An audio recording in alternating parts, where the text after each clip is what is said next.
The recording goes. Well, good morning, everyone. My name is Christine Robinson, and I am Mayor of West Grey. And welcome to the December 1st, 2020 West Grey Council meeting. We are using both audio and video to conduct this electronic meeting. On the call to order, I do want to say that all members of council are present. We have a quorum. The agenda has been circulated. At this point, members of council, I just want to review a couple things on the agenda. We do have on item 5 an in-camera sessions, so we will get to that in short order. Item 6 is public meetings, and you will note there are 2 of them, both scheduled for 10 a.m. And I'm proposing that we deal under item 6 with the borough subdivision first, and followed by the community improvement plan. Now, also note that there hasn't been a time designated for the delegation presentation. We definitely like having the time frame, but I understand from staff that Akiko Curry and Keith Curry will be available approximately 10:30. There is flexibility in that. So I wonder, if we could be mindful to that scheduling. The only other thing I want to mention, members of council, is if you are so inclined, I know we have a lot of decision-making ahead of us on this agenda, but there is the Grey County inaugural scheduled for 4 p.m. If there is, by any way, we would be able to accomplish what we need to today by around 1 p.m., that would be really appreciated. But we'll see how that goes. So with that, those are just the highlights. This meeting is being recorded and will be posted on our website, www.westgrey.com. Technology for this meeting is being managed by staff. And please refrain, as usual, from clicking any buttons as prompted. Before we go on to item 2, I would just ask Supervisor Hewlett if he could walk us through some of the other features of the Zoom meeting software. Supervisor Hewlett, please. Good morning, and thank you, Mayor Robinson. Before I begin, if you get disconnected at any time, you can dial 1-647-558-0588 and enter the meeting ID 835-4456-7371.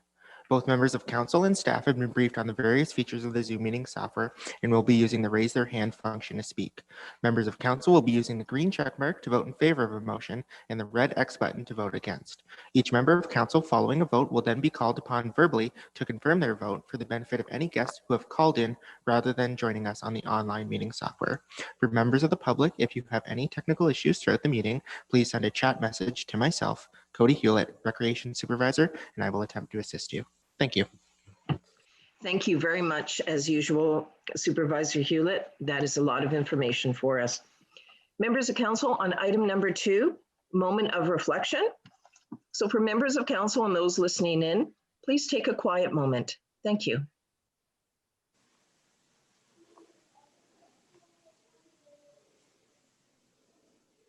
Thank you.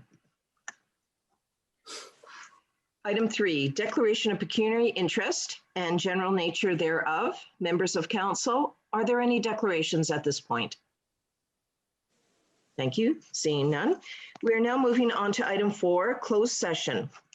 Clerk Scharbeck, could you please read the recommendation at hand?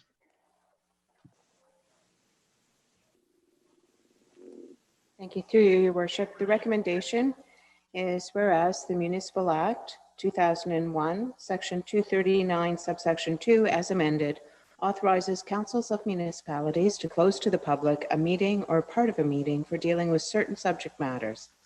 Now, therefore, be it resolved that the Council of the Municipality of West Grey goes into a closed session at 9:05 a.m. with the CAO Deputy Clerk and the Clerk to discuss personal matters about an identifiable individual, including municipal or local board employees, a proposed or pending acquisition or disposition of land by the municipality or local board. Oh, I'm sorry, Your Worship. Actually, it is The reason to go in closed is just for identifiable individual. Okay, so I that will be, apologize. thank you. That'll be so noted in the minutes and as per the motion. Is there a mover for this motion? Deputy Mayor Hutchinson, are you moving this motion? Morning, this is Deputy Mayor Hutchinson. I will move the motion. Is there a seconder for this motion? Councillor Hergert, are you seconding this motion? Councillor Hergert, yes. Questions on the motion? Seeing none. All those in favor indicate with a check mark. Those opposed with an X mark. As I call your name, please state your name and how you are voting. Mayor Christine Robinson, I am in favor of this motion. Councillor Townsend. Councillor Townsend, in favor. Councillor Hergert. Councillor Hergert, yes. Councillor Shea. Councillor Shea, yes. Deputy Mayor Hutchinson. Deputy Mayor Hutchinson, in favor. Councillor Hamilton. Councillor Hamilton, yes. Councillor Hutchinson. Councillor Hutchinson, in favor. This motion does carry.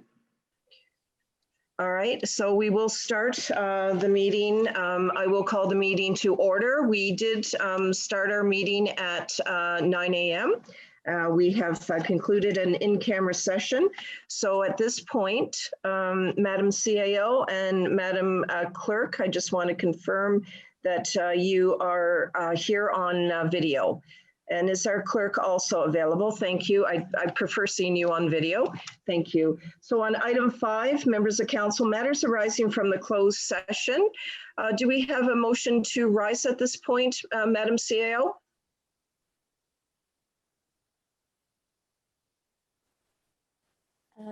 Through you, Your Worship. As we reconvene, I'm just wondering if there were other direction or resolutions coming out of closed session. And the minutes will note that we reconvene at 10:01 a.m. Well, thank you very much. And before I ask that question, I do want to confirm as mayor that the only items that we went in camera for were the only items that we did discuss.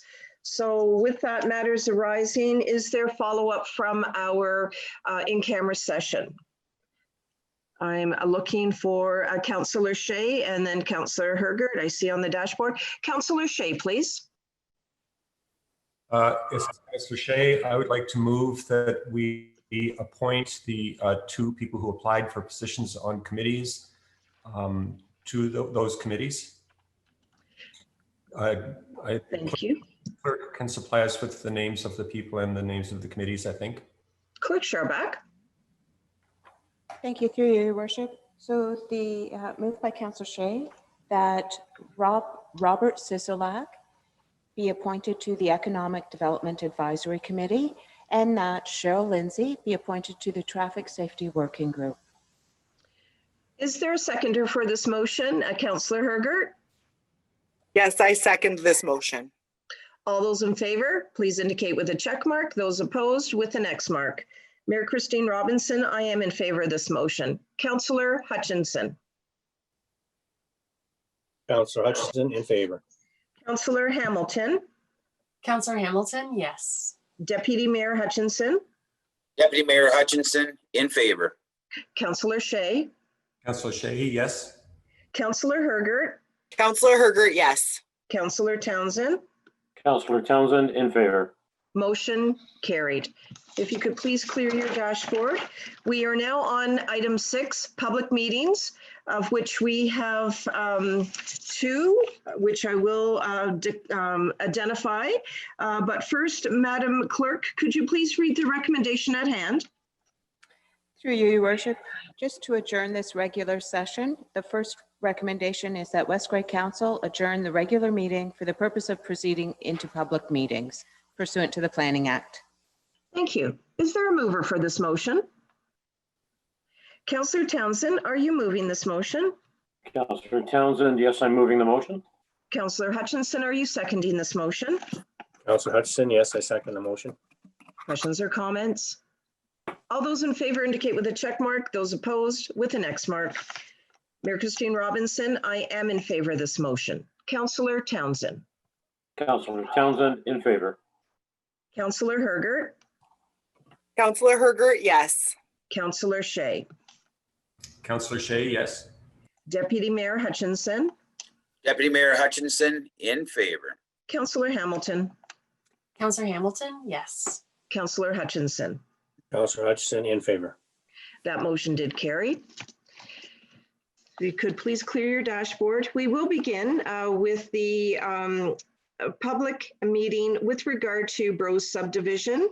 Following that, our second public meeting will be in regards to community improvement plan.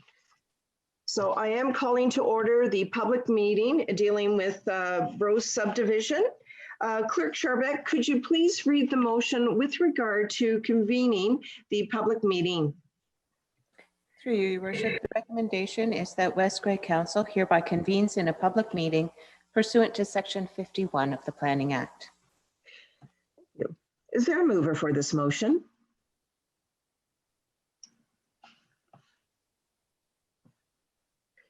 Councillor Hamilton? Counselor Hamilton, I move the motion. Thank you. Is there a seconder for this motion? Councillor Hergert, are you seconding this motion? Counselor Hergert, yes. All those in favor indicate with a check mark, those opposed with an X mark. Mayor Christine Robinson, I am in favor of this motion. Councillor Hutchinson, Counselor Hutchison in favor. Councillor Hamilton, Counselor Hamilton, yes. Deputy Mayor Hutchinson, Deputy Mayor Hutchinson in favor. Councillor Shay, Councillor Shay, yes. Councillor Hergert, Counselor Hergert, yes. Councillor Townsend. Counselor Townsend in favor. Motion carried.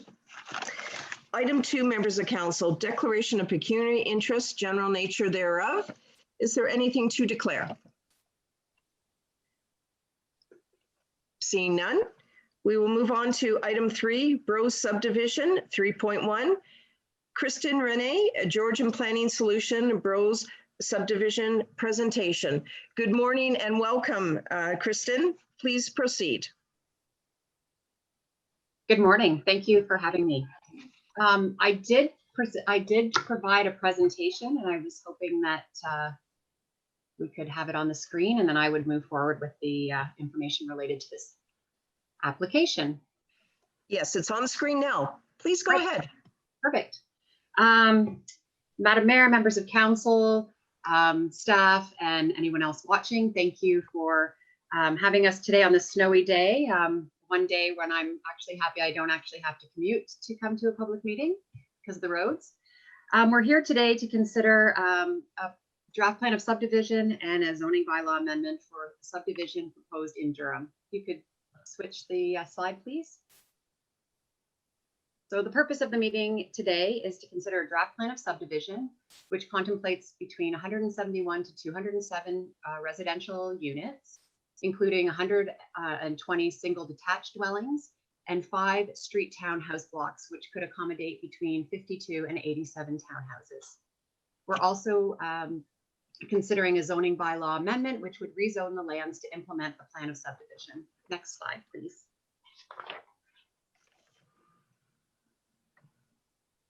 The property is legally described as part of Lot 24, Concession 1 in Durham, West Grey, Grey County. It is located east of Highway 6, west of Concession 2 on the north side of Durham Road East. Next slide, please. As part of our complete submission, we included some support documents to support the draft plan of subdivision, including a planning justification report, a draft plan of subdivision, functional servicing report, stormwater management report, traffic impact study, an archaeological report, as well as an environmental impact study. Next slide, please. The property is currently currently designated in the Grey County official plan as primary settlement area and designated in the West Grey official plan as residential and hazard. Both of those designations contemplate residential development. Within the Municipality of West Grey's comprehensive zoning bylaw 37/2006, the property is zoned future development. And that zone is anticipated that you would move forward with a zoning amendment specific to the site draft plan of subdivision, so it would recognize what we were proposing. Next slide, please. This is a copy of the draft plan. And I'm not, can you just go to the next slide? I just wanted to see if, okay, I could go back. I did send another revision just to make it a little easier, but I guess it didn't make it. So I will wing it.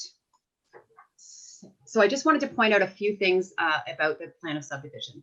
Firstly, there are 3 access points that are part of this subdivision, 2 off of Durham Road East.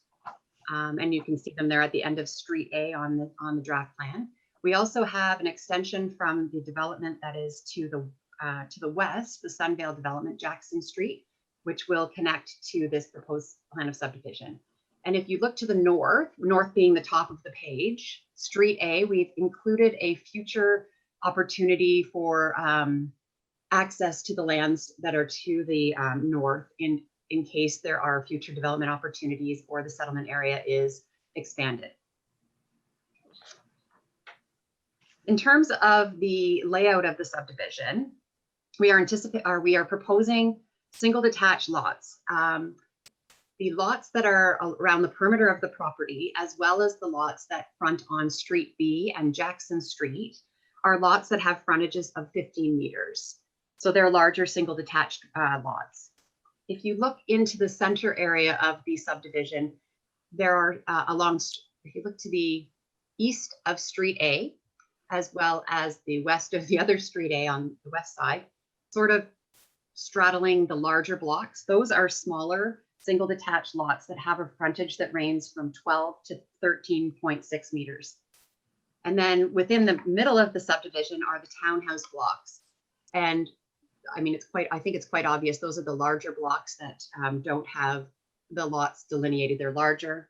They could vary inside and the number of units that are within the townhouse blocks. And that just sort of depends on the unit layout. For example, bungalows take a little bit of a larger footprint than a 2-story townhouse. So we are hoping to leave it so that there's some flexibility in terms of market demand in that area. In addition, if you look at the northwest corner of the subdivision plan, there is a backwards sort of 7 block that's anticipated there. That area is a treed area that we're hoping to keep as treed and have that area as a park area with trails that would run and connect down to Jackson Street. And below that is the larger block that's towards the bottom is our stormwater management block, which we also hope to have that would connect with there. We also want there are blocks that are proposed throughout the neighborhood that will connect down to Durham Road. They'll connect to us under once that road is up.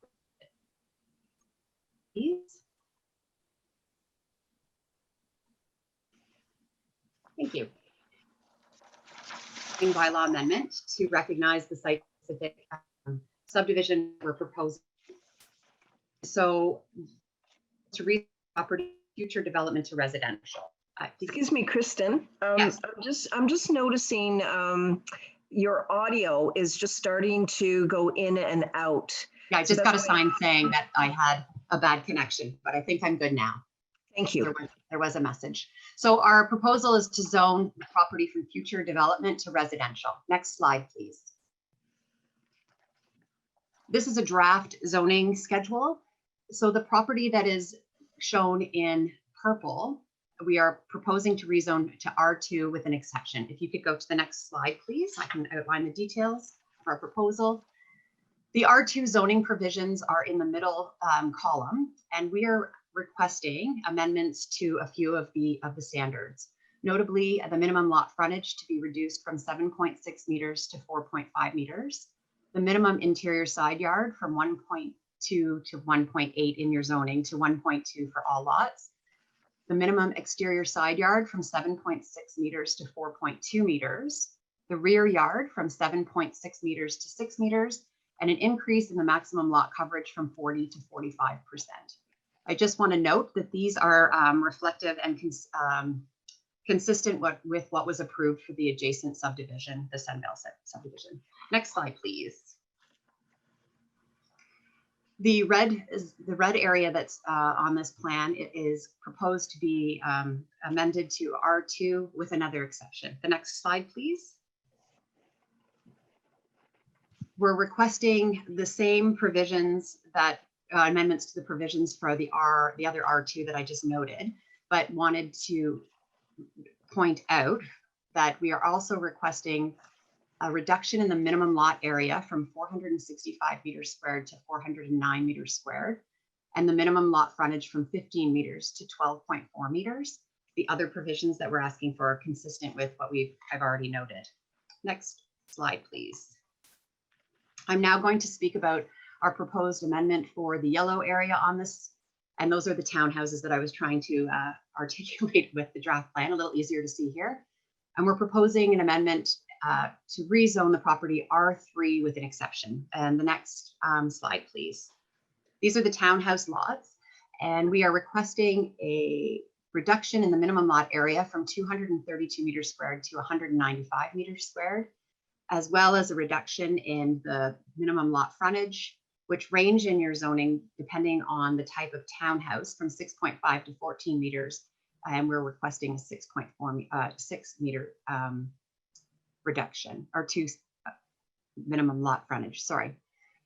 We are also requesting similar exceptions to the minimum lot frontage from 7.6 meters to 4.5 meters, in minimum interior side yard to 1.2 meters, minimum exterior side yard to 4.5 meters, and the minimum rear yard to 6 meters, all similar to what were requested within the other zones that I outlined. Next slide, please. Just wanted to give you a sense of what the units could look like on those smaller single detached lots that we are proposing within the R2 exception, the smaller lots. Next slide, please. And I'm more than happy to answer any questions. I also forgot to mention that Travis Burnside, our consulting engineer, is actually on the line as well, if there's any questions specifically related to the engineering.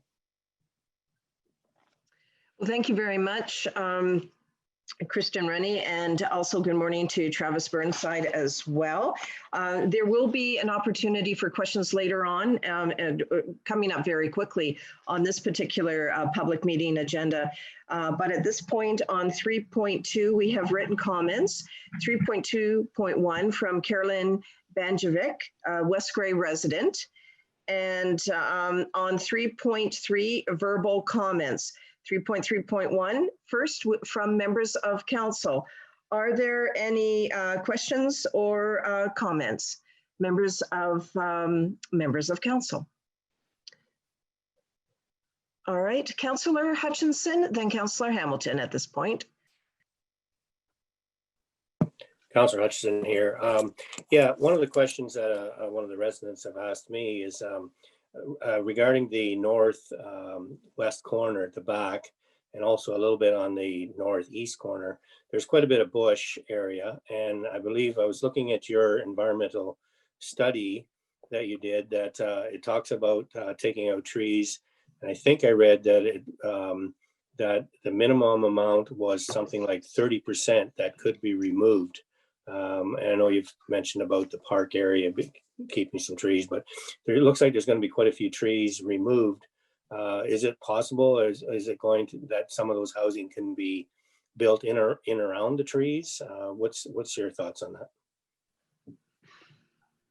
Thank you. We did talk about that and have shown on one of our draft plans. I don't think the one that I used because it had the contours on it made it a little bit difficult to see on the presentation where that line ended. And I will sort of refer to maybe Travis to jump on there because it does sort of work with the grading and the drainage. And so I'll have to ask him that. So hopefully he can jump on. Yep, Yes. I'm here.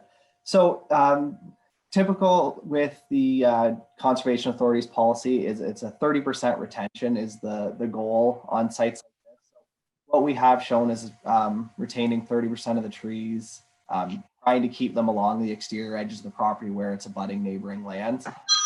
Just with grading and the size of the lots to meet the density targets that are in the official plans, the trees that we have shown coming out will need to come out, and there won't be an opportunity to build the houses within the trees. It won't work with the grading and stormwater management that we have to achieve on the site. But the 30% on the edges will be retained. Okay, thank you. And if I may, just one more question. Yes. The stormwater drainage, I'm just curious how that's going to work back in the north end of the subdivision, because there is quite an elevation change. I don't know whether you're going to rework it so the elevation all slopes towards your stormwater pond, or how does the stormwater lines work when you're such an elevation difference, especially in the back in the north end? There will be significant regrading on the site to build that back corner up. Now the rear of those lots along the specifically along the east side won't be able, just with the natural elevation drop, won't be able to get to the pond, but all the roads will be directed to the stormwater pond through regrading. Okay, thank you. Thank you, Councillor. Before I go on to Councillor Hamilton, I'm just going to, at this point, direct my question to our planner, Laura Lee Spencer, who I know is present for this part of the agenda. So, Planner Spencer, on the written comments with 3.2.1, where we had a written submission from Carolyn Banjovic, how will that be applied to the overall consideration of this application, recognizing at this stage of the public meeting, there's no decision or resolution from council required. There certainly will be additional reports coming our way, and certainly the only recommendation would be to vote on would be to close the meeting at the appropriate time. But just to circle back, Planner Spencer, how would any written comments, including this one, be addressed? So thank you very much, Madam Mayor, and through you. So any comments that are provided from here into the next 20 days, they'll be considered absolutely into the reshaping of what may or may not need to happen. Okay. I will have Scott Taylor, our senior planner with the County of Grey, speak to this after. As the lower tier municipality, we do not actually have subdivision approval, so it goes through the county. We do make a recommendation for approval, and I understand that that might be a little bit different for people to think about, but every comment and consideration will be taken from the local level to the upper tier, and we will make sure that those considerations are dealt with and managed appropriately prior to consideration by the county. Okay, and with that, Planner Spencer, we could invite Senior Planner from Grey County, Scott Taylor, to speak or add some information under 3.4. Was that the intent? When you are making your summary in the next steps. That is correct. He is present. So Scott, I will invite you to give your insight as you can. Thank you. Okay, I'll call upon Mr. Taylor at that time. All right, we do have a couple listed members of council that wish to participate at this point. Councillor Hamilton and then Councillor Shea. Oh, thank you, Mayor Robinson. I spent the weekend doing lots of reading on the background documents that are on Grey County's website, and I took the time to drive out to the site because I was finding a hard time. It's hard to, look at these papers and really imagine what the community is going to be. And so as I stood at that site and took it all in, I could see to the west, the new development that started, and that new development's bringing about 250 homes. I tried to imagine the 200 homes that will be proposed to sit on the field here. And then to the east, we have the rolling hills and the ag land. So just taking it all in and reminding me how to move from a concept of development to a concept of neighborhood. And I think that's what we're creating here as local government is neighborhoods. So my questions come through a few lenses. One is a lens of housing for everyone. having a healthy mix of housing, including attainable housing. One is a lens of healthy communities, so safe communities and opportunities for recreation. And the other lens is climate change and where are there opportunities to increase resiliency in the neighborhood, whether that's green infrastructure, increasing permeability, protecting our dark skies, and lowering GHGs. So it's through those lenses that I have a few questions. And I'd like to start with parkland. I understand the development is recommending cash in lieu. And I understand that's coming from a place of not wanting to have too many smaller parks throughout our community, to have a more centralized parks. So then I was reflecting on where is our closest park to this development, and the closest municipal park, I believe, would be at Durham Town Hall, which is about 2 kilometers away, down the hill and across a highway. So I'm envisioning up on this Durham East Hill, where we will be at full build out, we'll have increased our population by 50%. So I'm envisioning that our hill needs a park space and needs park equipment and a place for the community to recreate. And so I did go through our Grey County official plan and our West Grey plan about parks. And the Grey County official plan speaks to new developments shall be within 500 meters of parkland, and that 5% of the land to be conveyed to the municipality unless we want cash in lieu. But I think this is an opportunity. We're going to have many residents living on this hill, and they need a place to recreate. So I would like to have comment from our developers about what would that look like to have 5% of land dedicated to park space. That's one of my questions. Okay, well, let's start there. And Christian Rene and also Travis Burnside, if you could provide comment back, please. Thank you. This is Kristen. Through you, Madam Mayor. We did talk about parkland, and it's interesting that in all of the different municipalities that I work in, there's different approaches in terms of a parkland and size and location. And a lot of the time it's that which Hamilton mentioned, was the not to have the smaller sort of areas that need to be managed and looked after by the municipality. And that seems to be the direction. We did, as I mentioned in the public meeting, we have that treat area that we are looking to actually have as parkland. So it would actually be partly cash in lieu, and then that area that is in behind within the green or the treat area. And I'll get Travis to maybe give me an idea of the size of that. I can't remember off the top of my head.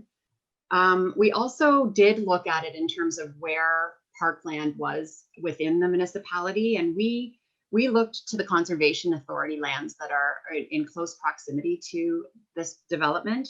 And we anticipated that area, being a large area, would be utilized by the residents of the area and connected through our sidewalks and the sidewalks that'll be on Durham Road eventually. And so that's sort of the approach that we took for the meeting today, but we're definitely taking comments into consideration at this point. So that's sort of where we came from. Travis, did you want to add anything? Yeah, so the parkland block we do have is 2.3% of the subdivision area. So we are at almost, it will be a mix of cash and space. So it's about half, just under half of the. Oh, excuse me, Travis, your audio has faded completely out. I'm wondering if you're able to address that, or would Kristen Rene be able to comment? Yeah, I think he mentioned that it was 2.3%.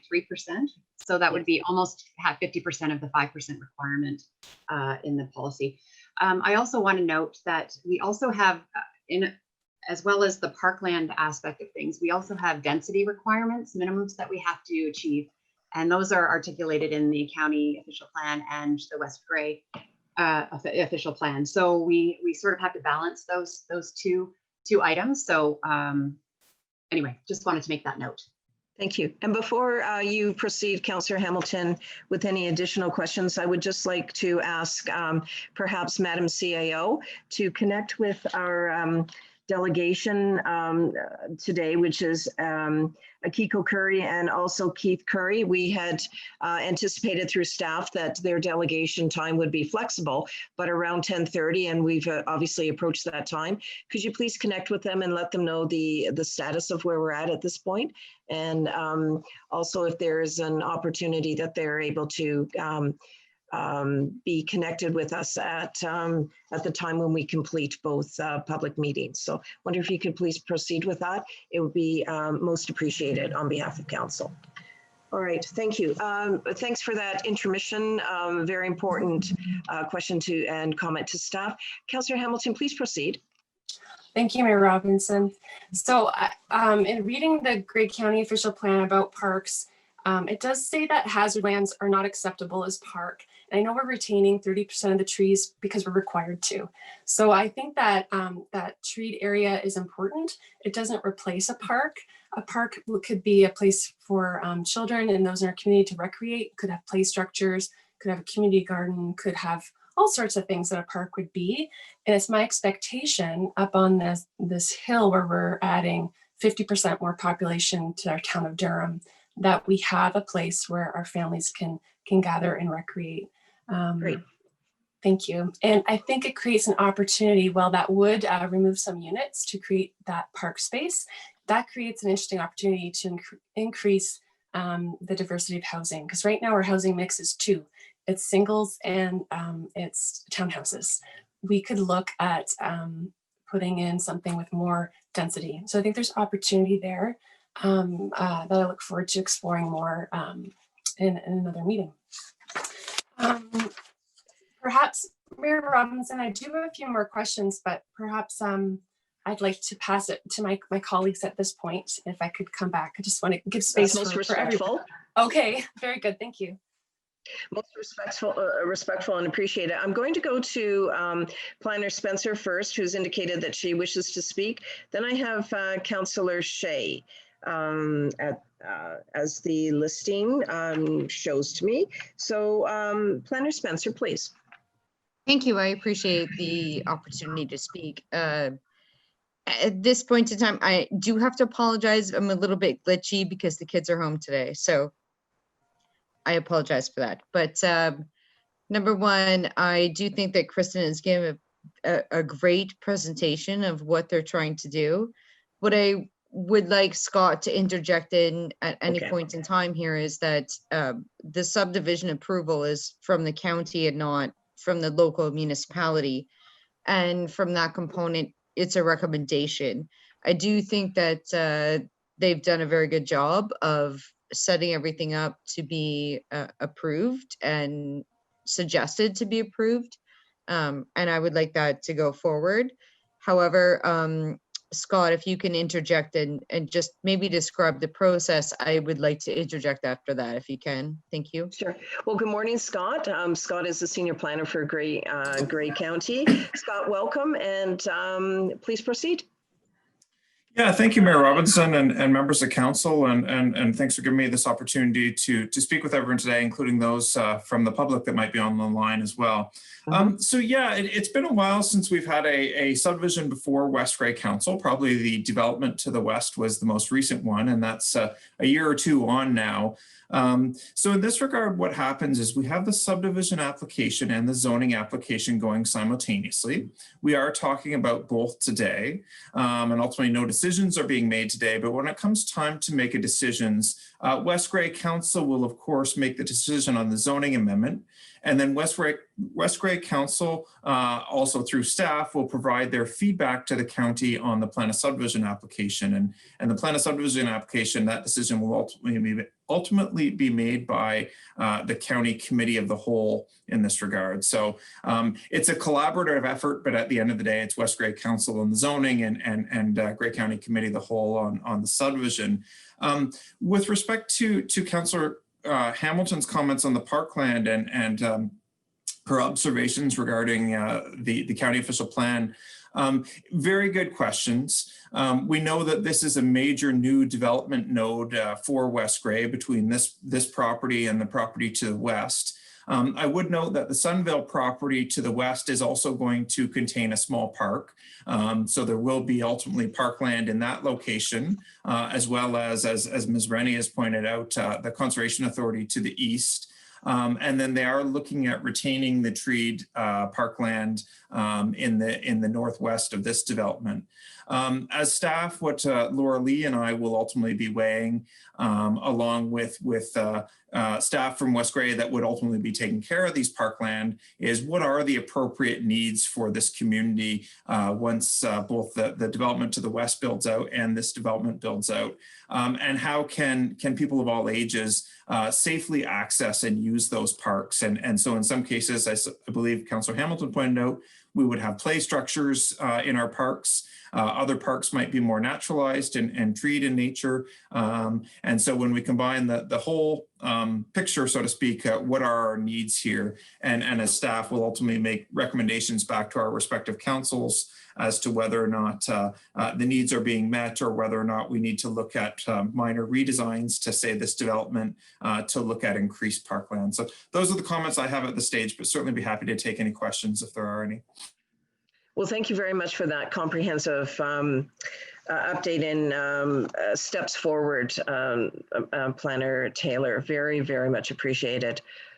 Okay, so at this point, Laura, Planner Spencer, you still have your hand up, and I do recognize that you wanted me to loop back to you after Planner Taylor has spoken. So please proceed, and then I'll go to Councillor Shea. You're just, you've got your mute on. Planner Spencer, I wonder if you could unmute your mic. Thank you. I appreciate that. You'd think I'd have the hang of it by now, but anyway, I just wanted to make a firm point of everyone that's made comments. So we have a person from the public with a last name of Benjanovic. I hope I did not ruin that, but Historic Saugeen Metis, Canada Post, Bell Canada, SVCA, West Grey, Peer Review, Bruce Telecom, Hydro One, and Enbridge. And none of those comments were terribly upsetting, but I will say that there is a concern from the general public adjacent to phase 1 of the Sunvale project with respect to sidewalks, and that's a consideration council will need to make at the draft plan stage. Thank you. All right, now on to Councillor Shea. Thank you, Your Worship. So curious, you're raising the point of sidewalks there. So there are sidewalks, I understand, being proposed on one side of the street within this new subdivision, except on the streets that have townhouses. Did I read that correctly? I wonder if the proponents could. Certainly. Kristen Rennie, please. Thank you. I'm going to pass that over to Travis. Yeah, no, can you guys hear me okay now? Yes, thank you. Okay. Yes, that is the proposal, and that's kind of a similar situation to what was done on the Sunvale Homes West. Street A, B, and Jackson Street would get sidewalk, and then the shorter townhouse streets, just based on the configuration of the townhouse. So I would extend the question to our planners then. Isn't it deficient to have houses on streets without sidewalks? Planner Spencer.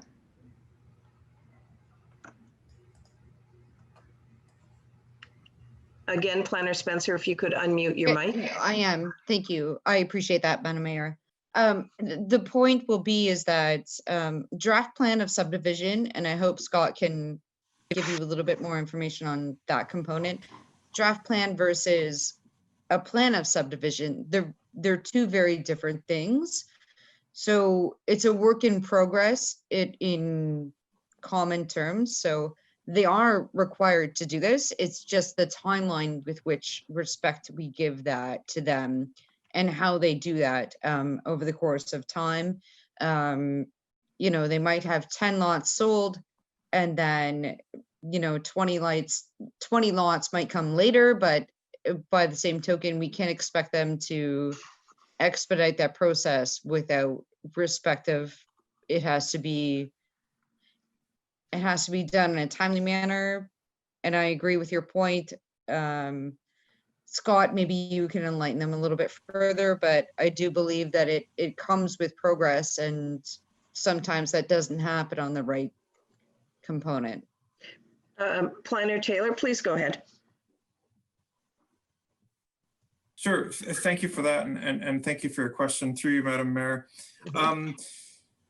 With respect to the sidewalks, our county policy encourages sidewalks throughout new residential developments, and certainly wherever we can in the county, sidewalks on one side of the road, unless in a very, very busy area of town, seem to be generally the standard.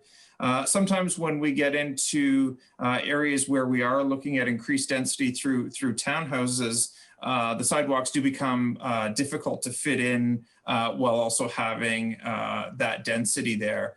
So certainly, if it's the direction of council or something that we should look into further, we can work with the developer and their team, Mr. Burnside and Ms. Rennie, to see if there's any ability to have sidewalks there and still maintain that level of density. But your point is well taken, Councillor Shayer. What I believe your point to be, if we have it on the streets with the singles, why would we not also look to have sidewalks on those townhouse streets as well?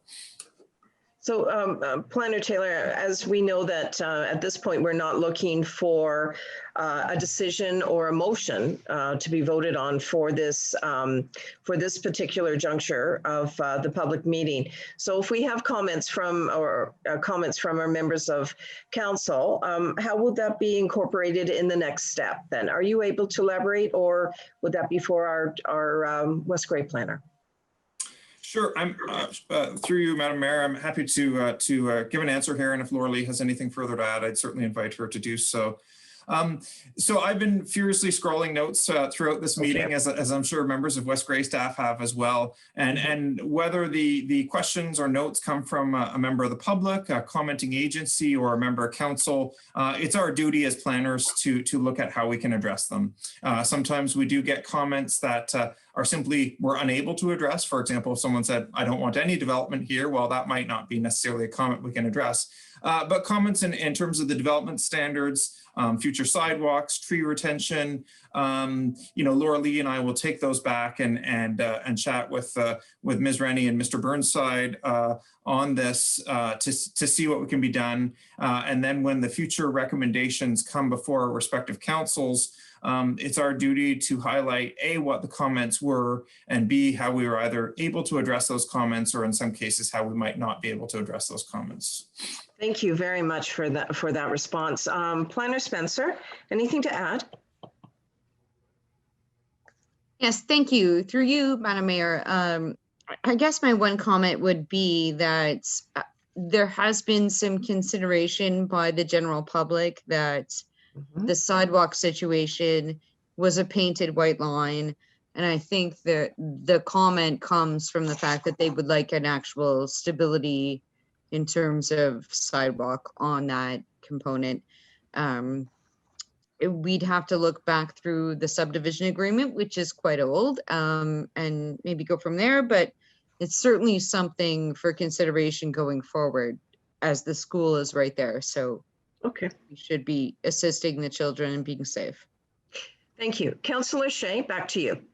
Well, thank you for those words, Planner Spencer. I think the sidewalk situation on Durham Road is terrible, and something that we as a municipality need to be dealing with. I don't think it's a county issue, and I'm not even sure if it's linked to this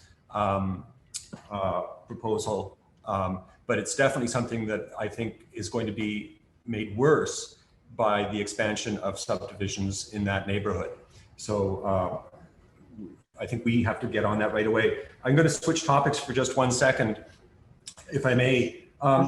In the transportation impact part of the report, there was an indication that there may be an impact on traffic requiring design of some of the intersections. For example, the intersection at Jackson and Garifraxa Road by 2040, based on projected traffic figures. And I'm just curious if the calculation that went into that, that increased traffic and the rate that that increased traffic is expected to happen, if that took into account the rate that increased traffic is being impacted by the other neighboring subdivision, or if it was built on some historical or current traffic figures. My point being that if it was built on current traffic figures, the two subdivisions combined may require that we redo that intersection sooner than 2040. And so I'd like us to take that into consideration. Thank you. Anything further, Councillor Shea? I may have later, but I'll leave it there for now. Thank you. Okay, I'll just note that I've got Councillor Hergert, then Councillor Townsend as first-time speakers on this. I'll loop back to Councillor Hamilton and then back to you, Councillor Shea. I do also, because there's a break in the questions right now, I draw Council's attention to 3.3.2. We still have an opportunity for our public members to speak. So I would ask that we give an opportunity for that to occur sooner than later. And then on 3.4, we do have a summary from our planner and next steps. Okay, having said that, Councillor Hergert. Yes, thank you, Madam Mayor. I have a question. It does relate to the correspondence that we received from our constituent, but I'm curious, in all of the consultations that we've had with various organizations, the gas company, the phone company, etc., how is source water protection included, or at what point do they get the consultation papers? And to the supply of water, how do we substantiate how much water we do have for supply?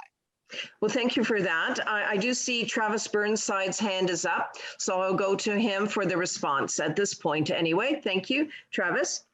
Thank you, Madam Mayor. And actually, I'd like to just loop back to Councillor Shea's comment on the traffic study. Certainly. The same traffic consultant did both the Sunvale Homes traffic study and this one. So they did take into account both updated report as well as direction from the MTO on growth rates on Highway 6. So that's how they came up with that recommendation. And they said, you know, with it being 20 years out, it does need to be relooked at prior to any work being done to see if the MTO has Excuse me, Travis, your audio has completely cut out at this point. Excuse me, Madam Mayor, if you don't mind. Yes. If I may. They are consulted with every application that we receive. So the matter of source water protection is always being reviewed. And I just want that to be assured by council. Well, thank you for that. Further questions, Councillor Hergert? So in the consultation that that Planner Spencer had presented to us, I didn't hear that consultation has already happened. Has that already happened, or at what point in this application will source water protection and water availability be addressed? Planner Spencer. Thank you. Through you, Madam Mayor. It is addressed at the initial application stage. So it's definitely addressed and comments are received as required by law. Anything further, Councillor Hergert? So you've seen a report that says there's no question about water availability. We have plenty to substantiate all 500 homes up there on the northeast corner of Durham. Is that correct, Planner? Through you, Madam Mayor, if I may. Yes. Yes, they are circulated. A non-response is a response in that there is no concern. In generality, they will articulate if there is a concern. There is not a concern with this plan of subdivision. Further, Councillor Hergert? That's all at this time. Thank you. Thank you. And I just want to say, Travis Burnside, are you back? Is your audio available at this point? Can you hear me? Yeah, great. Can you just conclude your comments that Councillor Shea had with regard to transportation?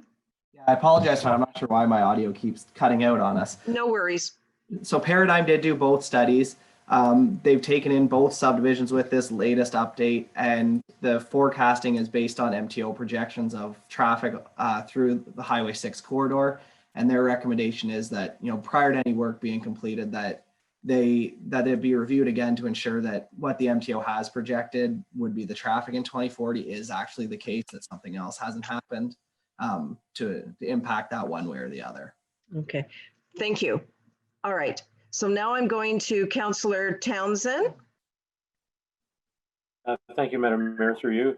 Two areas of comment. I'm also concerned about the water source particularly, but more from the impact it may have on neighboring communities or properties, because part of the expressive concern was that it would draw water away from them and potentially create problems for them as well. So I can trust that will also get addressed as part of the study that Spencer, the planner Spencer, commented on. The other area really is the role and reporting that comes from county, and I'll direct it at you, Mr. Taylor.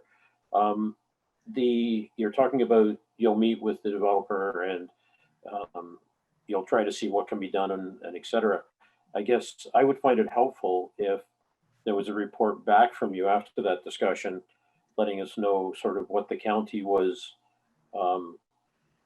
satisfied with, or where perhaps they may have seen gaps already that may become a more local issue. But I'm not sure if that's part of the process. So that's my large question out of the two. Well, let's get that large question responded to by Planner Taylor, please. Thank you, Madam Mayor. Through you to Councillor Townsend. So great questions. From a county perspective, the way we've typically dealt with things in the past is we've worked very closely alongside your municipal staff.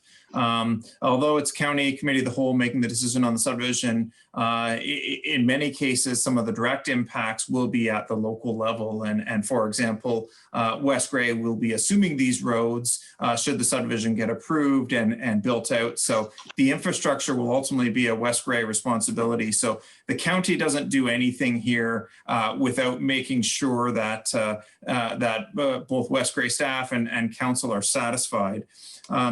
As such, typically the way we proceed in this regard is we would look at the comments alongside your own staff, and then collectively we would speak to the developer if there's anything that still needed to be addressed. So it wouldn't necessarily be the county in isolation here. It would be myself with Laura Lee and anyone else from the West Grey team there. For example, if it's roads, we might be talking with Vance, or if it's parks, we might be speaking with your recreation person to look at the design and the comments around these. So in that sense, there typically isn't a formal report back to municipal or county council immediately, but then that report back would come through our final recommendations. And as part of our final recommendations, we would advise our respective councils on again, how the comments had been addressed and any changes to the plan. So let's just say through this public meeting, if we're looking at 2.3% parkland and 207 units, but then after these discussions, there's a desire for more parkland and we bump that up to 4% and only 204 units, that would be something that would be highlighted in our respective staff reports. So I'm not sure if that answers your question, but I'm open to suggestions or further questions if there are any. Councillor Townsend, before you continue, I would like to afford the opportunity to Kristen Rennie, again, just of Georgian Planning Solutions, to respond. I do see that her hand is up. Please proceed, Kristen. Thank you, Madam Mayor. I just wanted to piggyback on what Scott was mentioning before. I too am making a lot of notes, and we have been circulated the comments. And Travis and I will work with Laura Lee and Scott, and typically we'll put together a comment matrix where we have the comments and then a line item where how we've addressed it or why we think we should move a different direction. So that will be part of moving forward after the public meeting to try to satisfy Laura Lee and Scott and the concerns that have come up at this meeting. So we too will be working hard to to take into consideration what's being noted today. Thank you. Now, I want to go to Planner Spencer before I go back to Councillor Townsend. However, I do want to say that there is a member of the public who has his hand up, and I'm referencing Lee Papineau. I just want you to know, sir, that I do see your hand up, but I will call upon you when we're dealing with the public members under 3.3.2. So thank you very much. Now, Planner Spencer. I would like to just, in essence, to my fellow friends that are planners, Scott did a very good rendition of reiterating what the process is. Yes. The lower tier municipality is the recommendation authority. Ultimately, the county will approve it. What I would like to say, though, on the second term with respect to parkland, that is up to the local municipality to determine if that's appropriate for them. I don't think what is being proposed for this plan of subdivision is inappropriate. We need to remember that money that does not get paid or does not get given in dedication is paid in response to keeping up our existing parks. So I just need council to really have a consideration about that. Their opinion is their opinion, and that's fair. But I do think this is a great plan of subdivision. I do think that they're doing a great job and they're trying their best. And if there's some concerns from council, let's have those concerns brought forward from the public as well, and move forward and do approval. Ultimately, at the end of the day, we're trying to put, you know, settlement areas within settlement areas. So I do not believe there's any real issue from a planning perspective with this project. Thank you. Planner Taylor, please. My apologies, Madam Mayor. I think my hand was raised from last time. I will delete that. Sorry. Okay, no problem there. Kristen, Renee, would that be the same case for you, or do you have something further to add? That is the same case. I actually don't know how to put it down. Oh, okay. Actually, if you click back on it again, okay. It should. Yeah, good. Okay. Oh, there you go. Thank you. Thank you. Okay, Councillor Townsend, anything further? Yes, first of all, I'd like to thank Scott Taylor and Laura Lee for expanding and clarifying exactly what the roles are when it comes down to how you deal in negotiation with the developer, if you will, or consultation, I'll call it. But one other comment, and it was also raised in the letter, and that had to do with encroachment, the encroachment of development onto the rural area, and that seemed to be a really big deal. And I didn't know whether there was any consideration in the planning and design to try to deter that kind of encroachment. You know, people going through crops and just basically being on property they shouldn't be on. So that could be fencing, it could be other types of things. But I wondered if the developer or planner had come up with any solution to that. Kristen Rennie, please. We have not, through you, Madam Mayor, we have not spoken about that, but fencing is an option, and I'll take it back to the team and we'll have that as part of our response to the municipality in terms of the comment. Thank you. Thank you. Further, Councillor Townsend? No, that's all. Thank you very much. Well, thank you as well. Okay, so let me just quickly look at this dashboard. Oh, Councillor Hamilton, before I go to you, I'd like to go to first-time speaker, Councillor Hutchinson. Sorry about the delay, but I do want to afford that opportunity. Councillor Hutchinson. Yeah, Councillor Hutchinson, actually, I'm not a first-time speaker, because Ms. Robinson, I did already ask questions, but I had a couple more. So if you want to wait, I can do that. Okay, you know what? I'm going to then put Councillor Hamilton back. Sorry, I did not put you in my list of already speaking. Thank you for amending my list. Councillor Hamilton then. Okay, thank you, Mayor Robinson. I do have some more specific questions in relation to the servicing report. I note that we recognize that low water pressure has been a historical concern up on the hill. And so I'm just a couple of questions about water pressure. So one would be, will the subdivision make that water pressure concern worse for existing homes? And will the water pressure satisfy the fire department? And then I have one more question about water pressure. Okay, perfect. you. Kristen Renee. Thank you, Madam Mayor. I'm actually going to pass this over to Travis. Oh, of He's the course. author. Yes. Travis Burnside, please. Yeah, so this dates back even when the Sunvale Home subdivision was going, and with former Director of Public Works, Brent Glazier. He, there is a water study that, or a water model that's been done, the municipality has, and Brent had looked at getting it upgraded because like there is a booster pump station at the base of the tower to provide pressure. So it's kind of an anomaly that there is an issue with, you know, the recent works done on the booster pump station out there, whether it's just, you know, some valving needs to be corrected. Now that is one thing that Brent had mentioned he was looking into, but looping of water mains always does help. Right now, Durham Road East is just a long dead end run, and with the construction of this, it'll provide a full loop, which should improve the situation out there. Okay, Councillor Hamilton, you had another question. Any concerns for pressure for fire departments if they needed to access that water source? Travis Burnside. So yeah, the minimum pressure does come down to being able to fight the fires, and based on discussions with Brent when he was there, when he had the model looked at, he did indicate that once it was said it everything should work out, knowing that, you know, there was 2 subdivisions here that would improve the looping of the main, and maybe that's something that can be reconfirmed with the town within the town's water model. Very good. Very good. You had one additional question, as I understand, Councillor Hamilton.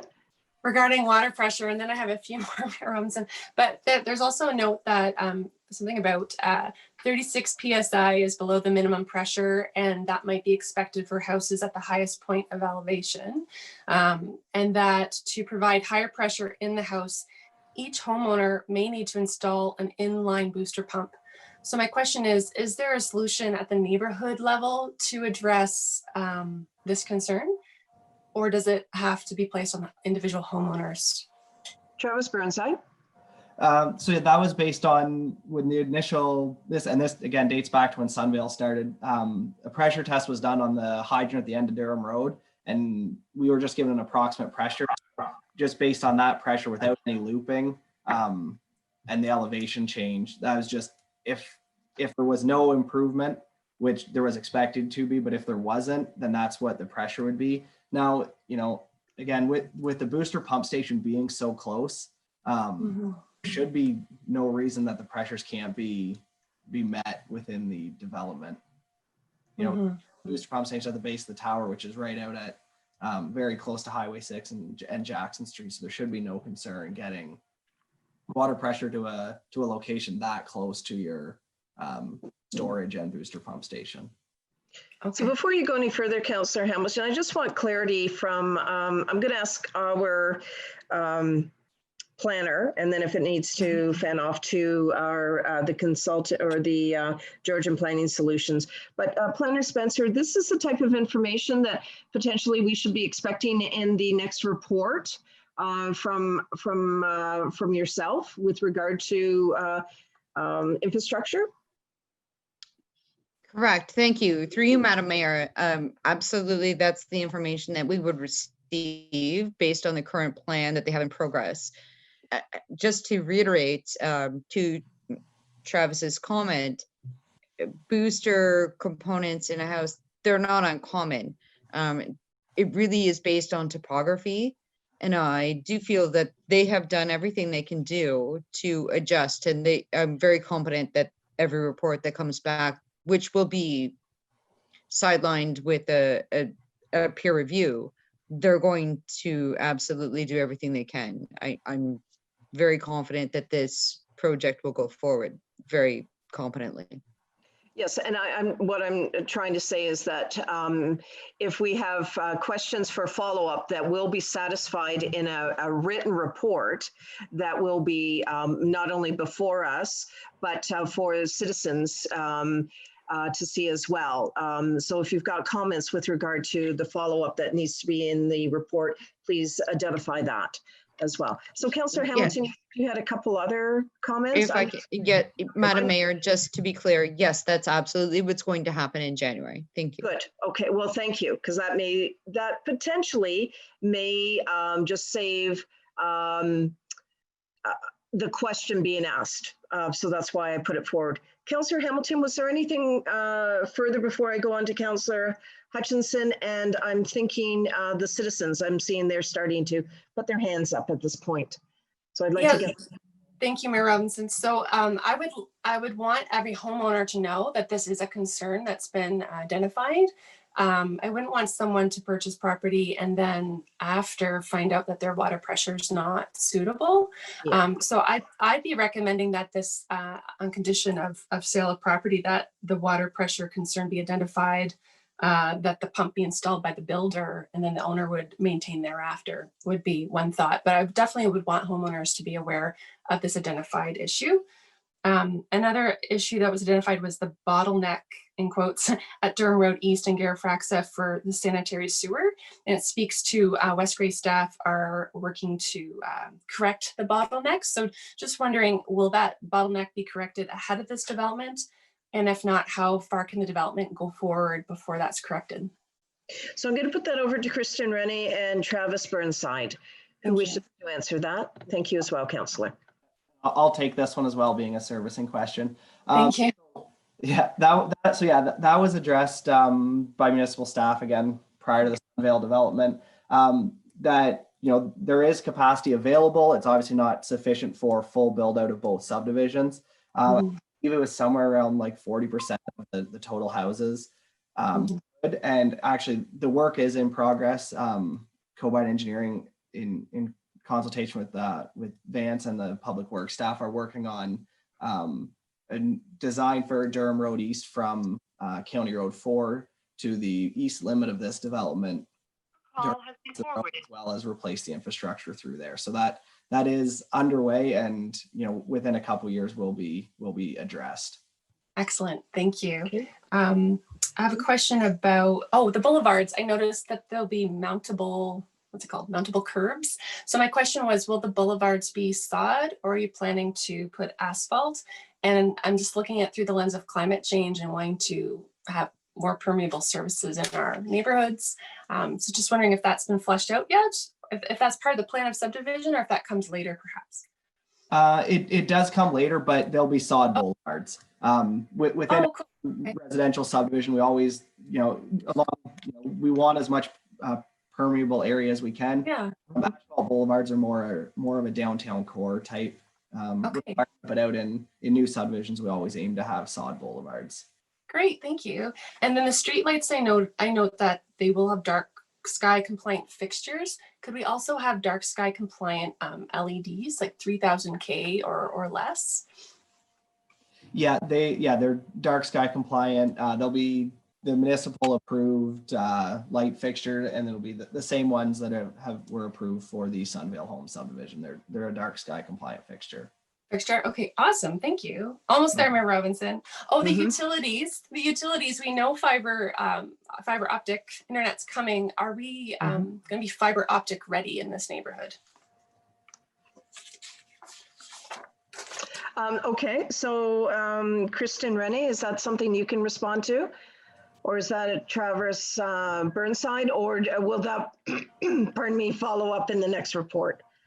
I can jump on this one as well. So okay, once we get to a detailed design stage, assuming we get draft plan approval, we'll proceed with the detailed design, get that completed, and then the next step is to get Hydro One to do their design, and then we send the Hydro One design to all the utility companies and give them opportunity to provide service within the development. And at that point, it's up to the individual utilities whether they want to invest in infrastructure within the development. So it will be available should the various providers want to proceed. Okay, good. Thank you. And thanks for I appreciate guiding us through the process. You can see further down the path than we can. So I appreciate that. Absolutely. Absolutely. So there's an environmental study that's been done. Will all the recommendations be followed? Kristen Rennie, is that something, and I'm just wondering, there's a ton of questions from our members of council. We do have citizens coming forward, and I wonder how much of this now becomes part of the next steps. So I think before I go to the presenter, Laura Lee Spencer, out of these questions that we're now hearing that are really drilling down, that is the common theme right now.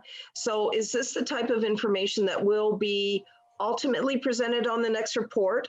Or is it at this point, you're wanting those comments from our members of council? Are we needing to deal with it now, which would be just fine? Or is this something at the next stage of when we bring this, when this report is back before us? Planner Spencer. Well, thank you. And through you, Madam Mayor, and I would like Planner Taylor to chime in as well, but yes, at this point, it's the concerns and questions. It's not the nitty gritty. That is not the job of council. It is, quite frankly, to be kind and humble and forward. That's the job that Planner Taylor and myself do. Those comments and questions are very welcomed. And especially from the public and from council, but right now may not be the time to kind of nail into the delve of everything. We do have a good handle on what's going on with this project, and I do think these are very great and capable developers and agents acting on their behalf. We're not concerned about that, but that's kind of where Mr. Taylor and myself, we will figure that out and bring something back for a recommendation to come forward in future. Yes, thank you. And the reason I just posed the question at this point to our planner for all members of council and for all of those listening in is we want the report. We want a written report. So it's very worthwhile having the questions, but as we're drilling down, we need those specific reports to have in front of us that we're able to make decisions. So the question and answers is very, very much appreciated, but I'm just concerned that we're drilling down a little too far when we do need that written report that is backed up with studies that we can have before us. So, you know, I'm just mentioning that at this point, Councillor Hamilton, but I'm mentioning it to all members of council. And we do have members of the public that wish to speak. And then we'll hear the next steps in terms of when we will be getting those additional reports. So with that, Councillor Hamilton. Sure. Thank you, Mayor Robinson. So perhaps I could just leave a couple comments and I don't require the answers back because it sounds like we'll get more answers. Maybe that's more appropriate. But I think this is the time to share any concerns so they can be addressed as well. So the environmental study, my question would be, there's recommendations. Will they all be followed and how is that implemented? That would be my general question. I have a general question about the trees and planting of trees after in the subdivision, and could they be planted in the boulevards to create shade and just a nice neighborhood. And then I had a question just reflecting about zoning. I'm not sure about increasing from 40 to 45% coverage of the homes of the lots. When it comes to affordability, I think having a smaller lot and a smaller home would make things a bit more affordable. But those are my comments, and thank you, Mayor Robinson, for the time. I look forward to hearing more comments. Thank you. Oh, absolutely. Very, very worthwhile questions. And I just want to confirm with our planner and Planner Taylor that these are, you're recording this information and that will be on subsequent reports. Planner Spencer, just a yes or no would be fine. Thank you, Madam Mayor. That's correct. Yes, we absolutely abide by the policies and absolutely everything that's done in a report. It's peer reviewed. So yes, you're correct. Thank you. Thank you. And Planner Taylor, with regard to the county perspective, you're just addressing it as per your process. Any comment before I go on? Yes, thanks, Mayor Robinson. So I have been taking notes. The one thing just to point out here in terms of that further process, and maybe I should have spoken to this earlier, is The process that the county sort of has the say over, so to speak, is what's called draft approval. And when we get to a draft approval stage, that's really looking at, in principle, does the subdivision work? Have we got the roads and the services in the right locations? Do the lot layouts look feasible? And then Travis alluded earlier to something called final design. So when we have our draft approval, that would usually come with anywhere from about 25 to 45 conditions. And those conditions would require, amongst other things, a subdivision agreement. And that subdivision agreement ultimately will be an agreement between West Grey and the developer. And it would really get into some of those nitty-gritty details in terms of things like tree planting, in terms of the streetlight standards. It would even have details on how the environmental impact study is implemented. So rest assured, council will be given the opportunity to see a report later on both draft approval and the zoning. But then that subdivision agreement will also come back before council. And so you'll have the opportunity to see how some of these detailed recommendations from folks like Travis and Ms. Rennie, as well as your own planner, have found their way into the ultimate implementation of this subdivision. Thank you. And I appreciate just the regrouping in terms of the pathway forward on that. I have Councillor Shea. Hang on a minute. Councillor Hutchinson, pardon me, then Councillor Shea. Members of council, I just want to let you know we're starting to get a number of citizens that wish to speak, and I'd like to afford them that respect and opportunity as well. And when we get to 3.3.2, which is the public members to speak, I will be asking Supervisor Hewlett to assist me with ensuring that all members of the public who wish to comment or ask a question have the opportunity to do that. So with that, Councillor Hutchinson and Councillor Shea, before we get to the public meetings, you are on deck to ask your questions. Councillor Hutchinson. Councillor Hutchinson here. Mm-hmm. Yeah, so I just have lots of questions that we're going to ask in the future, but I just have one suggestion I want the planners to look at, and that has to do with the northeast corner. Noticed on the plan that there's quite a few, there's a few lots that are very deep there.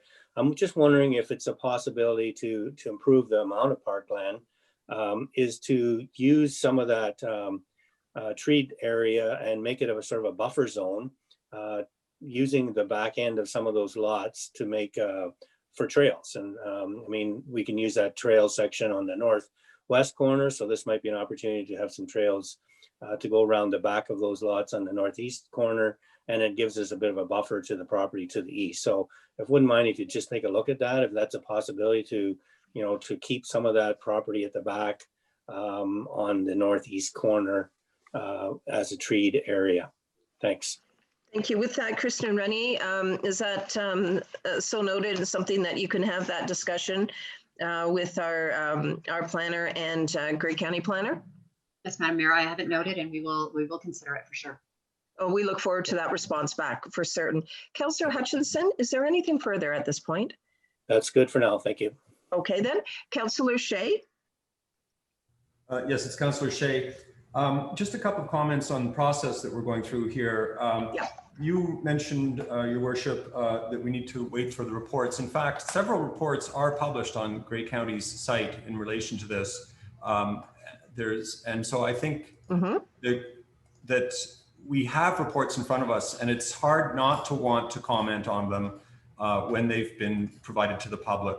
And when we came onto council about 2 years ago, we were in the midst of approving another subdivision locally in the same neighborhood. And when we started asking questions about that to the planners and to the developer in the public meetings that we had, we were told it's too late to be asking those sorts of questions. So I think that may be why you're seeing a plethora of questions being asked at this stage, because we've been, I think it's a case of once bitten, twice shy. So I hope you'll forgive me for sort of asking too many or too specific questions. But I do take the point that there was number of members of the public that want to speak, and that we have ongoing opportunities to comment. So I think I will reserve my future questions and direct them offline to both planners, and we'll be expecting a response from them to questions I will pose in that manner, since this public forum seems to have run out of available time, unfortunately. So the public forum can continue. The idea of having additional questions or comments where our planners and the Georgian Planning Solution are able to follow up on additional information for subsequent reports. But as our clerk has mentioned, that they're at this stage in the process, there is no decision that will be coming at a later stage. So I'm going to just ask our planner to just, well, actually that, Councillor, that'll come up under 3.4, where our planner will provide the summary and the next steps. But certainly at this stage, it is the questions, and we're balancing out the time so to allow our members of the public to speak. But we've had a lot of great discussion and questions and comments from the members of council. But when there is follow-up for the respective planners, that would be coming at an additional time. So with that, is there anything that you wish to comment before I look at the dashboard again, Councillor? No, thank you. Okay, thank you. All right, now, Councillor Hamilton, I see your hand is still up. I just wanted to acknowledge that. Okay, so last call for members of council. Is there anything further before I now go to the public? Okay, thank you for that. First, CIO Johnson, can you just confirm that we've had communication with our delegation presentation and they're flexible on the time and how that has been managed, just out of respect for the delegation? We're not finished this public meeting and we do have one further. Could you just give us an update, please? Yes, thank you. Yes, thank you, Madam Mayor. I have heard from our chief building official. He's been in contact with them. They do have a hard stop today at about 1:30. So if we could, okay, that's sort of the timeline that we're looking at. So at this point, they're comfortable and everything's fine at this point for them. I'm just affording them the respect that they deserve, and that's what council had addressed at a previous time when we're balancing out public meetings with delegations. Yes, they have some flexibility. Okay, thank you very much. So at this point, I'm not seeing any additional questions from the members of council. Certainly won't be the only time that our members of council will have an opportunity to address this matter. We are now at 3.3.2 public members. Supervisor Hewlett, I wonder if you could provide the background information that our citizens need in order to participate. I am seeing a list of citizens that would like to speak, so could you please assist me with that as well? Thank you, Mayor Robinson. Members of the public wishing to speak during this public comment period may do so in a variety of ways. The first would be by raising their hand, in which we will call on them and unmute them at the mayor's request. The way you raise your hand is just by clicking the blue raise your hand function, usually located in the bottom right-hand corner of your screen. Alternatively, if you have called in, you can press *9 to raise your hand, and again, *9 to lower your hand as well. The other option would be to send a chat message to myself, Cody Hewlett, Recreation Supervisor, and I can read that at your request. If I may, Madam Mayor, I am seeing a number of members of the public who have their hand up in the dashboard, as well as I have received one comment through chat. Okay, thank you. We'll begin with Lee Papineau, please. Good morning. Lee, if you are still on the call, you may be receiving a prompt saying the host has requested to unmute you. If you would just like to click on that, you can unmute yourself. There you go. I'll have to ask, can you hear me now? Yes, thank you. Oh, good. And I'd like to thank you for the opportunity to comment today. It's an impressive meeting to hear so many councillors ask so many questions. And I should say right at the beginning that the councillors that have spoken and asked questions today have raised a number of the issues that I plan to raise. So I won't say a whole lot and I won't ask a whole lot, but I think I'll give a little perspective about myself and my wife and where we live in West Grey.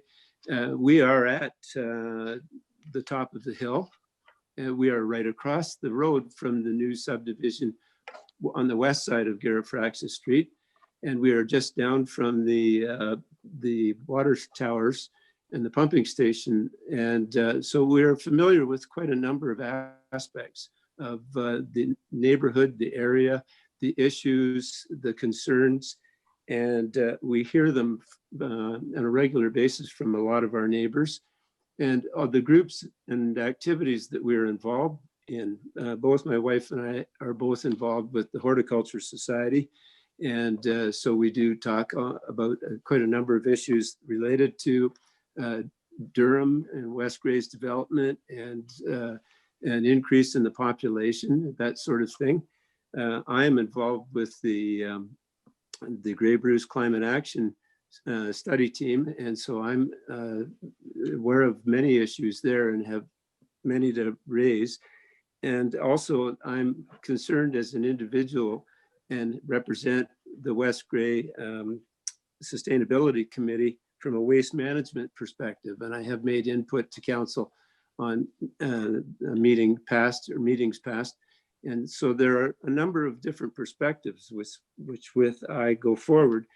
And I think that the main issue that we can't ignore is stress on the infrastructure in West Grey. I'm so pleased to hear the planners and engineers representing the developer and West Grey and Grey County all expressing very detailed views of the studies that need to be done and the actions that need to be taken.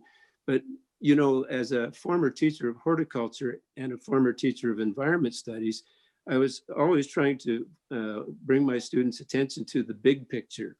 And the big picture for West Grey is the lack of infrastructure in sewage treatment, water supply, and waste management. And these are seriously underfunded. They are seriously outdated. They are seriously in need of improvement. And nowhere in here have I heard that there's been a provincial grants or infrastructure money given. I have not heard anything about the developer contributing in any way to that. And in fact, when we asked the speaker, Ms. Rennie from Bruce Residential, about the stormwater management and source water protection study, she's referred to a study or an impact statement, possibly. I'm not sure what it was, where it was, that was apparently done, but it was done and it indicated that there was no report, no concerns given. And the developer is really tied to the previous developer, and they've hired the same people to do the same studying of the former subdivision. So again, we see that there was a lack of input for the former subdivision. Many in the community are very concerned that there was a lack of adequate environmental standards met. There was a lack of attention to climate details and stormwater management and source water protection. And now we come to traffic.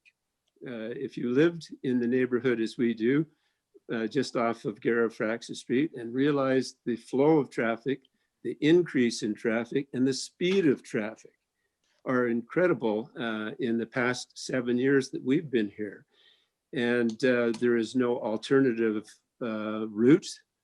There is no alternative access route for any commuting out, in and out of that neighborhood other than Durham Road.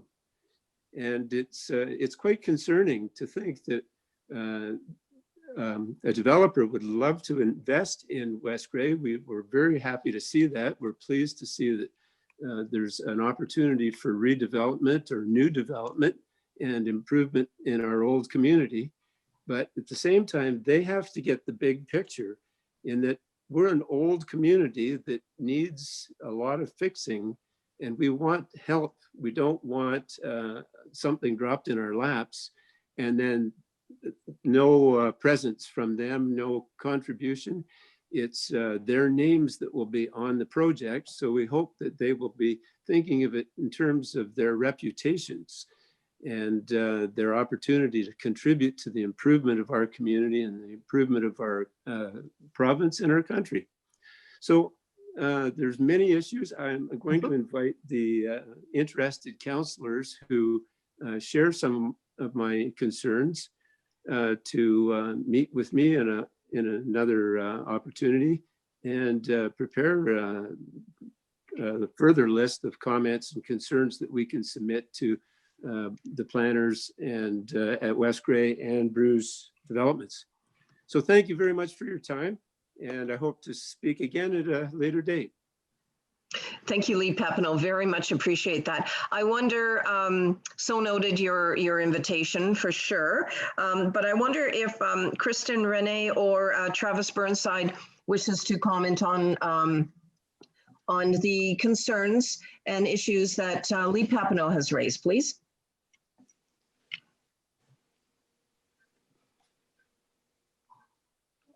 Thank you, Madam Mayor. Kristen here. I appreciate the comments. I did make lots of notes and look forward to formal comments if I think that's where it was sort of left with the neighbor in terms of submission to the municipality. In regards to the infrastructure and the stress on the infrastructure, I am going to pass it over to Travis because that's his expertise, and he was the one who did the detailed reports associated with that and has a good handle on what's happening in West Grey and Durham in particular. So, Travis? Yes, thank you, Kristen.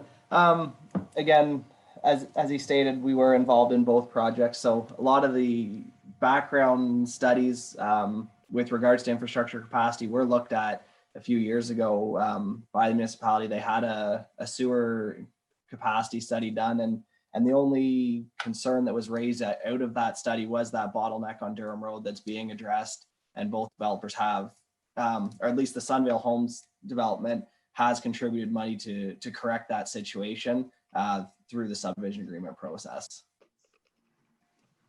Okay, thank you. Anything further, Mr. Papineau? I don't know if I'm still on the microphone. Yes.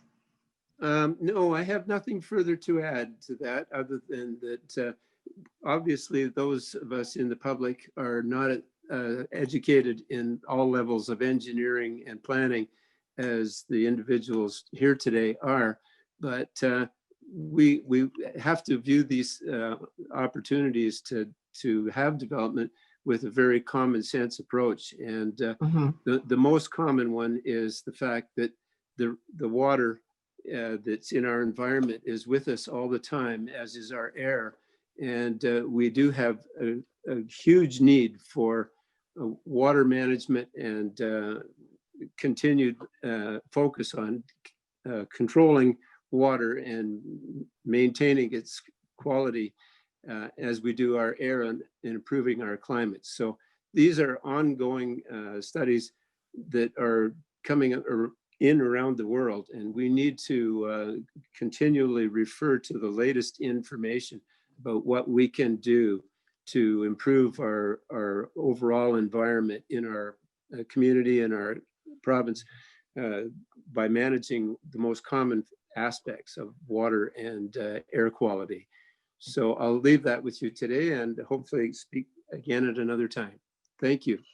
Thank you. And before I go on to the next speaker, and I do see we've got quite a listing, Planner Spencer, how can we notify these individuals that are participating in this this session, but anybody else within the area of West Grey? How can they be informed of when we're getting the additional information and when we are next meeting about this? So thank you. Through you, Madam Mayor. This is a public meeting. This is not a decision-making moment in time, but I appreciate the public being aware. through Yes. you, Supervisor Hewlett, he has a very great electronic list of people that can be informed. One thing I will add from a planning perspective, and I think Planner Taylor can appreciate this as well, is that we do plan for development in settlement areas, and this is a settlement area. Are there issues with respect to things that need to be addressed? We absolutely understand that, and we're looking at that, and that is our job. And so any questions that go forward, I think they're very more appropriately put to the municipality and the county and not the developer themselves, because we peer review whatever they do. All right, well, thank you for that. Now I am going to go to the individual, Supervisor Hewlett, with the last three digits being 142. Could you assist with that, Supervisor Hewlett? Yes. So for the phone number who was called in with the last four digits, 142, you may be receiving a audio prompt saying that the host would like to unmute you. If you could unmute yourself and state your name for the record as well as your comment, it would be *6 to unmute yourself. Good morning. We can hear you. We're not able to hear at this point. Supervisor Hewlett, the individual has his or her hand up. Wonder if you could assist. They are unmuted. So if your last four digits are 142, you are live and you can state your name and your comment for the record. Please go ahead. Hello? Yes. Am I coming through now? Yes, thank you. This is wonderful. Okay, good. Sorry, we just had a little technical difficulty at my end, pushing the wrong buttons. Hi, it is Marion Ratcliffe calling. Recognize your voice. Good morning. Yep, recognize the voice this morning. I'd like to thank you for the opportunity to express my concerns regarding the proposed Bruce subdivision, and I will email a copy of my statement to the clerk for her records. Thank you. Okay. First, as a citizen, I'd like to support the concerns of Ms. Van Javsik, as I too have had issues with trespassers who found where rural properties are concerned, there's less respect for privacy than one sees with urban plots. It is an ongoing, I think a lot of rural people complain about it. I would like to add my concern regarding added light pollution from the development, an increase in the glow dome over Durham. Even though we're not an immediate neighbor, the negative impact of the light pollution travels as far as the eye can see and will reach as far as our property. An impact on animal and human health, as well as the enjoyment of our property for the purposes of stargazing, is going to be an issue. Also of great concern is the environmental impact of light pollution on the conservation area and waterway right across the road from this development. As a member of the West Grey Dark Sky Committee, I would ask that Council please consult with the developer to ensure that they add that any added light pollution is minimized, and to clarify and make available the details of the dark sky compliant lighting. He just said, oh, it's going to be the same as the other. No, we'd like to see the numbers, please. We'd like to see that they're choosing light sources that eliminate blue light or at least reduce it, looking at amber LEDs or filters over the LEDs to screen out blue light. Worst case scenario, that we get the 3000K, which still has some blue, but it's not as bad as the 4000s that we're seeing elsewhere. That they address the need to reduce glare, that they look at sharp cutoff fixtures that reduce the spread of light away from the specific area that requires light, and to look at reducing glare within 10 degrees of the horizon down to 1%. Question the luminance of the fixtures. Excessive light from the source will reflect from surfaces like wet roads and snow, adding to the glare and bouncing up to add to sky glow. So again, ask them, how minimum of a power to the lights they can use. Dark sky lighting should be applied across the development, not just the street lights, but ask about the home exterior lighting, that they utilize light stone for paths and reflective markers to aid in navigation, reducing the need for additional light. And a well-lit home is a home that has lighting only where and when it's required for immediate use and doesn't trespass on neighbors or glare into the eyes of those passing on sidewalks or on the roads. So again, back to dark skylighting on the homes as well. And the developer should include as part of the purchase agreement that the home exterior lighting will not be altered or added to causing an increase in light pollution. And that dark sky information should be supplied to the buyers as well as the developer so that they understand what's happening in their neighborhood and why it's so important. If the project must progress, see it as an opportunity and make it an example of the best practices in protecting our environment by protecting the night skies. Yes, this development will be different from others in the area, but if you don't start somewhere, you'll never get anywhere. I'd like to thank you for your time.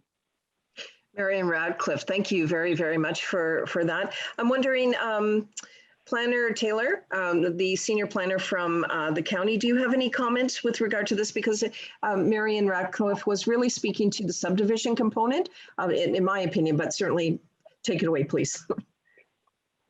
Yes, thank you, Mayor Robertson, and thank you, Ms. Radcliffe, for your comments. Sort of two separate issues here. One is the lighting that would ultimately be owned and maintained by the Municipality of West Grey, you know, in terms of the street lights, and we'll certainly look to make sure that all of West Grey's lighting standards are met there, and the details to that will be included in the subdivision agreement. So we can work with Mr. Burnside and his team, as well as the team at West Grey, to look at those are appropriately detailed in the subdivision agreement. The second, with respect to the exterior lighting on the home, so I'm just looking down at my notes here to make sure I've tried to capture your comments. I must admit, to be frank with you, I've not seen this necessarily addressed in the same way in terms of conditions put on to offers of purchase and sale or wording in the subdivision agreement. It's certainly something we could chat with the developer more about and look into. You know, just because I'm not familiar certainly doesn't mean that there's not a good example out there that we could draw from. But that one I might need to take a little bit more time to think about and work with staff at West Grey and the development team to see what that actually looks like. So thank you very much for sharing those comments, and we can look into some of those details further through the future subdivision agreement. Marion Radcliffe, is there anything further? Just something I thought of offhand. Earlier, they were talking about the trees around the edge, and even a good use of leaving the trees around the border of the property. It also works to keep light inside the development, because that tree is, you know, nice and tall, and they actually do provide a fair amount of blockage, preventing light from escaping from within the development. So that's another good reason to keep the trees around the edges around the borders of the development. Wonderful. Thank you very much. Okay. Thank you very much. You're quite welcome. Now, Supervisor Hewlett, I'm going to go to S&L Papineau. I believe that may be Sue Papineau. So I wonder if you could open the mic, and good morning, if I am correct on the name, but if not, please correct me.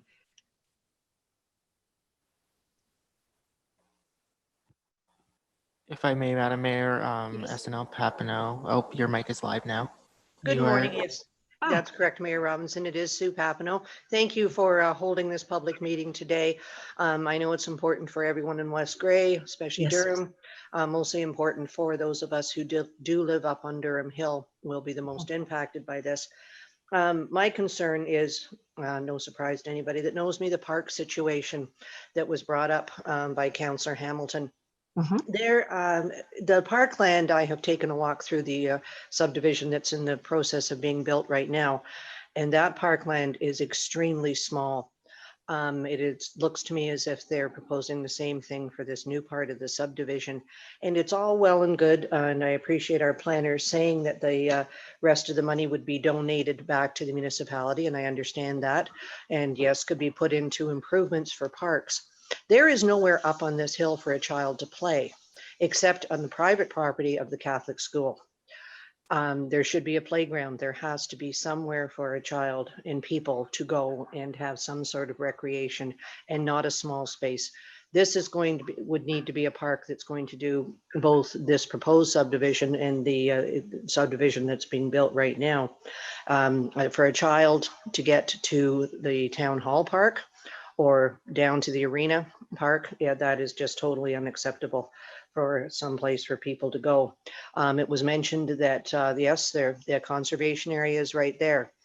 Sidewalks, there are no sidewalks on Durham Road. You can't expect a child to walk out Durham Road East and access the Saugeen Conservation. They could walk down the hill and go in the other way by the Riverside Restaurant, but even that is quite a hike for a small child. So I would like dearly to see parkland on top of the hill where children could go and play, where there could be trees, where there could be a garden, where it's accessible.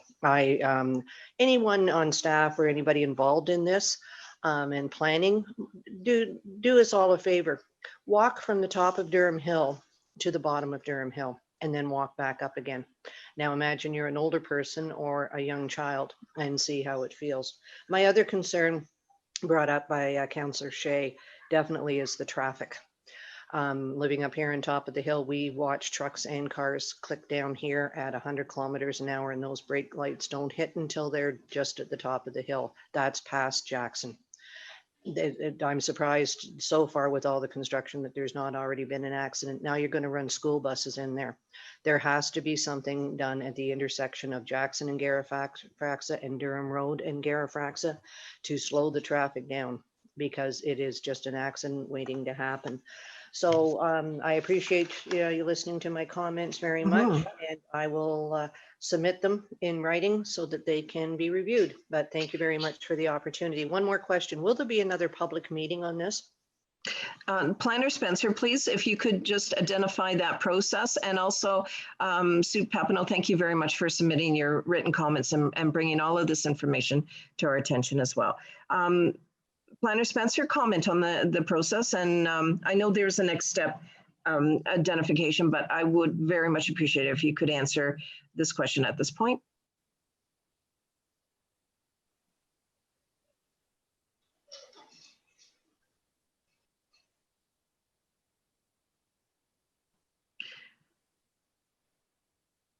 Planner Spencer, are you able to respond? Okay, perhaps I could go to Planner Taylor, please. Yes, thank you, Mayor Robinson. To that question, typically speaking, unless there was a strong desire from council, we wouldn't see another public meeting on this. That said, typically the meetings where both at the county and municipal level, where our future reports are presented, are done in open session. So there would be the opportunity for the public to tune into that. When we get into a second public meeting, that's usually where there's been major changes made to an application. So let's just say, for example, right now they're proposing 207 units and they come back 2 months from now, they being the development team, and decide to try to add another 30 units. Well, we'd say, hey, listen, last time we talked to the public, there was only 207. Now maybe we're looking at 237. We need to go back and get more comments. So the short answer to my long answer here is typically we don't have a second public meeting unless there's major changes proposed to the development proposal. And then as staff, we would likely recommend a second meeting. Well, thank you for that. Sue Papineau, is there anything further at this point? No, thank you, Mayor Robinson. Well, thank you. And now, Supervisor Hewlett, I'm going to call upon Anne-Marie Watson. I wonder if you could assist with the microphone. And good morning, Anne-Marie. Good morning, Mayor Robinson. Thank you very much for giving me this opportunity. It's been very interesting and rewarding listening to all the experts this morning, and especially with their attention to the infrastructure issues. I am, however, raising a separate infrastructure issue, which I believe is more of a ripple effect. So I'd like to put on my hat as a role in the healthcare sector in this community. With the growth of the subdivision and the increase in the population, I wonder if the developer has given any thought to the impact on the local hospital, medical clinic, and healthcare providers. I've been in conversation this morning already with Michael Barrett, the CEO and president of South Bruce Grey Health Center, and he has not been approached for a conversation or a meeting to discuss the ramifications or future planning. And I'm wondering if the developer would like to address that or would like me to arrange a meeting, or what their plans are or the impact. Well, thank you, Anne Marie Watson. And I think at this point, we would very much appreciate if the Kristen Rene and Travis Burnside could respond at this time. And certainly if there is an opportunity for an additional meeting, that absolutely makes sense now. But I wonder, Kristen, to begin with, could you please respond? Yeah, thank you, Madam Mayor. We have not had a discussion in relation to that, but it's a very interesting point, and I will definitely take it back to the team, and we'll, I guess somehow I'll get your contact information, or we'll reach out to the healthcare center and have a discussion. So thank you for bringing that to our attention. Well, thank you as well. Anne Marie Watson, you still have the mic. No, Mayor Robinson, I'm good. It was the only point that I wanted to raise, and thank you for giving me the opportunity. Absolutely, thank you. And it's nice to hear your voice this morning. Thank you. Supervisor Hewlett, I now would like to call upon the individual that has the last 3 digits 619 in the phone. To the member of the public who has the last 3 digits of their phone number, 619, you are live and unmuted. If you can state your name and your comment for the record. Hello, thank you. Good morning. This is Carolyn Banjovic. Good morning, Carolyn. And I have numerous points, about 5, in response to what I've heard so far and related to, the whole thing.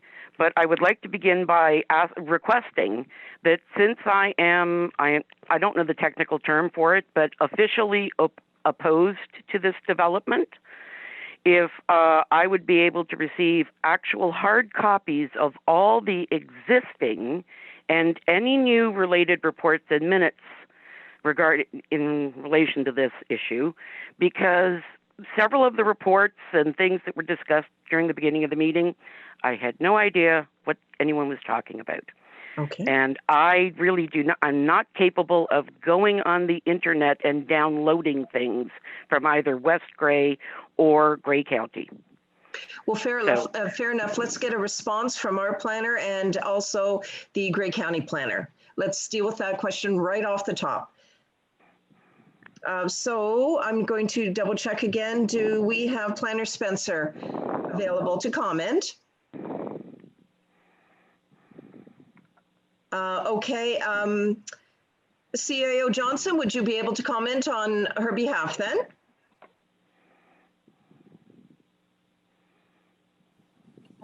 Thank you, Madam Mayor. And to the President, you're asking for formats, alternate formats, and we can accommodate. We'll just connect with you at a later date. Okay. Yeah, thank you. actual paper hard copies. Yes, no problem. Thank you for the inquiry.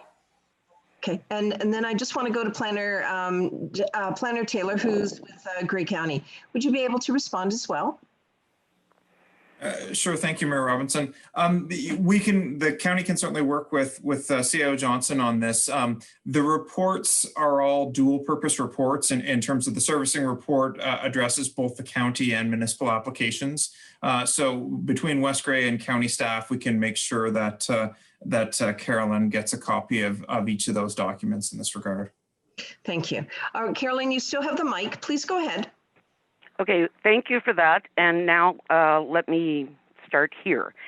In regards to, I believe it was Councillor Hergert and Councillor Townsend's concerns about the Source Protection Authority, they didn't know anything about this development until I contacted them about 10 days ago.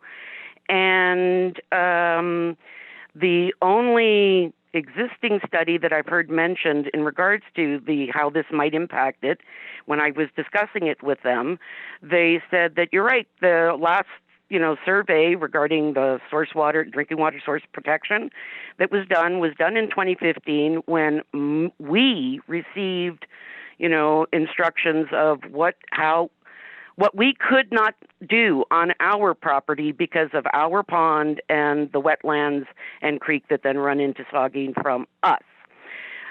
Related to this, from part of the discussion, was I'd like to inform everyone that's listening that you might not be aware of this, but my family has owned this property for over 50 years, this neighboring property. And so you might not be aware that that gully down in the northeast corner that is currently surrounded by trees that they propose would be covered over by streets A, C, and D, the assorted lots, and the townhouses, is a wetland.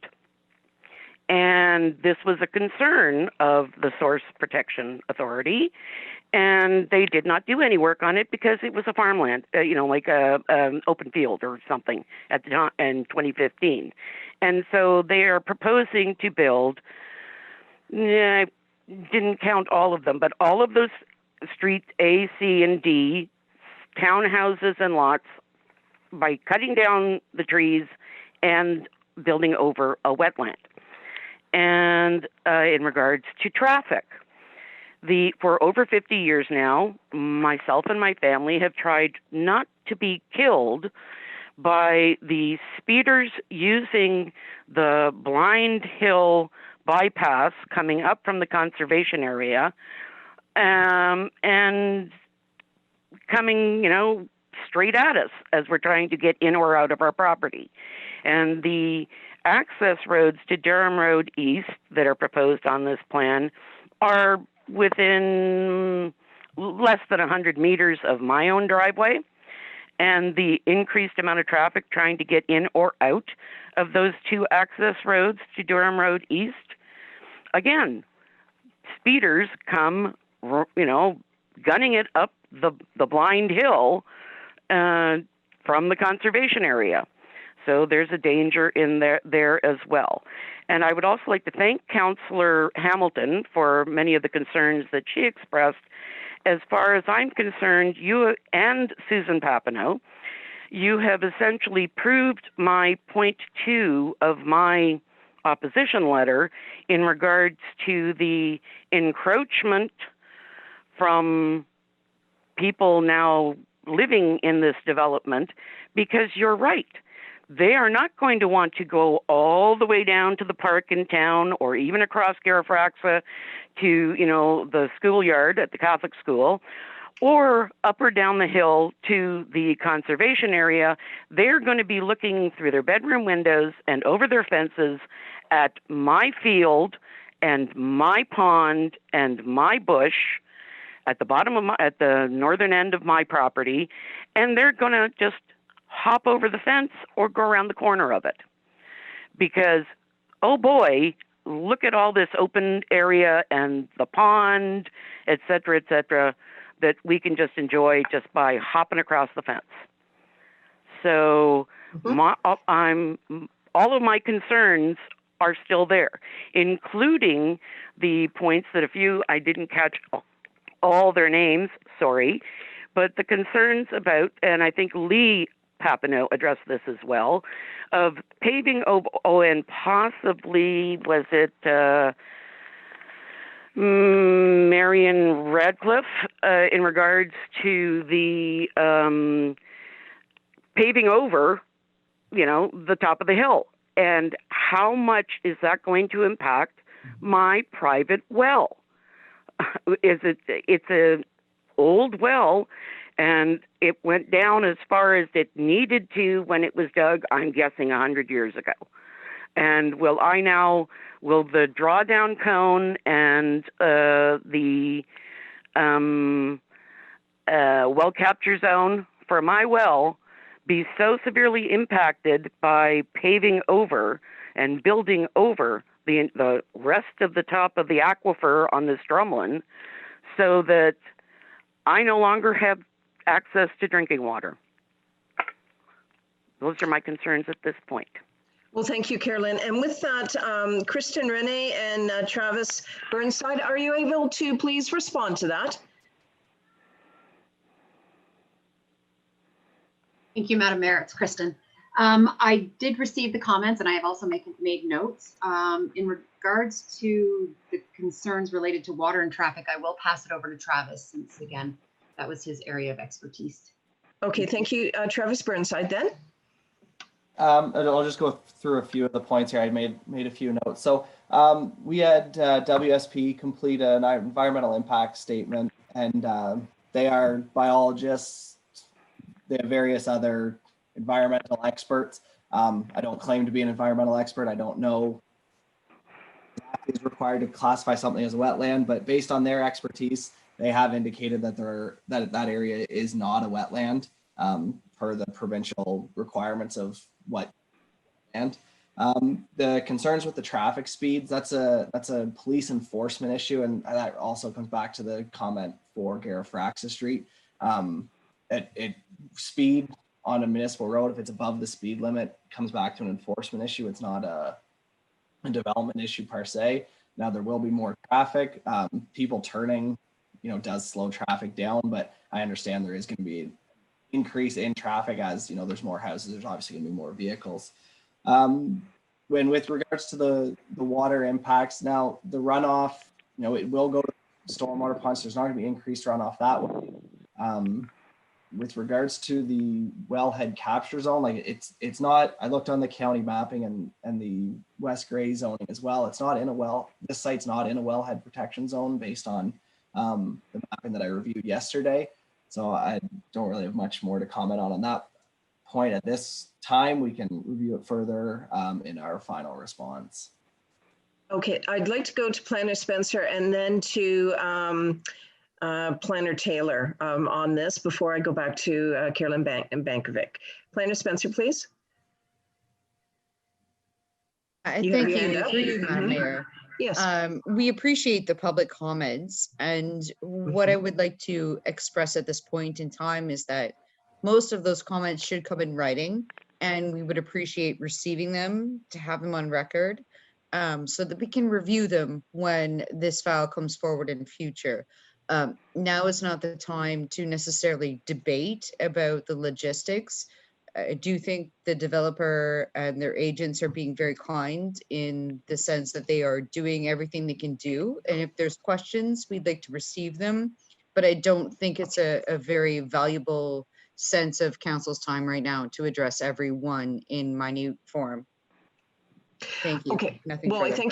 I thank you for that. But I do want to say, just to everyone, this is a public meeting, so it certainly is the opportunity to express your views and your comments and also gain an understanding and recognizing there will be other opportunities, as we've mentioned already through reports. I still feel it's, it is essential that individuals that are calling in, taking the time to comment, providing their concerns with respect to this proposed development, have their questions responded to. And if it is that through the Planning Act, Planner Spencer, that written comments are required?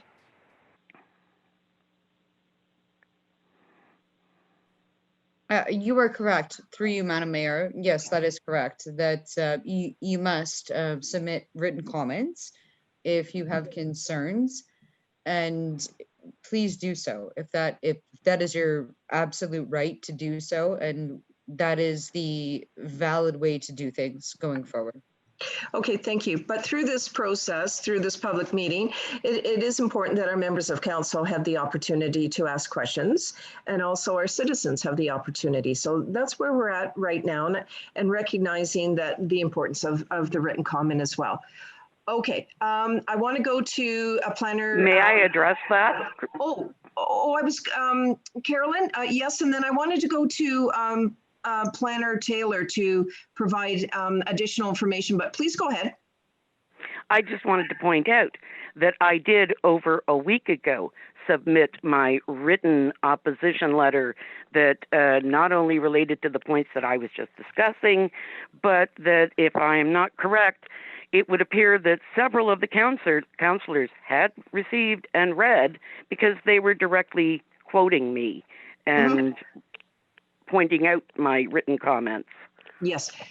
Yes, your Monday, November 23rd, 2020 correspondence is attached to this public hearing agenda. And yes, as 3.2.1, we have listed your written comments. So absolutely. I wonder with that, Carolyn Bankovic, if I could just go to Scott Taylor for a response as well, and then I'll come back to you again.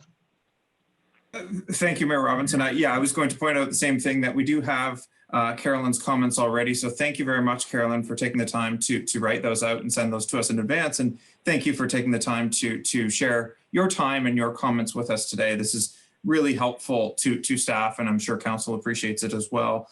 Just to build off what Laura Lee was saying, our guiding legislation, the Planning Act, gives us the ability to consider both written and verbal comments. So the fact that you've already written them down and the fact that you're here today, they're both going to be treated with equal weight, and we look forward to trying to work to address your comments in the future here. All right, thank you for that. Carolyn, you still have the mic. Okay, I just remembered that I forgot to make a note to thank, I believe it again was Marion Radcliffe and Councillor Hamilton on their also adding to my concerns about the light pollution. I had made further notes since I submitted this 3-page letter in regards to all of those issues of the I can't remember the technical terms for them, but the lights that are directed down and using the proper wattage or whatever it is to try and minimize the light pollution from this huge development that will be doubling the population of Durham. Okay, thank you very much for all of that information. I thank you again. Is there, having said that, I just want to double check, is there anything further at this point? From me? Yeah, and I recognize your verbal submission is most important, and also your written, but is there any other questions before I continue on? I have no other questions at this point. All right, well, thank you. Then Supervisor Hewlett, you had identified that there was a comment from chat, and are there any other written submissions that you could provide to this public meeting right now?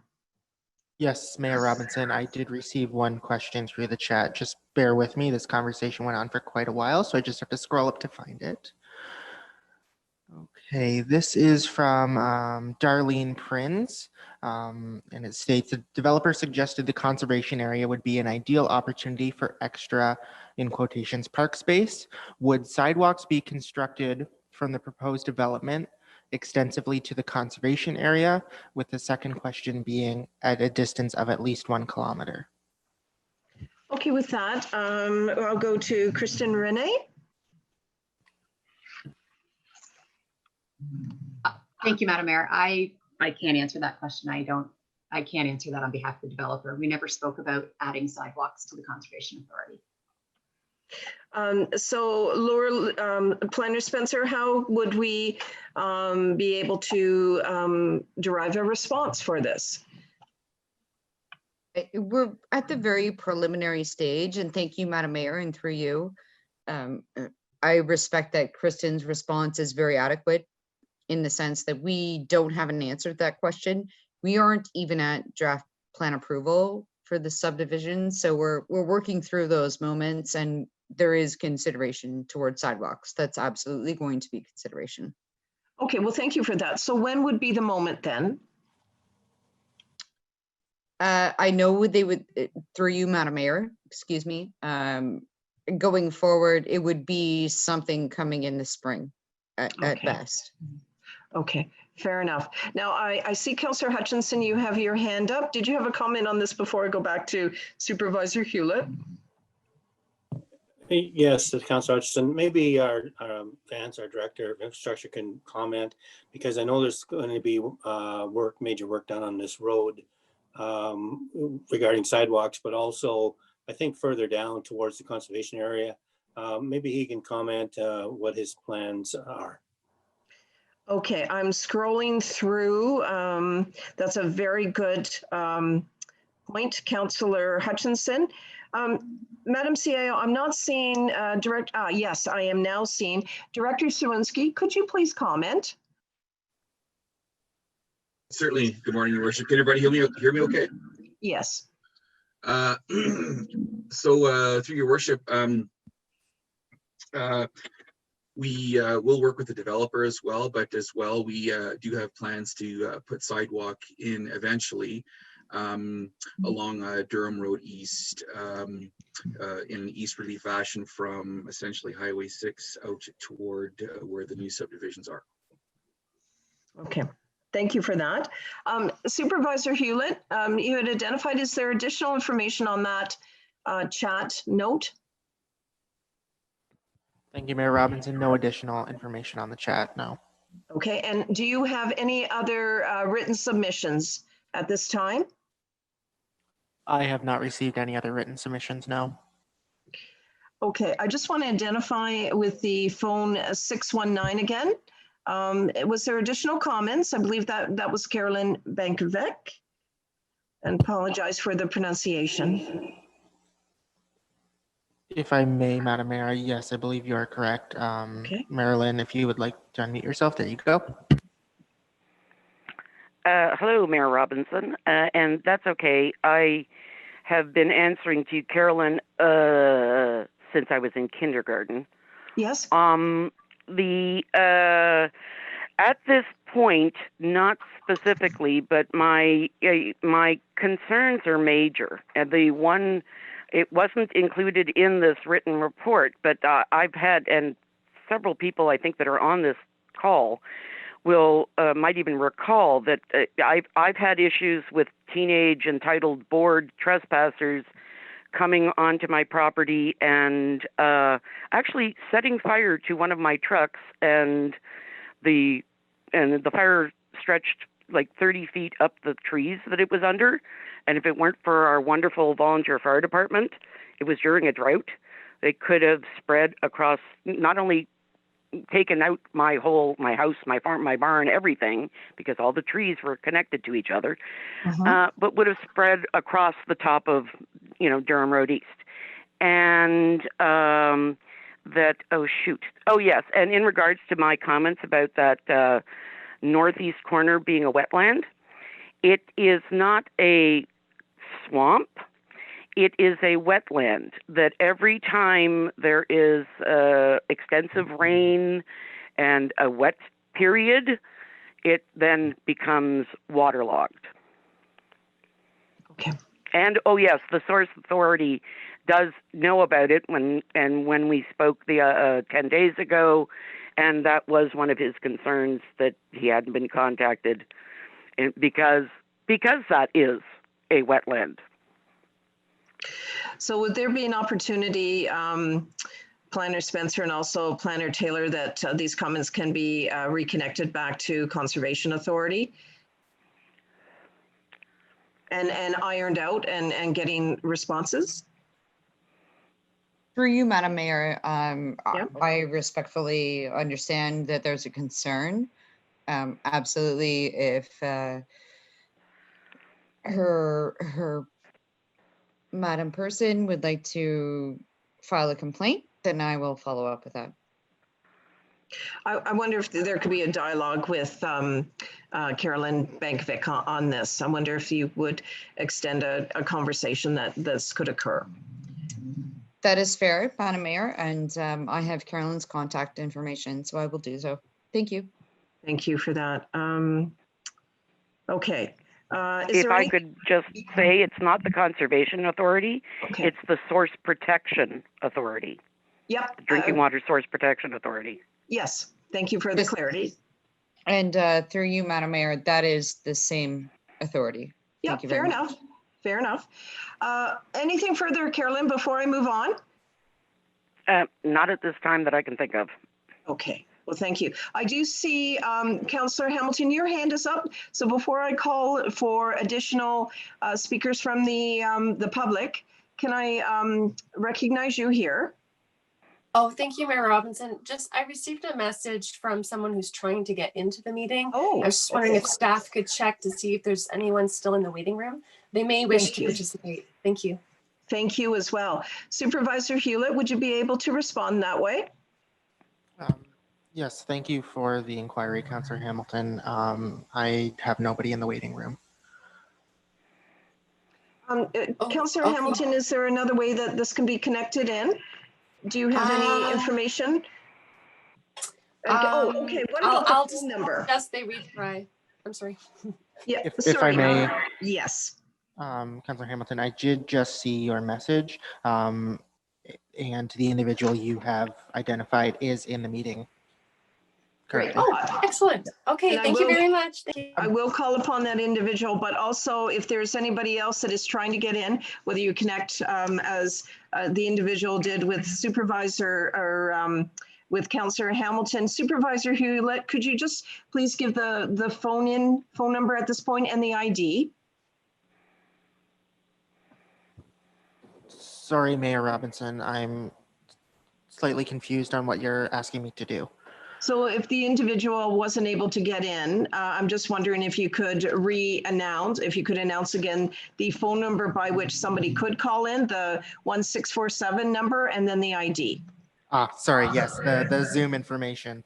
So the number, if you do get disconnected at any point, the number to connect over the phone is 1-647-558-0588. And the meeting ID for this meeting is 835-4456-7371. Good. Thank you. So I am seeing that there is an individual with the last three digits being 142. Would that be the individual that Councillor Hamilton is referring to? That would not be the individual Councillor Hamilton was referring to. Well, then I wonder if you could address, bring forward the individual that Councillor Hamilton was referring to, please. If I may, Madam Mayor, I don't believe the individual Councillor Hamilton had referred to was wishing to speak. I just believe they were trying to get into the meeting. Oh, okay, good. All right, extra effort here all the way around. Okay, so with that, Supervisor Hewlett, then, there is an individual that has called in with the last three digits 142. To the individual who has called in, the last three digits of their phone number being 142, your mic is now unmuted. If you could state your name and your comment for the record. Hi, it's Marion again. I'm thinking that maybe the reason the person couldn't get through was in the virtual meeting, the thing for this public meeting, you've got 1657. So that may be why they're having troubles getting in. That's all. Well, thank you for that comment. Very much appreciate it. And Supervisor Hewlett, could you check into that? Very much appreciate it. Okay, so Councillor Hamilton, do you have anything further? Your hand seems to be up still. I'm just double checking. Oh, okay. Okay, thank you. I just acknowledged that Councillor Hamilton virtually shook her head. No, there wasn't anything further. All right, so with that, Supervisor Hewlett, is there anybody else that wishes to speak with regards to this public meeting? Thank you, Mayor Robinson. At this time, I am not seeing anybody wishing to speak, nor have I received any chat messages. So I believe we are good to continue on. Thank you. On item 3.4, Laura Lee Spencer, Manager Planning and Development, there is a summary and next steps, please.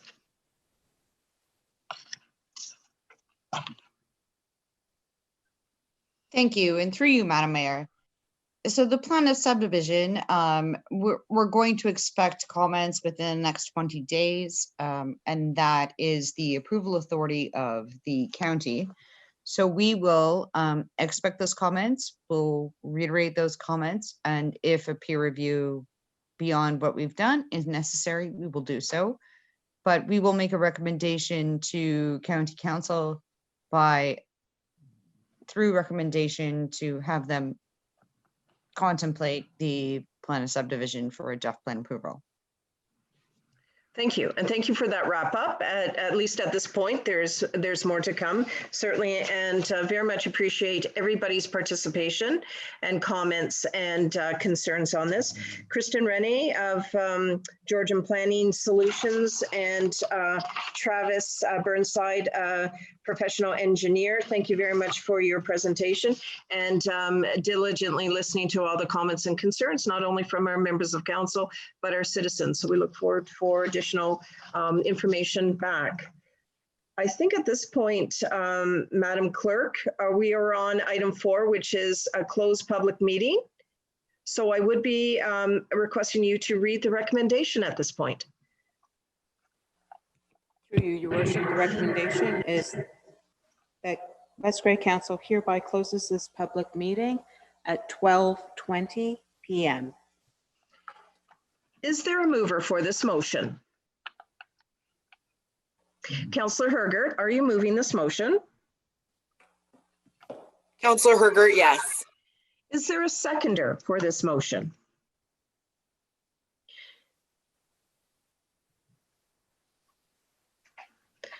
Councillor Shea, are you seconding this motion? Councillor Shea, I second the motion. Questions or comments? On the motion, all those in favor indicate with a check mark. Those opposed indicate with an X mark. Mayor Christine Robinson, I am in favor of this motion. Councillor Townsend. Councillor Townsend, in favor. Councillor Hergert. Councillor Hergert, yes. Councillor Shea. Councillor Shea, yes. Deputy Mayor Hutchinson. Deputy Mayor Hutchinson, in favor. Councillor Hamilton. Councillor Hamilton, yes. Councillor Hutchinson. Councillor Hutchison, in favor. Motion carried. So that has completed our first public meeting. We do have another public meeting, and also when we go back into our regular council meeting, we have a delegation. So I've got a couple questions, and that is first, Clerk Scharbach. I wonder if you could just provide some procedural guidance for all of us here at the council table in terms of timing, and also an indication of, does council want to have a bit of a break on that? But first, I'd like your comments, Clerk Scharbach, with regard to the public, the second public meeting dealing with community improvement plan, recognizing that the start time for that one was just listed on the agenda as 10 a.m. But we do have a delegation also. Your comments, please. Through you, Your Worship, the second public meeting is a presentation of the Community Improvement Plan. It's a statutory public meeting, and it was included in your package is the Community Improvement Plan. It has not changed throughout the process. There's been a number of very positive comments received along the way. So this is the last step before adopting it by bylaw in our regular council meeting. All the comments have already been received. This is a presentation of the final version before adoption. That's it. So it should be very brief, and then we can proceed through to our delegation. They've been very patient and kind to stick around for us. So I would say our next step is to call to order and convene in a public meeting pursuant to Section 28, the Planning Act. Good, thank you for your comments. So members of council, after hearing Clerk Scharbach's procedural comments, and thank you very much, if you're so inclined, we can proceed with our second public hearing, and then when ready, adjourn that particular public hearing, and then reconvene back into regular session for our delegation presentation on item number 7, and then perhaps at that point take a break for lunch. Does that sound amenable to everybody, as our presenter has been waiting? Okay, I'm hearing okay. I'm just scanning. All right, with that, members of council, thank you very much. So I am now calling to order the public hearing dealing with community improvement plan. We have all members of council here. We have a quorum. Clerk Sharbeck, could you please read the recommendation at this point? Through you, your worship, the recommendation is that West Grey Council hereby convenes in a public meeting pursuant to section 28 of the Planning Act at 12:23 p.m. Is there a mover for this motion? Councillor Hutchinson, are you moving this motion? Councillor Hutchison, yes, I can move that motion. Is there a seconder for this motion? Okay, just a moment. I'm looking on my dashboard. Deputy Mayor Hutchinson, are you seconding this motion? This is Deputy Mayor Hutchinson. I will second that motion. Questions on the motion? All those in favor then, indicate with a check mark. Those opposed with an X mark. Mayor Christine Robinson, I'm just going to move up my dashboard, pardon me. Mayor Christine Robinson, I am in favor of this motion. Councillor Hutchinson.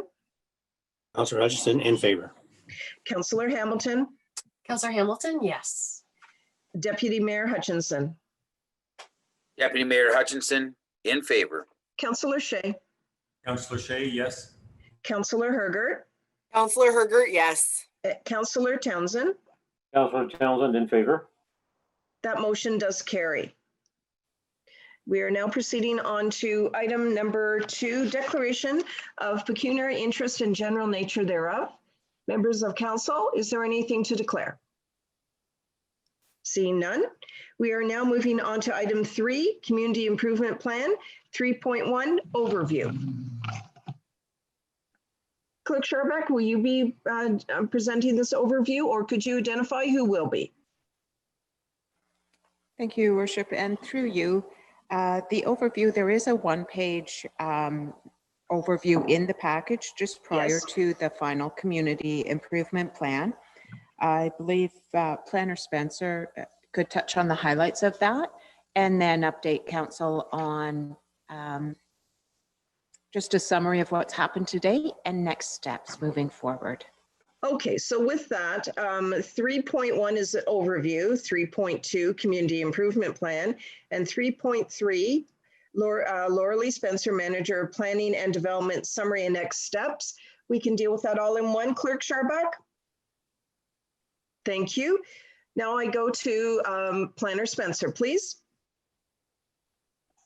Thank you, and through you, your worship.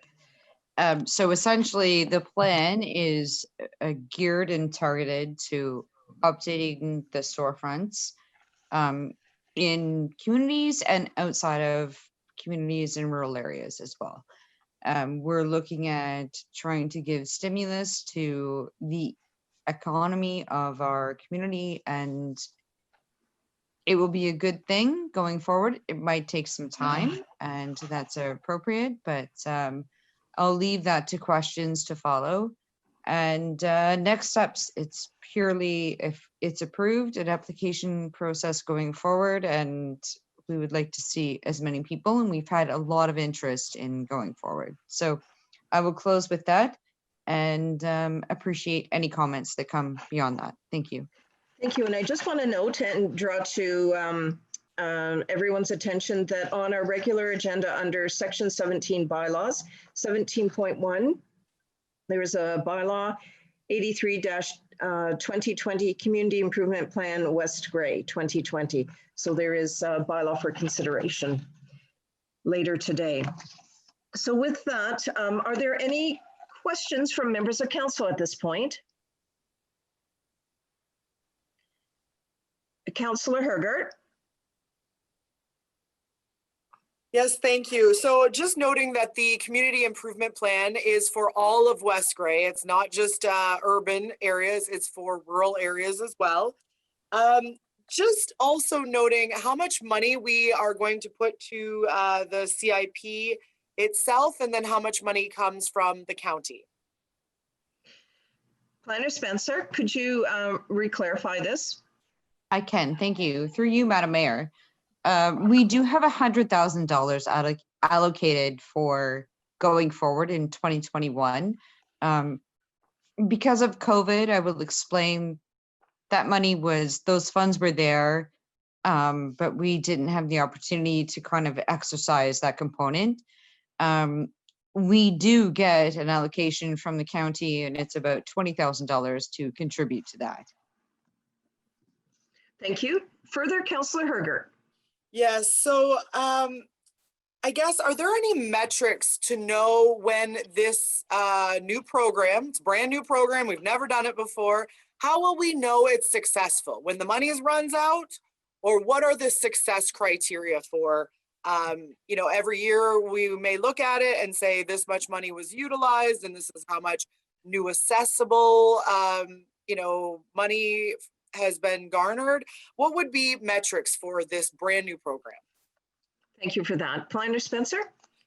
Well, thank you. Through you, Madam Mayor. The matrix of making it accessible is obviously we're on the first term of anything, and we're going to reassess it.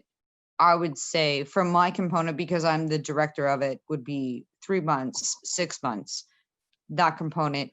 You look at it, you see who's applying, and if they're not applying, then we have to go back and assess why they're not applying. So we're going to have to, it's going to be a learning process, but it's definitely going to be monitored, if I can put it that way. Right, I saw that as a component that there's a monitor piece. And so as council, would we expect to see back a report in 3 months, 6 months, 9 months? Through you, Madam Mayor, if that is council's wish, yes, I would do that in 6 months. 3 months is a little bit too short in the initial process, but 6 months would be fair. Okay, so that is something I would be looking for. And I agree, 3 months might just be getting the notification out to people. And so by the time there's a little bit of pickup, you know, after Christmas and so on, I think a 6 month report would be great, would be fantastic. Then we can see the success of it. I also have a quick question. I brought this up at a previous public meeting, but I was a little disappointed that it doesn't use every single tool available. And that was to the point of tax rebates or tax deferral on a property, especially like commercial or industrial properties where it takes that much more of an incentive to actually make change. And so I'm curious why we still are not utilizing that tool. Planner Spencer. Thank you. And through you, Madam Mayor, there is the RIF program, which is very much a benchmark to fill in the gaps of every program that is not necessarily coming from the government that helps you. So I do believe that the CIP, in conjunction with the federal programs and that the RIF program, will give people an opportunity.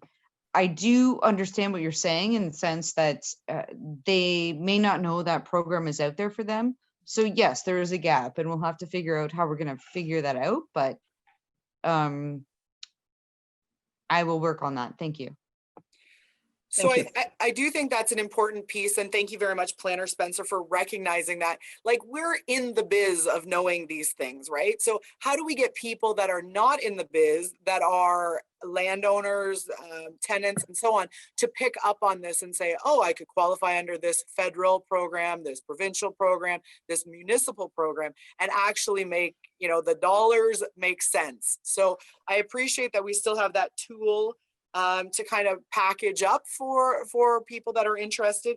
But I also think another part of the package is that affordable housing strategy and some of those other items that, yes, we make mention of them, but how do we actually get people to access funding?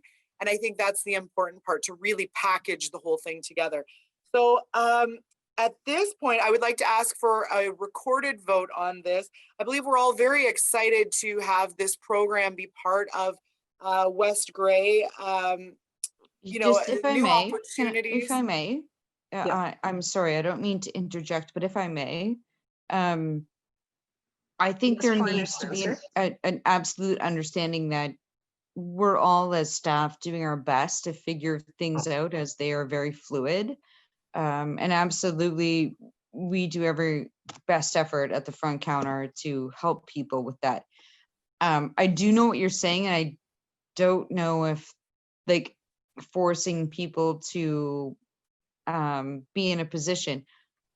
economic development will help you out in any way, shape, or form, but it is a lot of work. Okay, thank you, Planner Spencer. And Councillor Herger, before I go back to you, because you certainly have the mic, I just want to identify, and I want clarification from Clerk Scharbach, that at this particular public meeting, there's not a decision to be made. However, we do have a bylaw that is later in the agenda, but that's my understanding. But with regard to process and your request for a recorded vote, Clerk Scharbach, could you please respond? Sure. Thank you. And through you, Your Worship. Councillor Herger, I know, or I think the recorded vote is perhaps at the bylaw time. Would that? I think Sorry, we're I couldn't hear you, but I think we're on the same page with that. So we'll just receive the information, but when we get to that bylaw portion, would you be able to remind me of that at that time again? Yeah, no worries. Okay. Thank you. Okay. Thank you. I will, I absolutely know Councillor Herger will remind us, but I have it on my agenda as well that a recorded vote has been requested. Was there anything further, Councillor Herger?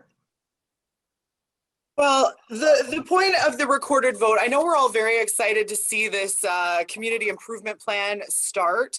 It's been a long time getting to the table, and I appreciate that as well. There's a lot of effort that has gone on. I mean, this is really a book of all the activity that we could try and flow through economic development. And so I appreciate the effort that's been expended. I also want to note that this money, $100,000, will be of taxpayer money that could have come from tax sales, could have come from people that were very much struggling to pay their taxes. And now we will turn around and redistribute the wealth to businesses and to homeowners and so on. So I think that this is more a political theory discussion that I would not be supporting the community improvement plan. But I recognize that there's been a tremendous amount of work, and I hope that the project, you know, will go successfully. But we'll see on the vote. Thank you very much. Well, thank you as well. I'm going to go to Clerk Scharbach, and then I'm going to go to Councillor Townsend. Clerk Scharbach, please. I'm sorry, Your Worship. I didn't have my hand up on purpose, so I apologize for that delay in the meeting. No, fair enough. Councillor Townsend, please. Thank you, Madam Mayor. First of all, I'd like to say that very proud to be part of the Economic Development Committee that has worked hard to get this done and to get through the process. It's been a while. We started with the county plan and made it more West Grey, if you will, by keeping really the guts of the county structure. So that's my point one.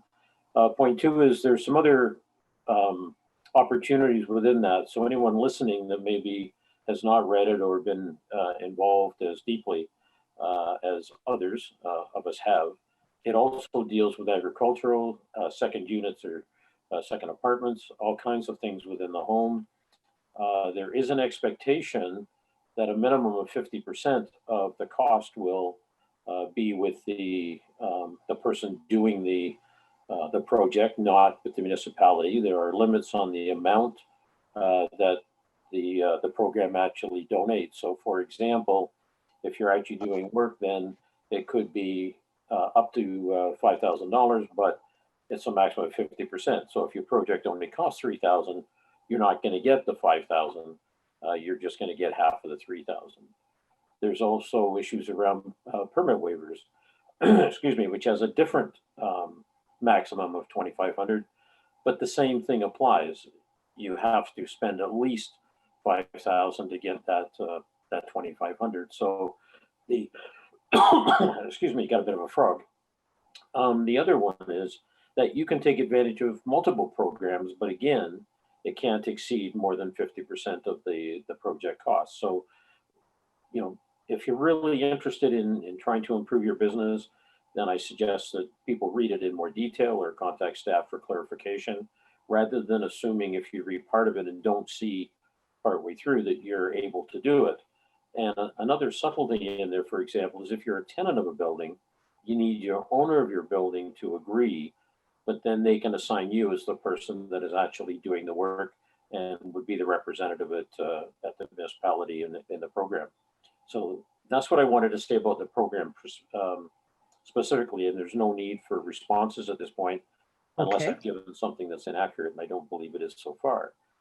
The other little nuance to it is there were monies that were sort of allocated from the municipality, but there were also monies that were allocated from the county.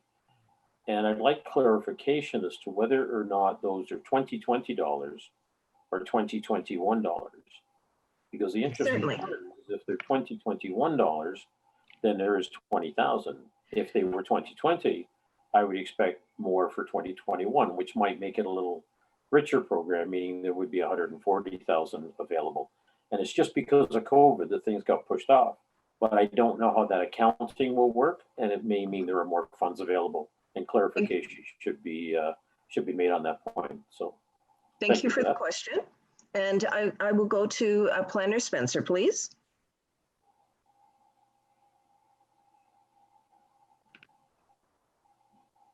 Thank you, and through your worship, yes, those funds came from 2020, to clarify.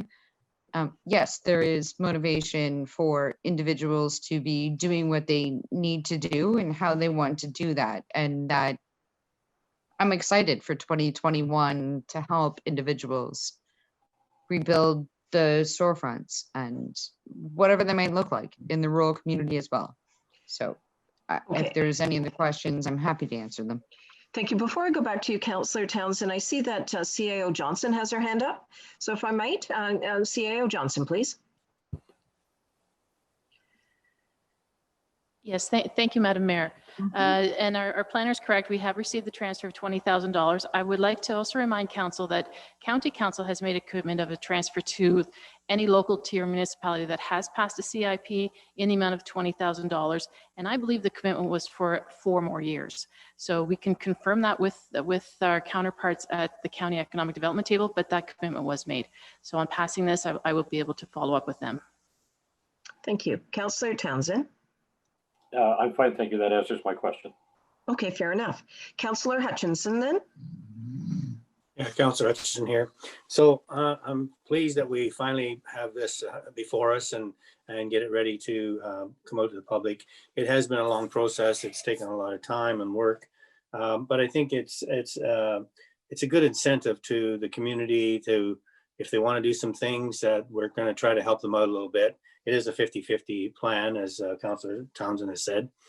And it also, something else I wanted to point out is I believe it's a first come, first served basis. So whoever gets their application in first gets the first opportunity to get some money and so on. And if the money runs out because we've had enough application, then the early bird gets the worm, I guess, put it that way. So the next step, I think, for us is really to push this thing out and make the public aware of it. We've talked about it. People know that it's coming.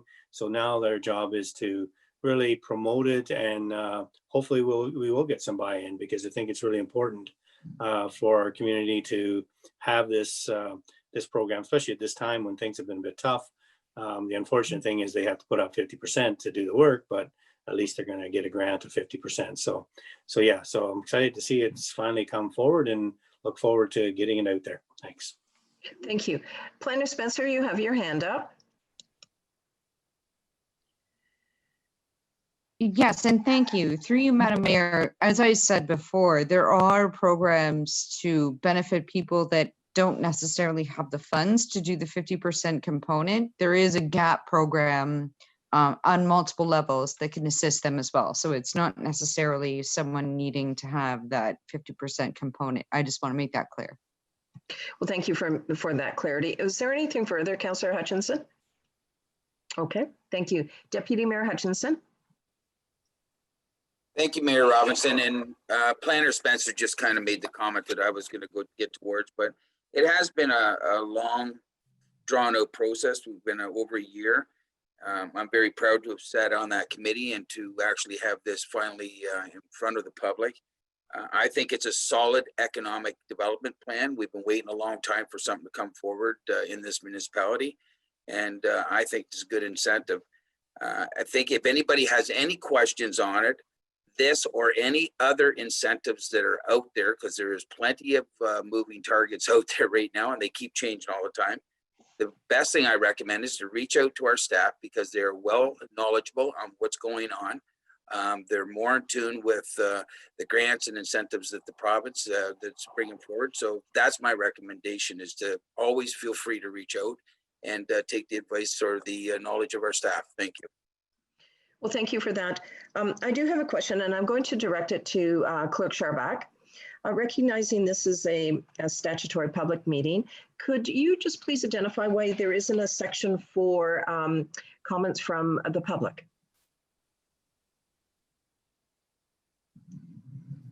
Thank you, through you, Your Worship. This is sort of the wrap-up piece. There has been a long consultation period. There's been a virtual open house that's been 10 days, 24 hours a day available. And prior to that, there were a number of opportunities for public input into the plan. So the process under the Planning Act has been quite extensive. And this public meeting, quite often there are changes to a community improvement plan between the beginning, the first presentation to the public, and this public meeting. So it would definitely highlight any changes.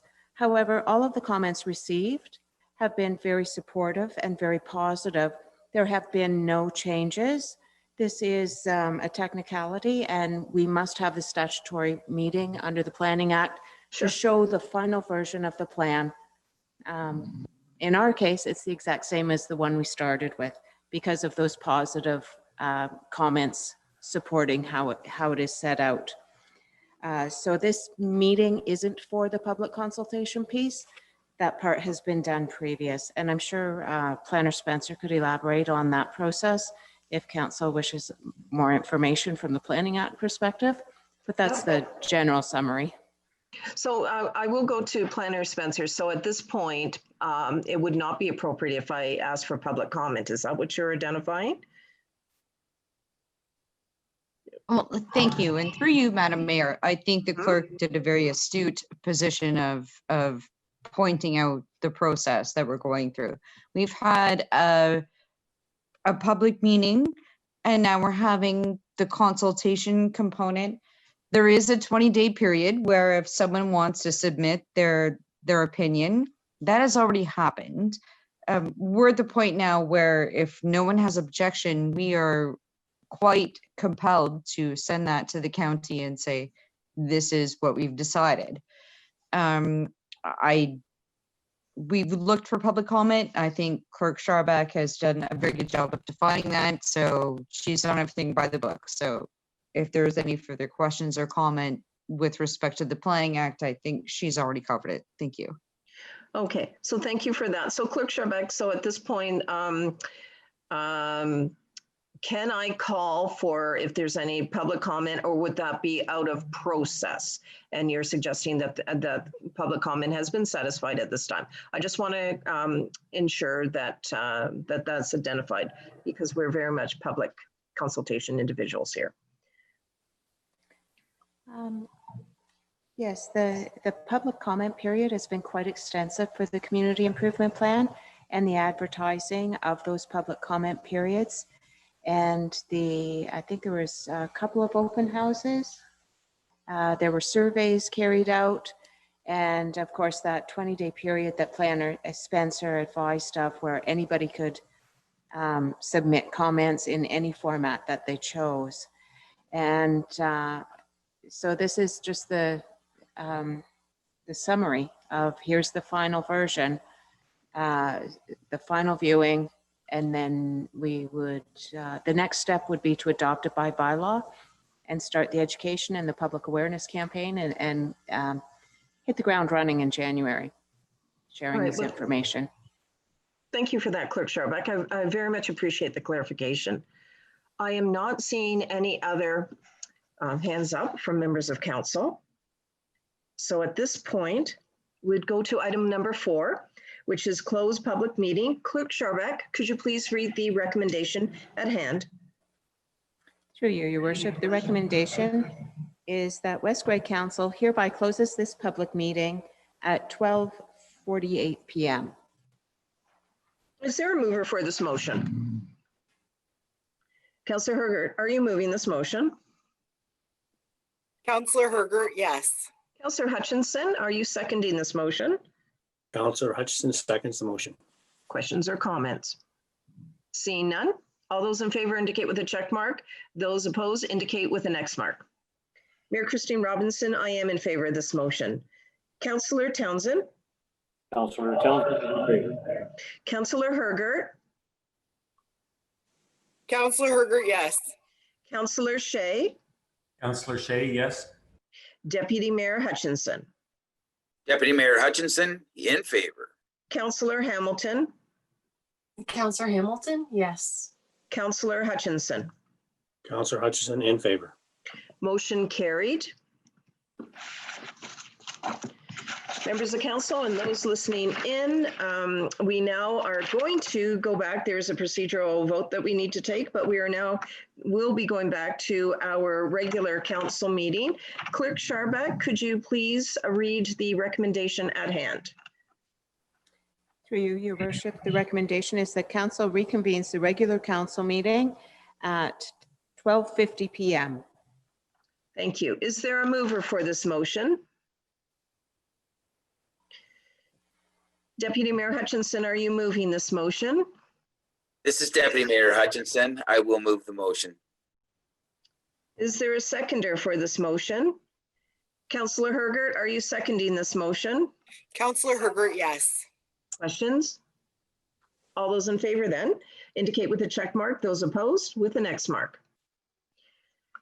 Mayor Christine Robinson, I am in favor of this motion. Councillor Hutchinson? Councillor Hutchison in favor. Councillor Hamilton? Councillor Hamilton, yes. Deputy Mayor Hutchinson? Deputy Mayor Hutchinson, in favor. Councillor Shea? Councillor Shea, yes. Councillor Hergert? Councillor Hergert, yes. Councillor Townsend? Councillor Townsend in favor. That motion does carry. We are now back in regular session, and this is on item number 7, delegation presentation.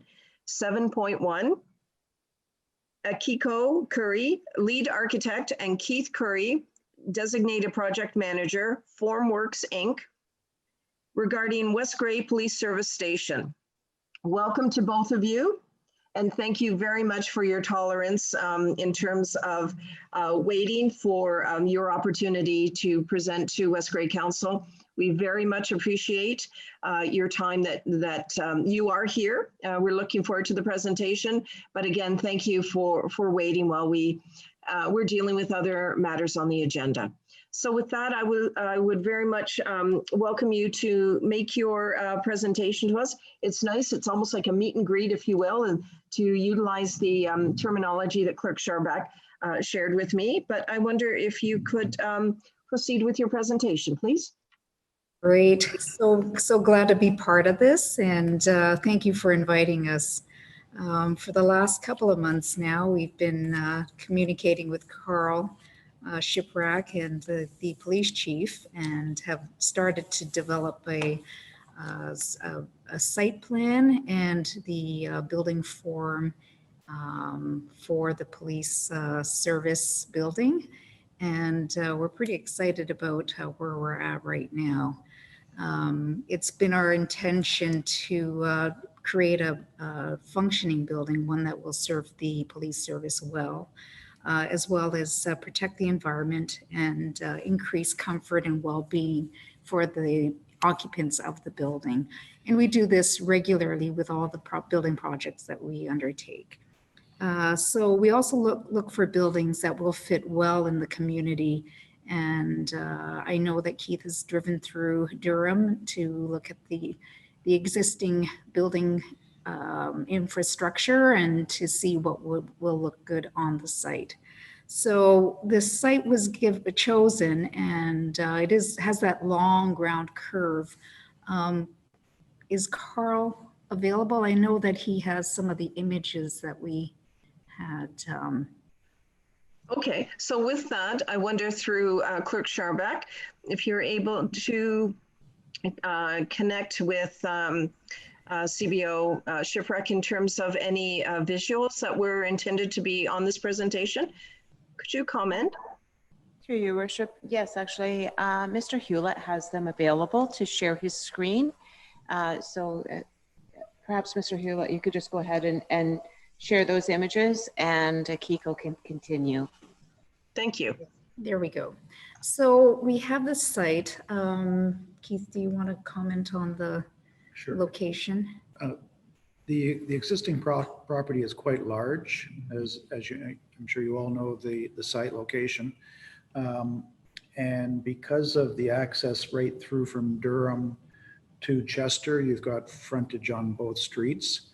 The possibility of having a municipal road through there at some time exists. We're not showing it all the way through, but it would be able to connect to Chester if that was desirable. So the orientation of the building is really facing west as opposed to north onto Durham right now, with the possibility of having that future road allowance. We tried to keep the building site up into the northwest corner as much as possible so that you'd be able to utilize the rest of the site for another municipal use.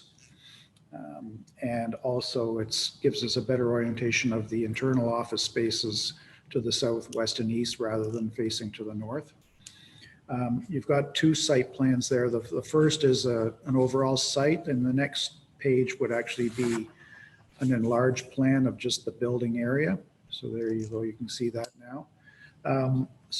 We have, as I said, fronting onto that new large driveway. You've got public parking to the west of the building, and the main entrance to the building would be to the southwest corner of the building. There would be a road, or a driveway rather, going to the east to the rear of the building, and that would be staff and police parking with all their vehicles on the east side of the building. Their main entrance would be at the northeast corner of the building coming in. And we'd also have garage bays, we call them equipment storage bays, plus the Sally Port bay that would bring the prisoners into the cell area. At the back of the lot, we've got a location for a generator and recycling and garbage, and as well large vehicle parking and a secure compound. If there's any vehicles that have been taken in, they can be locked up in that location. So with that, you'll see also we've got there's an existing sign on the property. I'm not sure what the intent of that sign is, whether it stays as part of that property or not, but we've left that in that location presently, and that could be discussed at a later time, I would think. Beyond that, how would you like to do questions as we proceed, or save them to the end? So I would very much suggest that you continue with your full presentation. You have been waiting for quite a long time, and certainly we have been waiting for your presentation. So I think please proceed with your complete presentation, and then following that, I'll open it up for questions from members of council. Thank you. Okay, thanks. So the next page is we have some exterior elevations of the building. I know it's going to be a little difficult having not seen the floor plan. I don't know if that was shared with anyone, but the building elevations that you're seeing there, the top one is the west elevation, and the one below is the south elevation. Now, on the south elevation would be the primary office spaces, and you see in the corner would be the admin reception area. So where you see that sort of on the upper elevation to the right, there's a sort of reddish brown area that's adjacent to the front entrance. And we're also looking at, we've got along that face where you see the West Grey Police Service sign, that would be the police locker rooms and the fitness room. So we don't really want to have lower windows in those spaces, but we were proposing some clear story windows that would face north, that you see those angled roof areas in behind. And as well, then further to the north is the constables areas. So that'd be the detectives and constables areas of the building. If we go to the next sheet, so the top page is the rear of the building. You'll see 3 overhead doors. The 2 together are for equipment bays, whether they choose to store snowmobiles, boats, or if it's just maintenance. There's a lot of uses for those 2 garage bays. The single door by itself is the Sally Port entrance where the prisoners will be brought into the cell area. To the right of that elevation would be the main entrance for staff. We call it the mud room, where the police would have their kits that they would grab and take to their cars when they're going on shift. And there's 2 doors there. The furthest door to the right is the lunchroom, so there'd be a small patio area there for staff as well. And the elevation to the bottom is the north elevation, and that would be what would be facing Chester Street. And you can see a bank of windows there. That would be the constables and the uniformed sergeant's office area.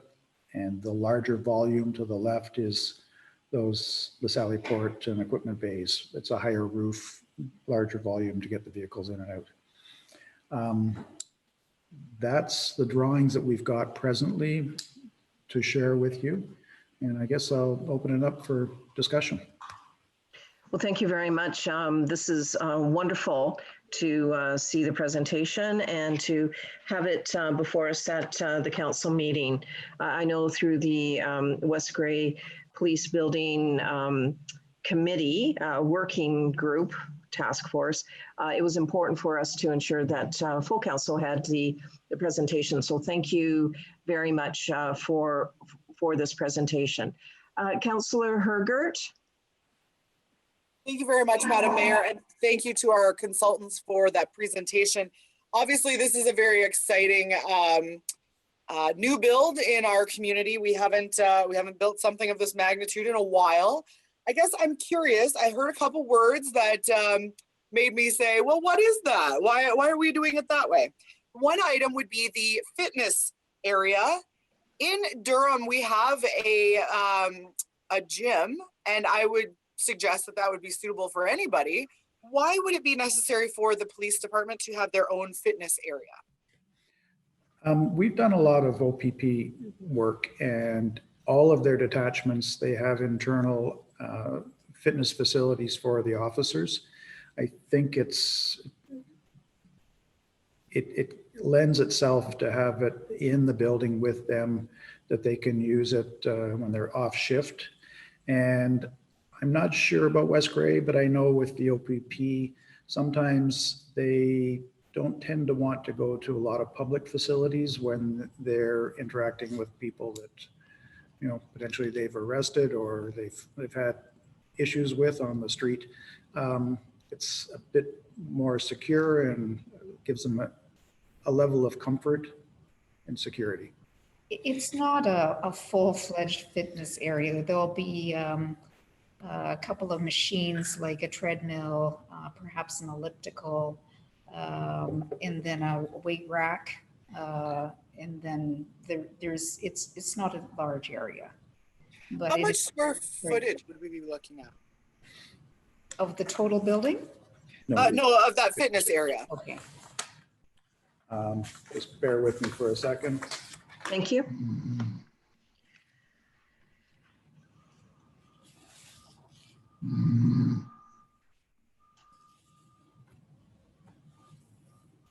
It's about 30 square meters, about 300 square feet roughly. Yeah, okay. And then the total floor plan for square footage?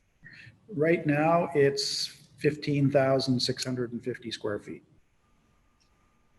Okay, so I think that is something that makes West Grey different than OPP areas, is that we do have community policing, and it is very good for our police to be out in the community, especially at a 24-hour gym that we have. And I think that that might give more of a presence out in the community, actually. So I'd like us to rethink that area maybe to something more community-based, or a good way for people to come in and have a good experience in our police station instead of just built for the people that we know will use it. I mean, this is a very large expense for our community. So we'd like a location in which the police invite the public to come in and use the building that the public's paying for. So that's one area. You mentioned patio, and I think in West Grey, a picnic table is quite common for a lunch area. So I was curious, is it going to be something more outstanding than a picnic table location? Well, it's essentially a picnic table. Yeah. Okay, very good. It's just a hard surface. Yeah, just a hard surface. Okay, very good. I'm curious how many police officers it would accommodate in this building?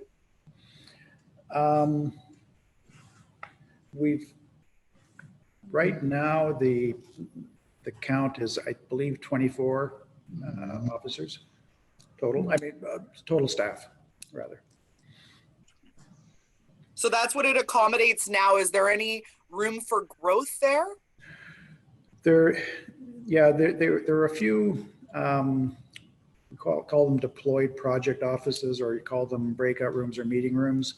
There's a few of those spaces that could be converted to future office, but we've also designed the building with a bit of a pocket to the front, and one of those meeting rooms, which I've just mentioned, could be opened up to create a hallway, and a complete addition could be built across the front with a bank of offices for future expansion. So we sort of built that into the concept for the plan. Okay. Curious about any space for subletting. Like if we know and recognize that in our community and community safety well-being, that mental health is a major issue in our community, would we have an opportunity to have a location at the police station that would address, maybe it's Canadian Mental Health Association wants to have a sub office or so. Would we be able to sublet? Is there any other like exterior locking doors that would make it accommodate for more than just police? I guess that would have to be a discussion with the police department themselves as far as their comfort level of how far they want. The way we've designed it is there's control points within the building. So there's public areas, secure areas, and how that's approached, I think is a little difficult, but right now we haven't got any, other than the community room that's out front, we don't have any public spaces. That would be a change to the space analysis and to the programming of the building. Okay, so as a council member, the only thing I guess I really still want to know is what is the budget parameters in which you're working? Well, we have not got a budget from West Grey. We don't know what your budget is, but we're working to roughly, buildings like this are roughly in the range of $400 a square foot presently. Okay. Anything further, Councillor Hergert? Not at this time. I hope this is the very beginning discussion. Thank you very much. Thank you. Oh, certainly it is. Councillor Hutchinson, then Councillor Townsend.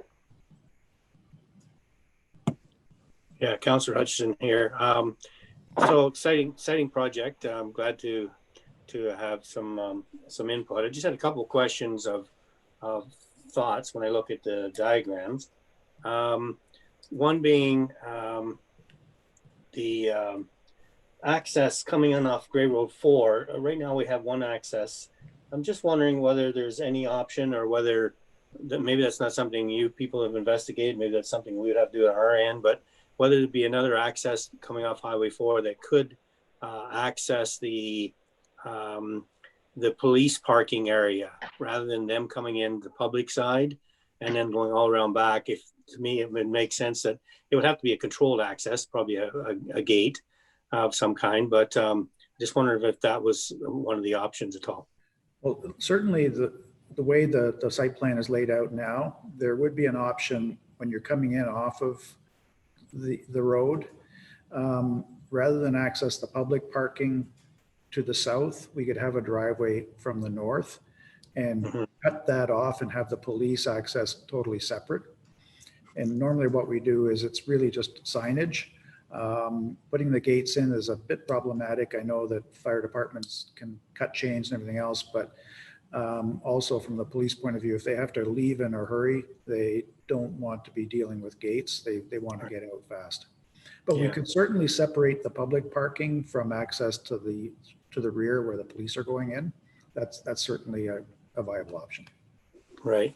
And I guess eventually potentially there's going to be access to the south coming into, can't remember the name of the street, but anyways, towards the hospital road there, if we develop that area.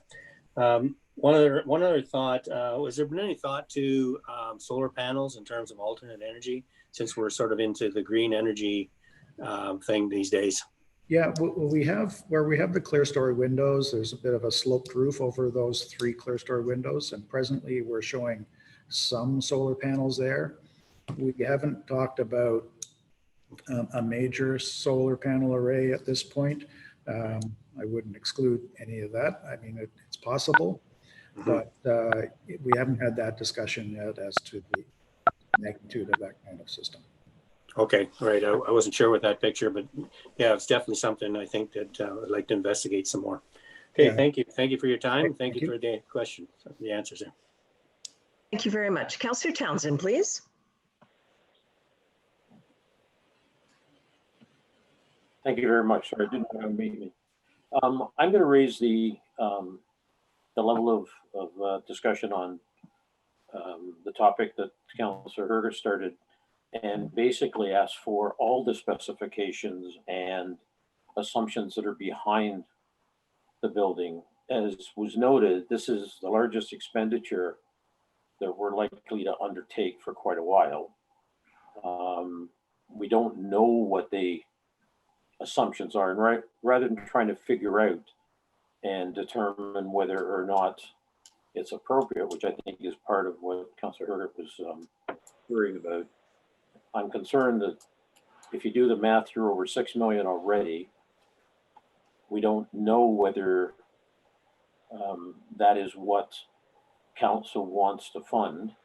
I understand there's minimum requirements. I understand that according to the Police Act and other common sense issues. But what we don't know is what is that level and what are we doing beyond that? How do we get to the bottom of that to ensure that council supports the direction? And if we don't do it now, then it'll be too late very quickly, particularly with the fact we'd like to see this project move quickly. So I'm thinking those types of things need to be addressed early in the project. As an example, if we have, I'll say 20 officers just for a round number, and we're making 20 offices, and yet we're investing in equipment that is almost like a roaming office, it doesn't make sense to build 20 offices. So how do we balance all those unless we understand what all the specifications are? So the question is, when will all the specs, assumptions, whatever, be put before council for their consideration rather than waiting too late in the project when it can't be changed? Thank you for the question. I wonder, Kiko Curry and Keith Curry, are you able to respond to that? Well, what I would say is what we've based the building on is initial space analysis, functional areas of the building. That's established the footprint for the building. In past projects, sometimes with municipalities, they have sort of nominated a building committee from council that is involved in the process, and I don't know, they get sort of updates. They're not in every design meeting, but certainly there's a way of informing council, not as a full group, but as a committee.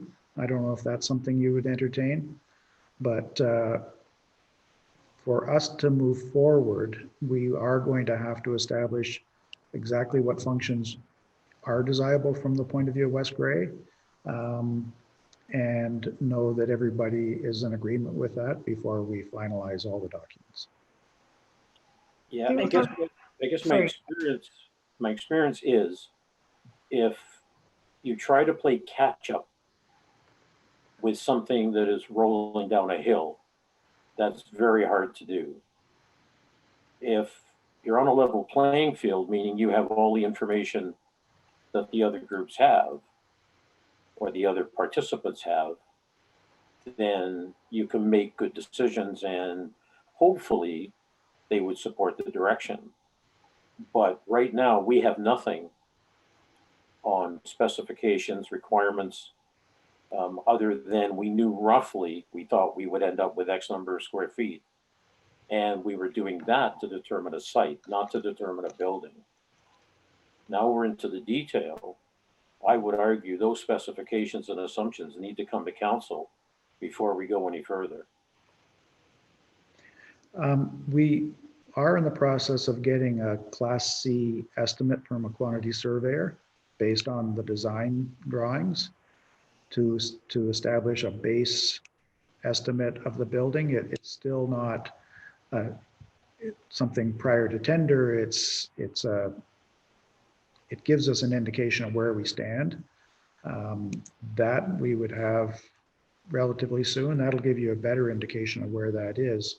But I would suggest somehow we have to have, there should be a meeting with whoever on council wants to be a party to that, if that's the case, but also the police chief, and I would suggest Carl be there to review what we have now as a space analysis, and whether they want to share that the footprint with everybody, I don't know. But I think before we move forward, we have to have an agreement with what we have to date. Well, thank you for that. Madam CIO, I wonder if you could comment on when we could provide that information, but have the discussion at council. Because I do appreciate the architect's response, but it only goes so far, and then it comes back to being on an agenda for discussion. So I wonder if you could comment on that, please. Yes, thank you, Madam Mayor, and through you, and thank you, Mr. Curry, for your comments. I would propose that I will speak with staff to coordinate something. It would be in the new year, early in the new year, and I think a meeting of this type of an agenda would likely require concentrated focus, so I don't know that we would add it to a regular council meeting. Yeah, no, that's fair enough. And Councillor Townsend, is there anything further? Because I wanted Councillor Shea to comment on this. He's the chair of our working group at this point. I wonder if he had a comment. So well, actually with that, I'm just going to say, Councillor Shea, comment as you are chair of the working group. Yes, Your Worship, thank you. So just to update you two, Mr. and Mrs. Curry, we have struck a committee to liaise with you and council. It'll have, I believe it's 3 members of council and staff support. But we do feel it's important that council needs to be informed about all of the sort of major milestones and be well prepared for the decisions that the whole group has to make, and that's specifically going to be around funding levels for the project. We only got, the working group only was convened a few weeks ago, and we only got your request for proposal, your RFP proposal a week or 2 ago. And so that's the first time we've seen it, and I don't think most of council has seen it. So we're feeling a little bit in the dark, and this has nothing to do with you. I think this is more an internal communication issue, a little in the dark about the process. So you mentioned that the Class C estimates are being prepared now. I noticed in your original timeline that they were going to be done in September and that we would be doing tendering in January. So that had me a little bit alarmed, but it seems like this schedule has shifted a little bit already. And that we are going to have time to ask the sorts of questions that Councillor Townsend was asking about specifications and assumptions. But I would also, I perhaps should have started by thanking you for coming and saying it's a pleasure to meet you and we're really looking forward to this working relationship. We're going to have lots and lots of questions. We're a very sort of demanding council, information-wise, but we're also very excited about this project. So I will leave it there. I do have more questions, but I'd like to just conclude that is by way of introduction. Yep, and thank you for that. And I just wanted to close the loop with regard to the information that you could provide at that. Madam CAO, would you be able to circulate the documentation to full council? Madam Mayor, absolutely. I can do that. Good. Take care of that this week. Yep, thank you very much. Councillor Townsend, you still have the mic. Thank you very much.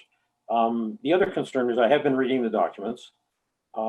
We have a project team made of staff. We have an oversight committee called the steering committee, which is referred to in the document. And then we have our ad hoc police building committee, which is made up of 3 councillors. I would have thought the steering committee would have also been made up of councillors, but the decisions on specs is not coming through that committee. It has to come from council. It can't come from a portion of council. It has to come from all the council. Because in order for council to vote or to understand, they need to start from the base up. So somehow we need to get to that level where the information is coming. We do understand it. We do understand exactly what's being asked for. Because I need to repeat, if we don't understand that, we could be approving something that is beyond our ability to pay for or wish to pay for, and yet may not deliver the ultimate service when you compare all that we expected to get. So we have to be careful of that. And I'm not sure as we catch up, as Councillor Shea / chair of that committee is, I don't know how we catch up if we don't get that information now. If we're talking about potentially going to tender in a month or 2, then that's a lot of catch up if we don't have that right from the beginning and keep that information flowing. You see what I'm saying? Thank you. If we don't do that up front, we will never catch up and the project will get out of our hands. It truly will. Okay, thank you very much. I'm now going to go to Councillor Hamilton, please. Thank you, Mayor Robinson, and really nice to meet you both. And you can tell how eager we are to have this conversation. So welcome. Just a couple questions. One being, we had quite a bit of discussion about building green, reducing our emissions, applying to the Green Municipal Fund. There's funding available for new construction of energy efficient facilities. I think they'd have to be net zero carbon. So just wondering what discussions have happened already around green build techniques, and if there's been consideration for applying for making this an application ready for applying to the Green Municipal Fund. I was given a link to the Green Municipal organization. I sent several emails and phone calls without any reply. I haven't had any success with that organization. And I'm not sure if anybody from the municipality has had any luck. So maybe this is an opportunity we could facilitate on our West Grey side, because certainly we'd want that to be successful. I'm sorry, that sounds very frustrating for you. I'm wondering if there's a path forward here through our own West Grey staff to make these linkages and keep that conversation moving forward. I guess that'd be a question to our CEO, please.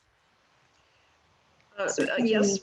to do a net zero type building is expensive because it will require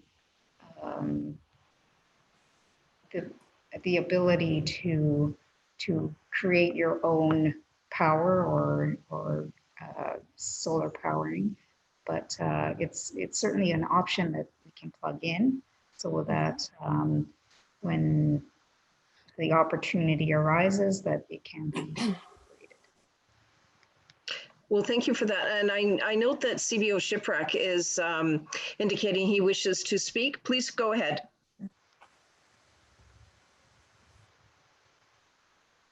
Thank you, Your Worship. I'd like to just echo Akiko's, Ms. Curry's, that I have made several attempts to contact that organization as well. I don't know if they're in some, if they're off right now due to COVID, or if their office isn't being staffed, but I have had no luck as well contact. There is information on their website, but other than that, I have had no luck with contacting or speaking to anybody directly.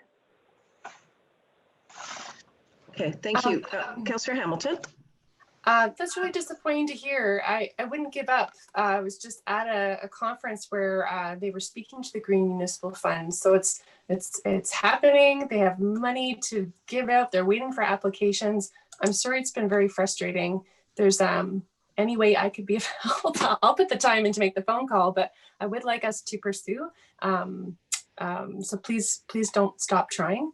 But I do appreciate the comment about how the upfront costs can often be more costly. And so that was another point I wanted to bring to the conversation is when we're looking at budgeting, could we not just look at the initial expense? Could we look at the full life cycle expense so that we can really take a look at what this building will cost our community over time? And I think that's a more I think that's a really good, fair assessment, especially if you're putting money up front. You often save money in the long term when we're reducing energy costs. So in terms of budgeting and financing, I think that would be a really helpful tool for council to have the information about the full life cycle costs. How much will it cost to run the building and energy and all of that stuff. And then I'd just like to echo what some of my councillors have said about process. I think we're hearing a lot of process-oriented questions and wanting to be in the loop. And so I'm wondering, is there an opportunity, perhaps as a question for our CEO, could we have that process mapped out for council and for our community? And could that process map be put on a landing page on the website? And that process would walk us through the major milestones, and when there's opportunity for council, as all of council, to be providing feedback, making decision making, and opportunity for our citizens to hear about the project. So that would be a question for our CEO. Thank you. Yes, Madam CAO, we've had a similar discussion at the building committee, but I wonder if you could please respond. Yes, thank you. Through you, Madam Mayor, to Councillor Hamilton. We are committed to community involvement and transparency and collaboration on this project. And we have been posting, in fact, as I'm looking, we posted quite a number of material for the last police building committee. But I think it is timely for us to map out a process that is clear and easy to find on our website. So I appreciate the suggestion. Yeah, and I just want to say, Councillor Hamilton, we have the draft terms of reference that are coming forward. Forget the date. I think our Clerk Sharback could identify when that is coming forward. But we did map out with regard to tangibles that this working group could deal with. And one of them was communications, and also milestones and the milestones and just the whole process, so that is completely mapped out, not only for the members of council, but for citizens. I think that's really important. The communication piece is essential, and that's one of the opportunities that we have. And certainly as Councillor Shea is chair of this working group, that was part of what we were identifying as our mandate, but that's coming forward. You still have the mic, Councillor. No, thank you. I appreciate that. I think I hear some echo. Oh, there we go.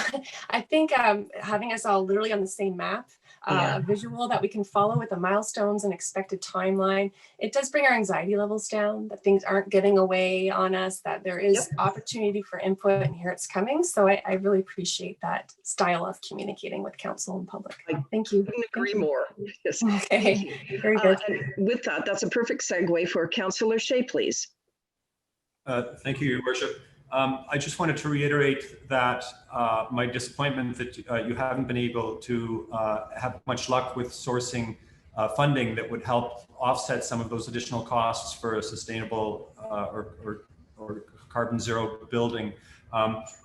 Just to point out that we did have a delegation from an FCM board member scheduled for last month, but we had some scheduling hiccups and he was not able to attend. That's Mayor Bridge from Minto. And that he did share with me that their treasurer had over there in Minto had a lot of experience with applying for this fund, and that their treasurer would be very happy to communicate with our treasurer, Ms. Mighton, on preparing applications for this fund. And I shared that with Ms. Mighton, so I'm assuming that she's already got some information, so she might be able to help with the follow-up to get that, sustainable funding frame of reference into the project, woven more deeply into the project. I think you'll find that this is something that we as a council are quite committed to. Thank you. Thank you. Let me see. I'm just double checking. Councillor Hamilton, you still had your hand up, so I just wanted to, yeah, thank you. So now I'm going to Deputy Mayor Hutchinson. Thank you, Mayor Robinson. It's Deputy Mayor Hutchinson, and thank you very much to both of you for hanging in there this morning and taking you until this afternoon. It's a pleasure to meet with both of you.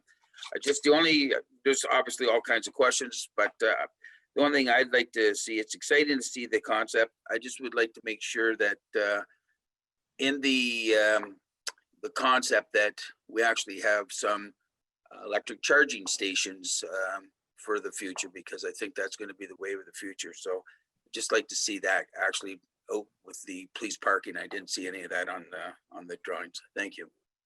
Thank you. And I wonder, Kiko Curry or Keith Curry, do you wish to respond? Just that it's quite feasible to put in the electric charging stations. We will take note of that, and we can certainly add that in to the. Okay. Thank you. Deputy Mayor Hutchinson, was there anything further? No, thank you, Mayor Robinson. At this time, I think all questions have been asked. Okay, so I'm going back to, at this point, Councillor Townsend and Councillor Hergert. Councillor Townsend first. Thank you. I was dealing, when we were doing the building acquisition, I contacted FCM and got the application and the terms and some general and some detailed information. And first of all, you do not have to be a net zero building. You have to show intent to move towards a net zero building, in case that wasn't clear to the group. The second thing is I do have a contact. The fellow's name is Jim Wren. I can forward the telephone number to you, Carl, and that way it might help, or to whoever else it would be more appropriate. He not only sent me the application in PDF, but he also offered to help in any way he can to move it forward. He also advised that there are no intake dates anymore. It's you file it when you file it. It gets stressed when you apply. So the money is available. It is open, and we do have names and numbers. So great. I will send that to you. Thank you. That's really uplifting news, and appreciate that. Anything further, Councillor Townsend? Nope, it's fine. Then on to Councillor Hergert, please. Yes, thank you. Thanks to the Curies here. You know, we are such a team here that we are willing to throw in all the details, all the contacts, whatever you need. So I appreciate that you guys are the experts and you've done this before. Please accept our teamwork approach here. I guess I was curious if the materials are required to be like stone and concrete, or is there an opportunity to use more wood and more natural looking materials? Certainly from a cost point of view, obviously conventional commercial construction is more economical, say a concrete block veneer. Right now, in the way we presented it to you, we have limestone around the front entrance and some masonry with block around the back more so, and some metal siding. True, we were considering having a little bit of wood sort of in the canopy, that kind of thing. We have to be somewhat careful because it is the type of building. It's a non-combustible building, and the code doesn't allow a lot of wood, but you can have feature walls, things like that. We can certainly introduce something. But yes, we can, that can be a discussion as far as what those finishes are. Okay. And one thing of note, this year, our police service actually we purchased 2 new hybrid vehicles. And so I think that the purchase already of the hybrid vehicles, along with the discussion of, are we going to have chargers for them? We've actually had people come to council and say, we'd like to put in a charging station. So I would really hope that the collaboration through this subcommittee and through our CAO, we could get the right people at the table when we talk about an electric car charging station. This organization was quite prepared to pay for the installation, maintain the area around it. So I hope that we're able to make those connections and add those in at a cost that's not to us, but that benefits the whole community. If somebody wanted to pull in and charge up, they still have access to downtown a little further away, but that it would be the public using the building. You know, I hope never to be in jail, but I'm going to be one of the people paying for it, you know? So what are those other benefits to the community as a whole? I was curious also, do you have a copy of our community safety and well-being plan? This is a very new document that everybody requires in Ontario. And I didn't know if maybe reading through that or looking over it might provide some insight on the more specifics or the nuances of our community. Kiko Curry or Keith Curry, did you wish to respond? If you don't have the copy, I'm sure Madam CAO could provide it. That would be appreciated. Thank you. Okay. Anything further, Councillor? No, that's it. Thank you very much. Thank you. I'm not seeing any other questions. So I'm wondering at this time, as I pause, as I'm speaking, Madam Clerk, could you please the recommendation with regard to this presentation? Through your worship, the recommendation is that council receives the delegation from Akiko Curry, lead architect, and Keith Curry, designated project manager, Formworks Inc., architects, regarding West Grey Police Service Station be received. Is there a mover for this motion? Deputy Mayor Hutchinson, are you moving this motion? Thank you. This is Deputy Mayor Hutchinson. I will move the motion. Councillor Hamilton, are you seconding this motion? Councillor Hamilton, I second the motion. On the motion, all those in favor indicate with a check mark, those opposed with an X mark. Mayor Christine Robinson, I am in favor of this motion. Councillor Townsend. Councillor Townsend, in favor. Councillor Hergert. Councillor Hergert, yes. Councillor Shea. Councillor Shea, yes. Deputy Mayor Hutchinson. Deputy Mayor Hutchinson, in favor. Councillor Hamilton. Councillor Hamilton, yes. Councillor Hutchinson. Councillor Hutchinson, in favor. Motion carried. I do want to extend our gratitude to Akiko Curry and Keith Curry, Formworks Inc. architects. We very, very much appreciated this presentation. We are looking forward to additional information and further presentations and getting to the ribbon cutting stage. So thank you very much. Really appreciate your time. And again, your tolerance for the time gap from our other business that we had to do this morning. Looking forward to you attending back at council. Thank you. Thank you. Okay, Council, we have quite a bit on the agenda yet. I do want to remind everybody there is a 4 o'clock inaugural, for Grey County. I would very much appreciate if there was a bit of a gap between the adjournment of this council meeting and the call to order of the inaugural for County Council. So with that in mind, we're also needing a bit of a break for lunch, but before we go on the break, I'm just wondering, Madam Clerk, could you just identify as we move through, what are the most essential items that we need to bring forward? And as you're assessing the agenda, I did note that Councillor Hutchinson had his hand up. I was going to go to him while you were looking at the agenda. But I'm not seeing his hand at this point. So Clerk Trevek, could you just please provide a comment? Through you, Your Worship, the agenda is before you. Yeah. I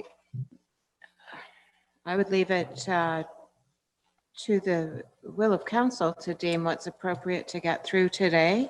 I think I was thinking time the frames. bylaws are fairly key pieces. Yep. Okay. Would be my only point to focus on, but it's really quite manageable.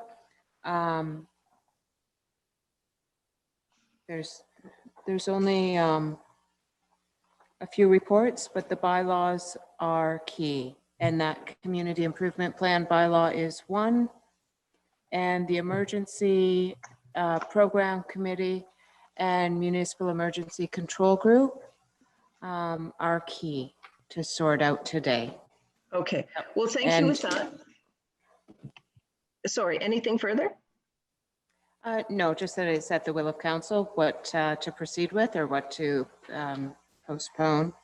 Okay, so, thank you for that. So members of council, before we go on our lunch break, which I'm going to suggest, I'd like to accomplish item 8, which is the comment period, because if there are any citizens that are currently still on listening, I would like to afford them the opportunity and not have to wait until we have a break on that. Madam CAO, you had your hand up. Yes, thank you, Madam Mayor. I was just, I was also reviewing the agenda, and there are a few time-sensitive matters. In particular, the Director of Finance has a report regarding grant applications. They are due December 21st. So while we could bring that on the 15th, if time permitted to deal with that today, that would be helpful. And the Director of Public Works, his report regarding winter maintenance contract, I expect looking out the window that we should deal with that sooner rather than later. The other items I will leave to council's discretion, but there is some flexibility.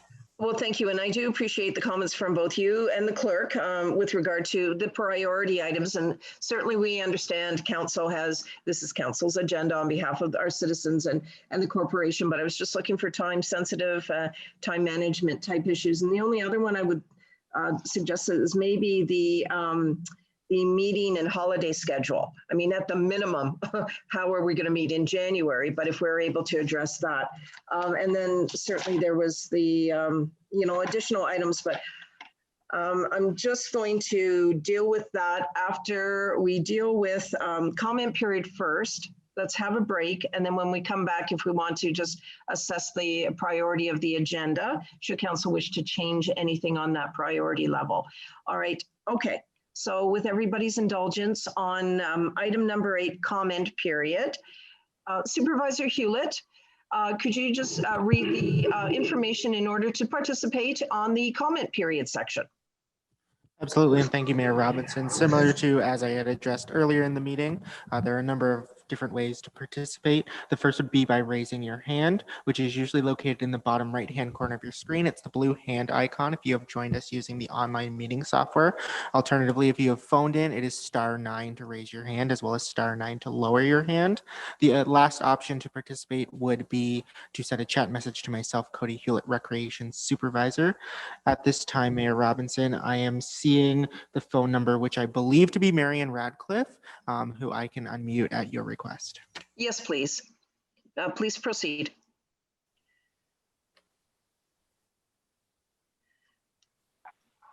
Hi there. Hello. Yeah, Marianne, please. Yes, it is. It is Marianne here. Thank you. I have two comments. One relating to the police station design, and I just wondered if you were going to consider a safe space for exchanges.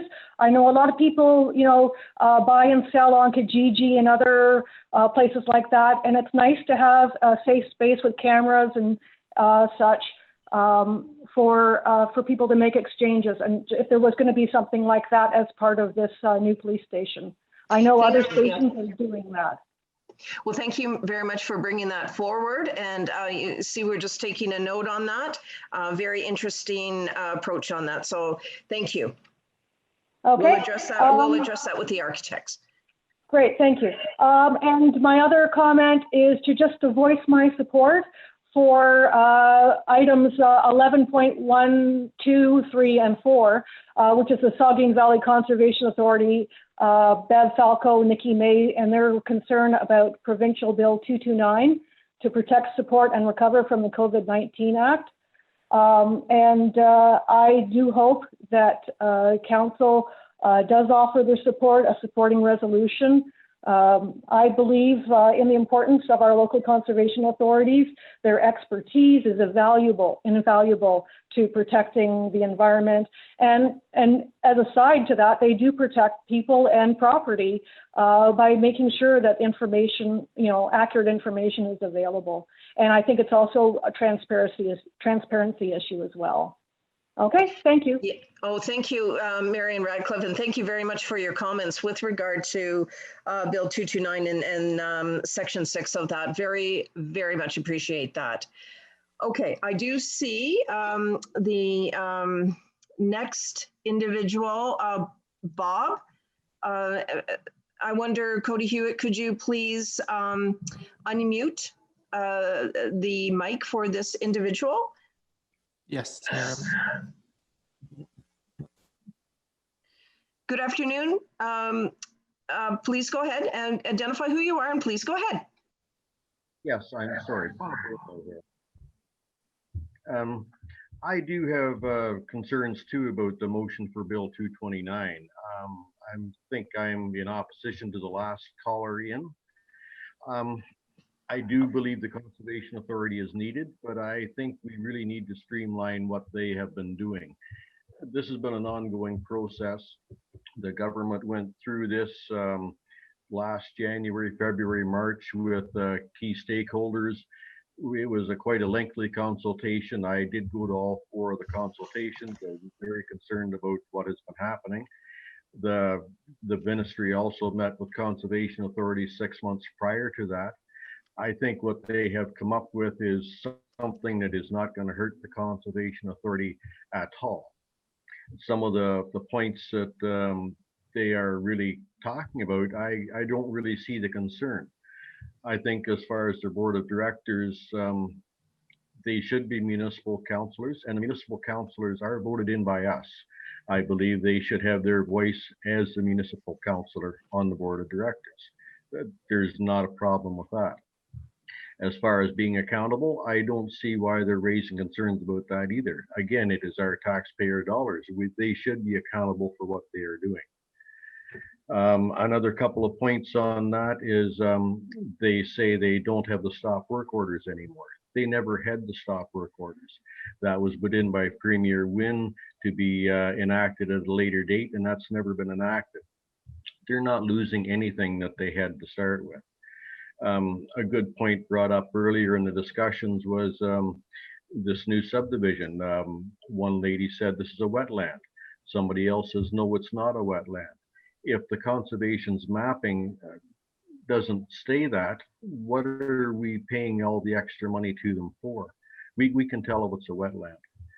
On my way to one of these consultations, I got a phone call from a West Grey resident to say he'd been contacted by the Conservation Authority to say, quit planting beans in the middle of your field. We've declared this a wetland.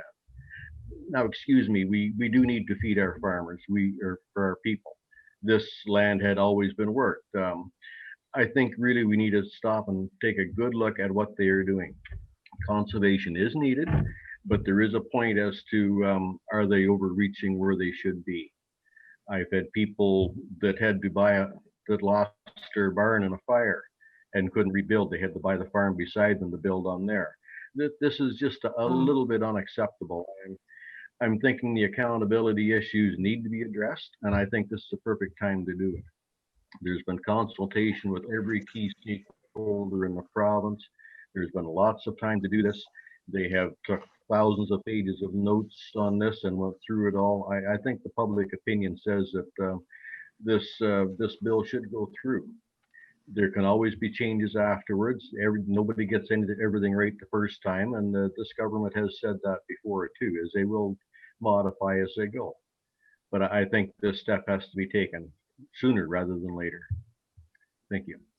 Well, thank you, Bob. Bob Weirmeyer, it's good to see you on Zoom. Very much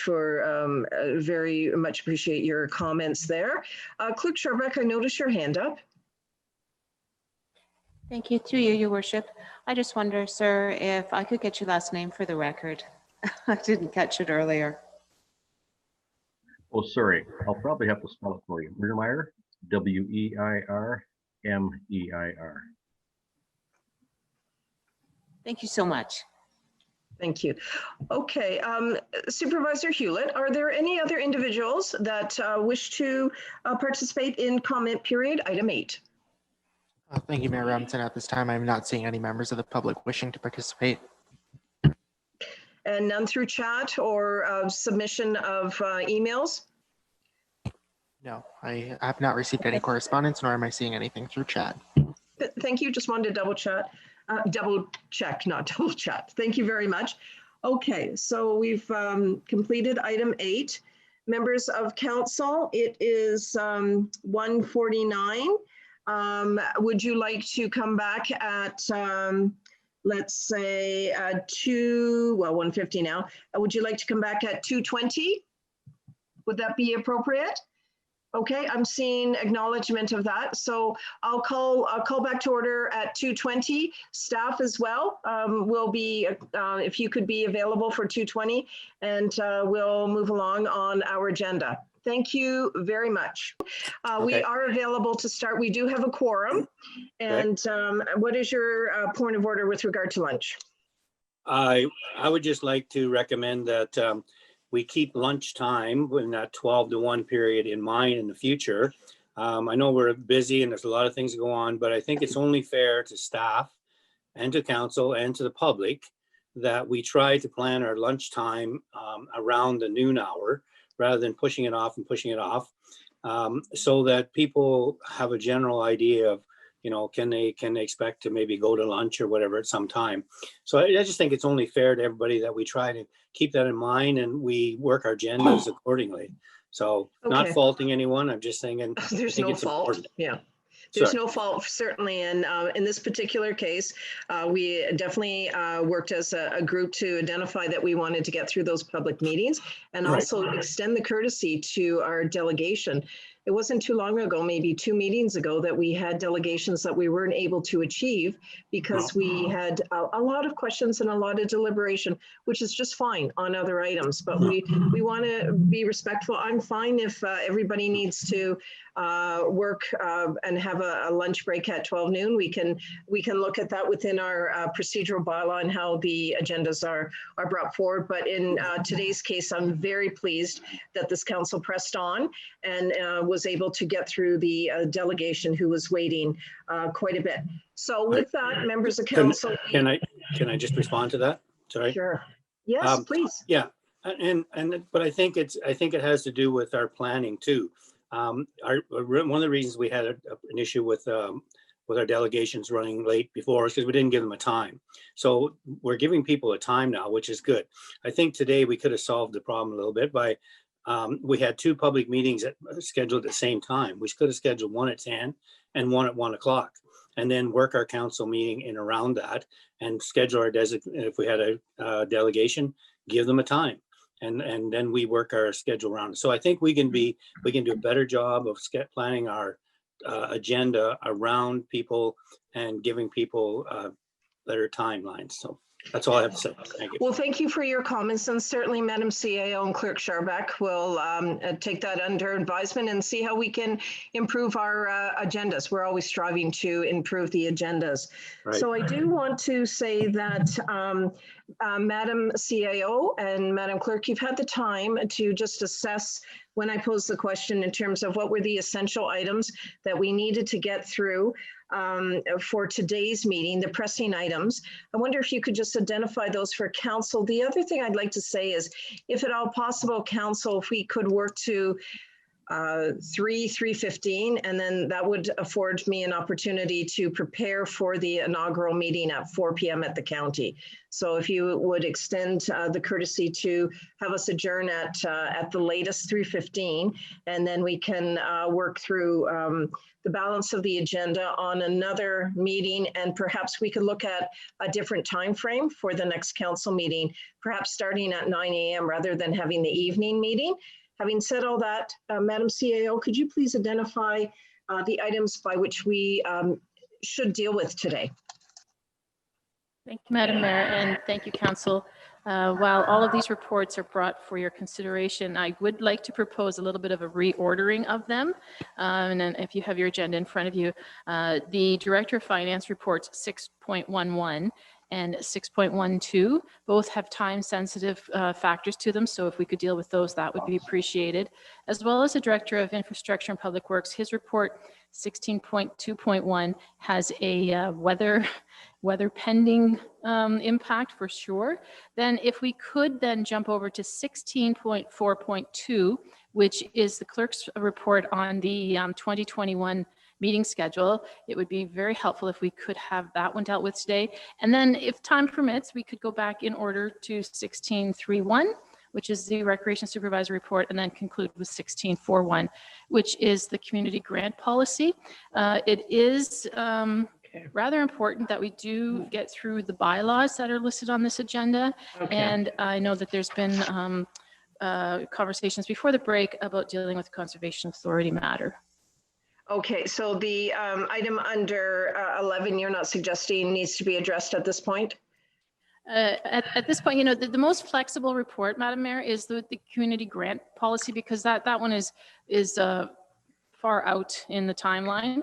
And we could bring the Recreation Supervisor's report back to the 15th, because the deadline for placing those flowers isn't until January. Okay, There's time to deal with that. Members of council, so what I'm hearing is if we could perhaps adjourn by 3:15, and if we could deal with it. So we should, at this point, you're suggesting, Madam CAOs, go right to staff reports? Is that what you're asking? Through the clerk? I went through the clerk, Madam Mayor, and she said that's just fine. We can do that. Okay, members of council, you've heard the dialogue on that. Councillor Hamilton.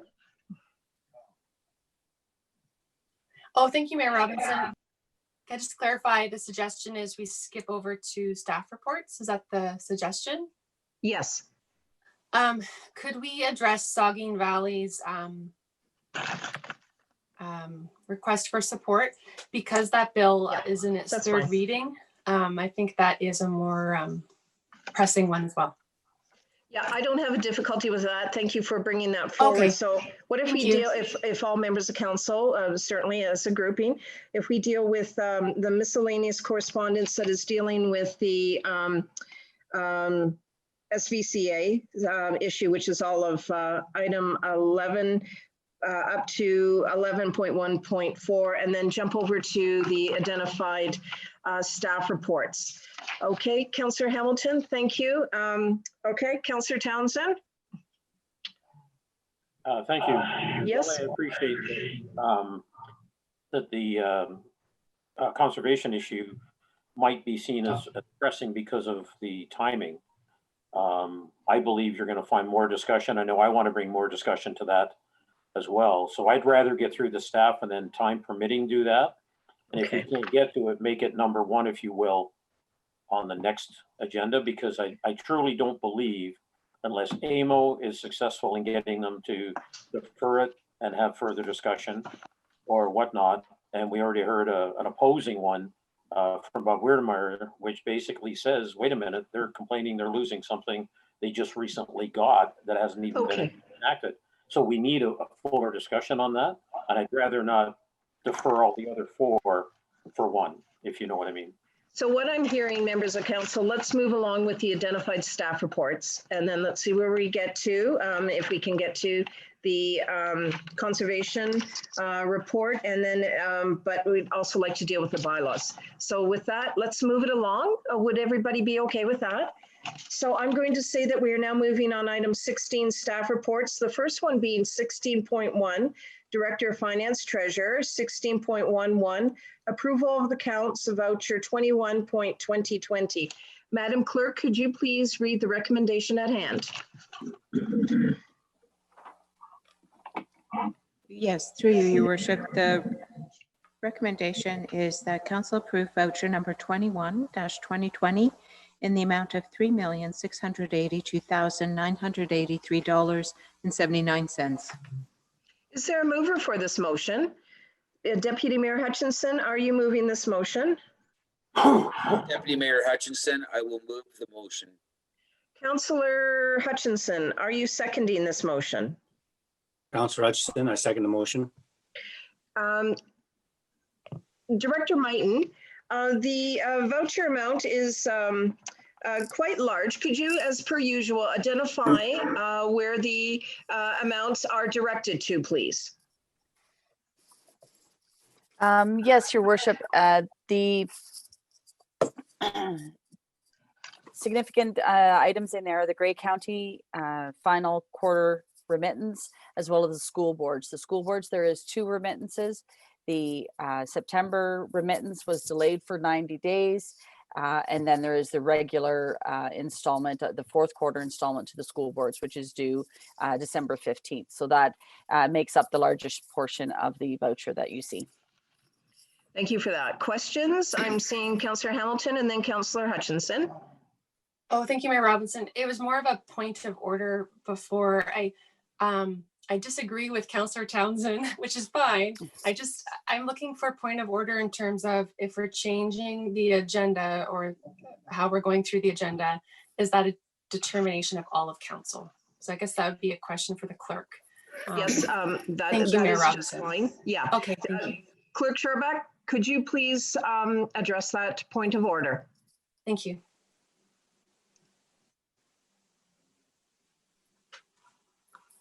Thank you, Worship. If there's any objections, I do believe that it is a vote to change the agenda or the order of the agenda. I'm just looking here to make sure that it's just a majority and not a 2/3 vote.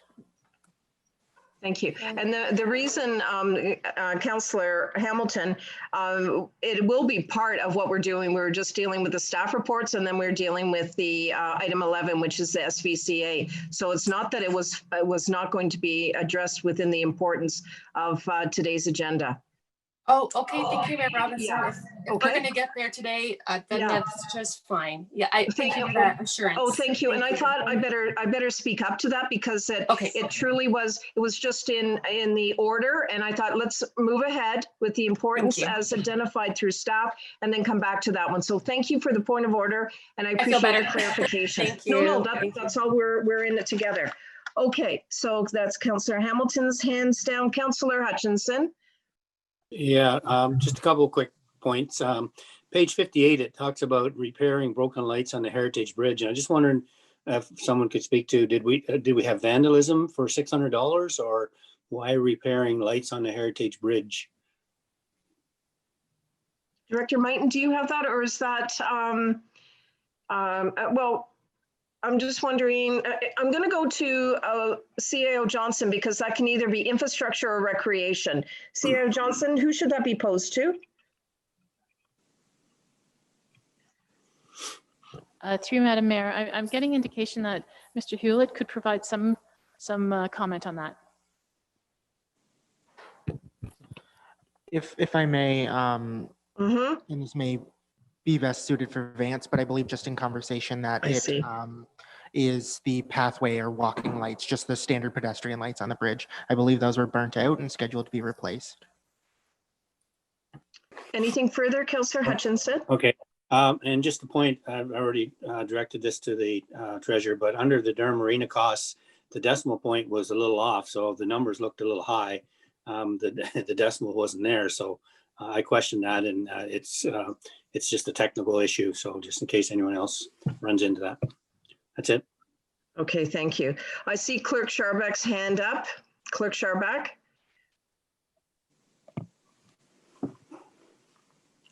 Your worship, no further comment. I was just, the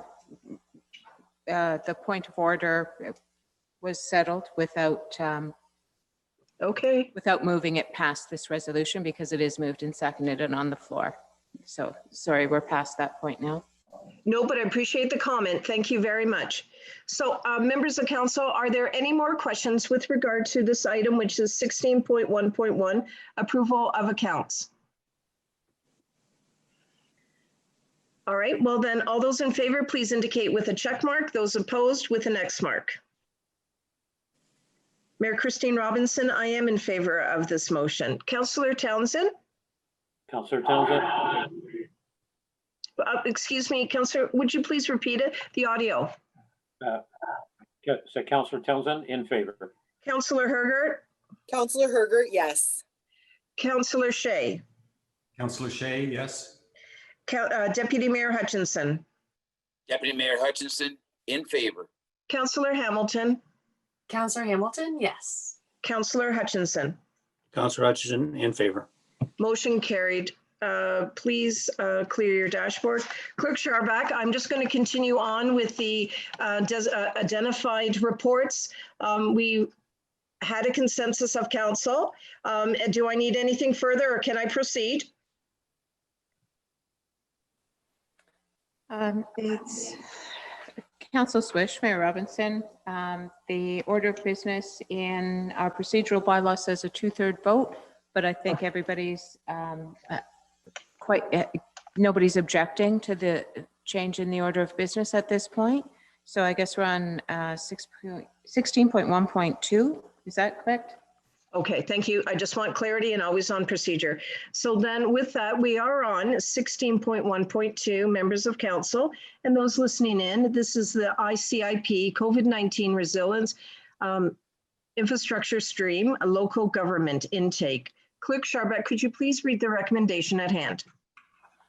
Through you, Your Worship, the recommendation is that council receive report grant allocations, ICIP COVID-19 resilience infrastructure stream and ICG grant to be received, and that council approve the submission of a grant funding application under the active transportation stream of the ICIP COVID-19 resilience stream local government intake for the replacement of and repairs to existing playground structures and for the purchase of wayfinding signage for trails, and that council approve the submission of a grant funding application under the Inclusive Community Grant, ICG, for accessibility upgrades to the Durham Town Hall.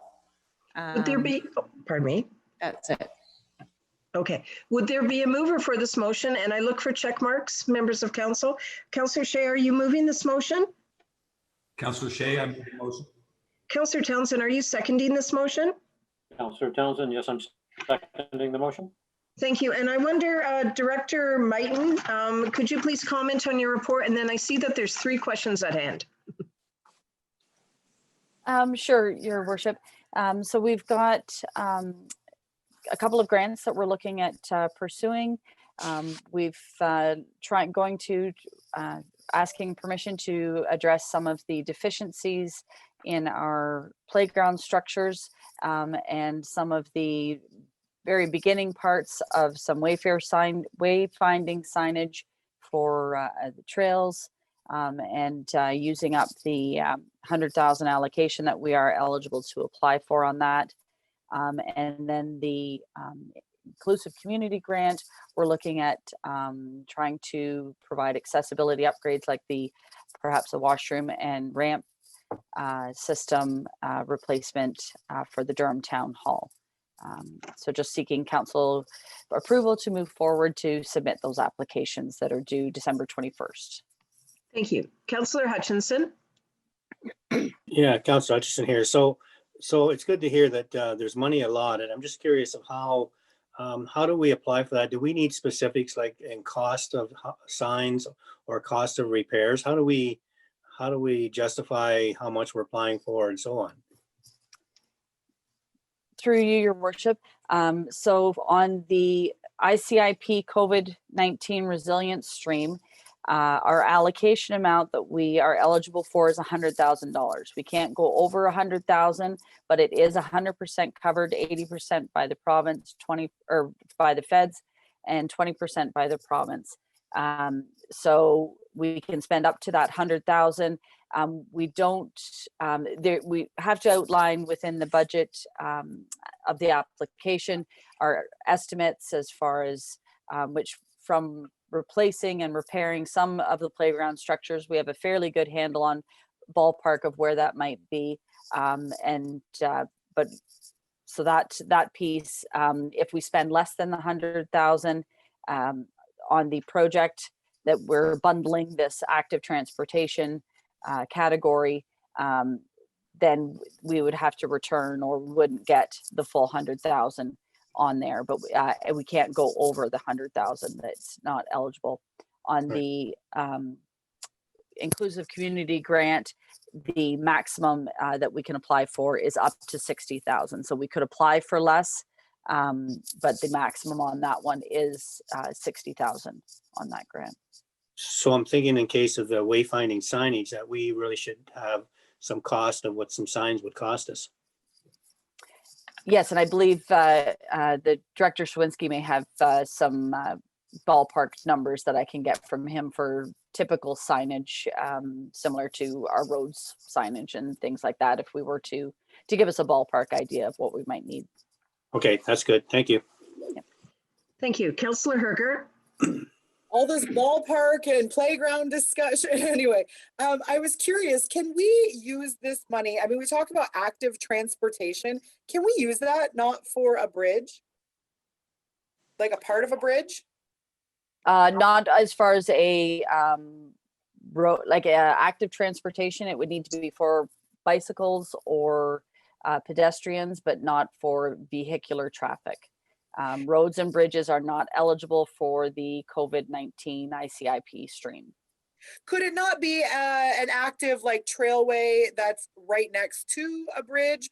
And this would be the additional area for pedestrians to cross and bike traffic to cross? No.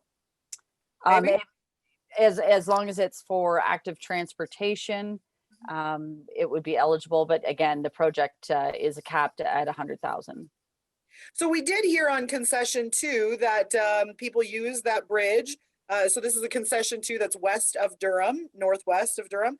And we heard that there was a lot of interest in people fishing on that bridge and young kids using it and so on. And actually, we got told that it was kind of, it was going to be a bit of an issue next year when we get down to the 2-lane bridge and where do the people go. So I almost wonder if we could put that with a full bridge, but Carrie, I always appreciate that you bring grant opportunities forward. So so the other caveat with this $100,000 funding is it must be spent by December 31st, be started by September 30th of next year at the latest. So if we're constructing the bridge, we may not have it at a point that we'd be able to add this on. And we have to watch that we're not stacking, because that is currently an ICIP program for the northern and rural stream. So we have to make sure that we're not stacking grants, that it would be distinctively different. But yeah, you're looking for your direction on it. But yeah, that wasn't one that was on our radar for adding a sidewalk, if you will, on the concession 2 bridge. Okay, I'll leave that with you. I'm always looking for road and bridge money, as you know. Looking also accessible park. So Ayton and the recreation group was looking to make an accessible park down in Ayton. What is the opportunity there, or why would we, try and make an accessible park where we've never planned one before? So this wasn't to create anything new. This was just to address the deficiencies and liabilities we're facing in our existing structures. There is some that need to be removed, some that need to be fixed, from teeter-totters to play structures, but it was not to add a new structure at a new location or anything. It's just to address those playground structures that we currently have. Would there be any work going on in Ayton then to upgrade? The old structures in Ayton, one of them does need to be addressed. See, and that's where I don't want to necessarily spend money to rehabilitate what we have when there's really a whole new plan in the background. So I'm throwing that out there, but I you know, we go back to the election, everybody heard, you know, everything happens in Durham. Well, you know, we're still getting things organized in Durham. And I know that this council is much broader than that. And I also think of the next one is trail signage. We don't have trails. We maybe haven't had a full meeting yet. We're almost putting the end game of labeling the trails ahead of the whole committee and so on. So I just wonder if we're out a little bit on what our goals are here.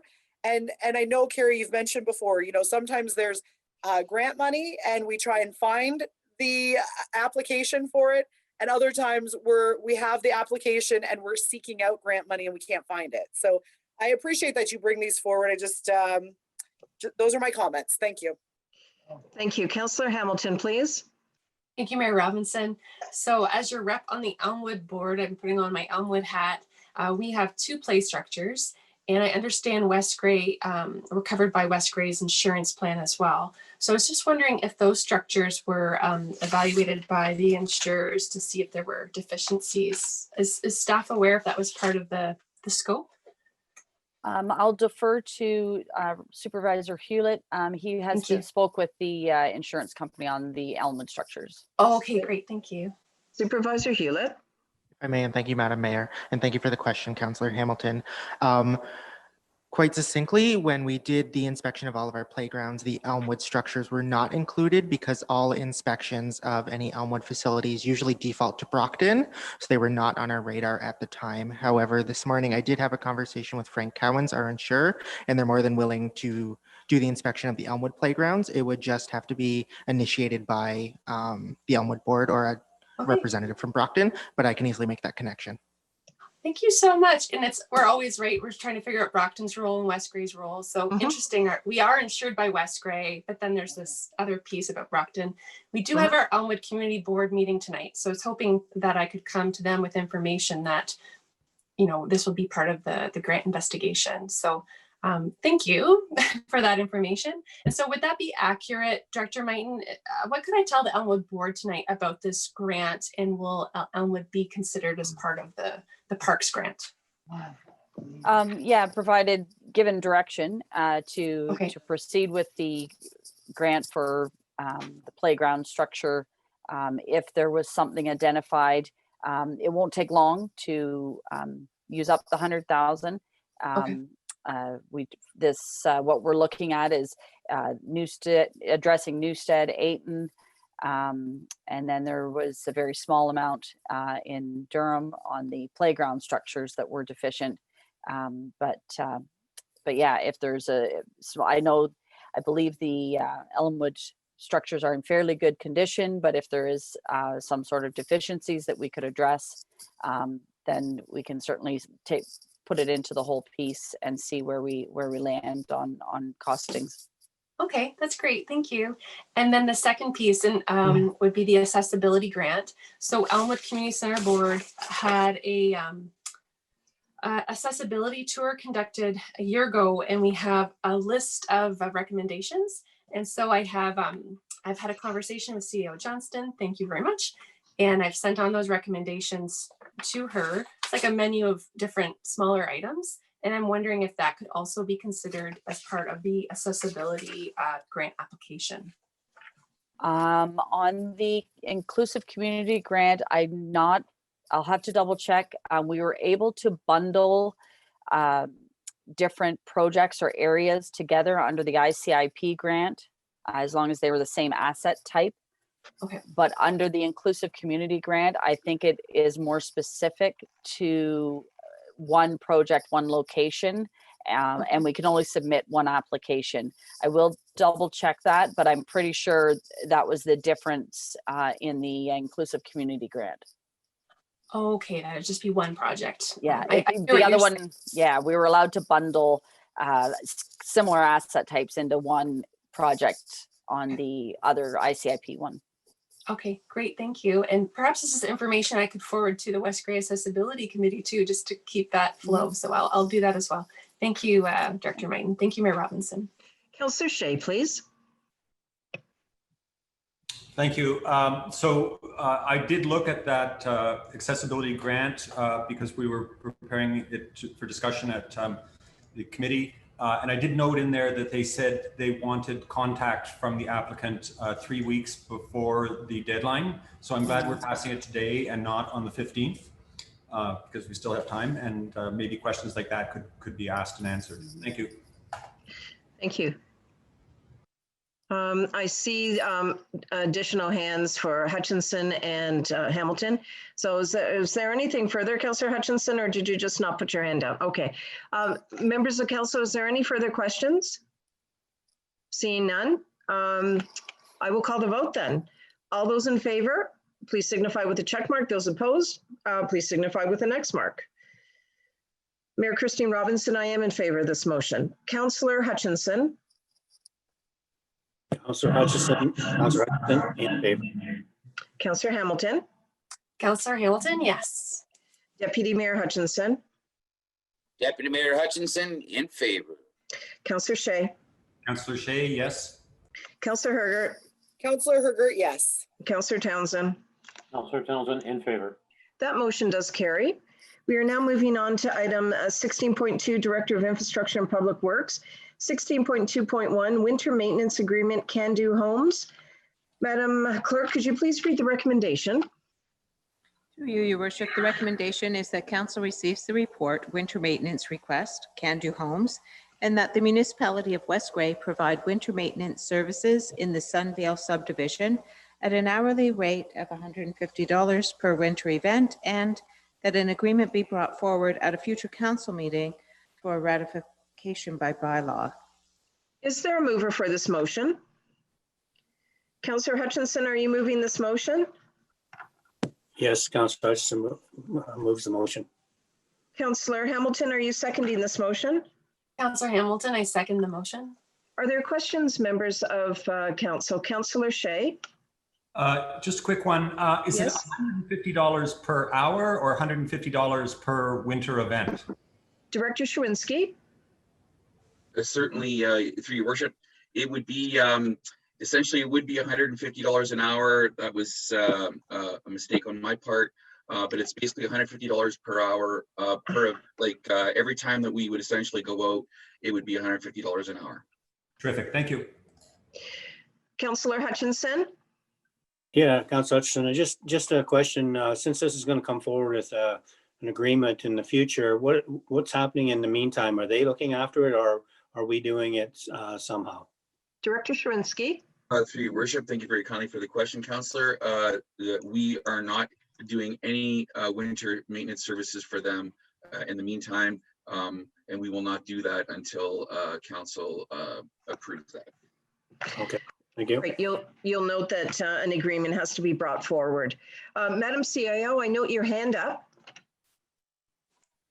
Yes, thank you, Madam Mayor. I would like to go back to Councillor Shea's question because I'm not sure that we have the clarity that we would need. We may need to amend this recommendation.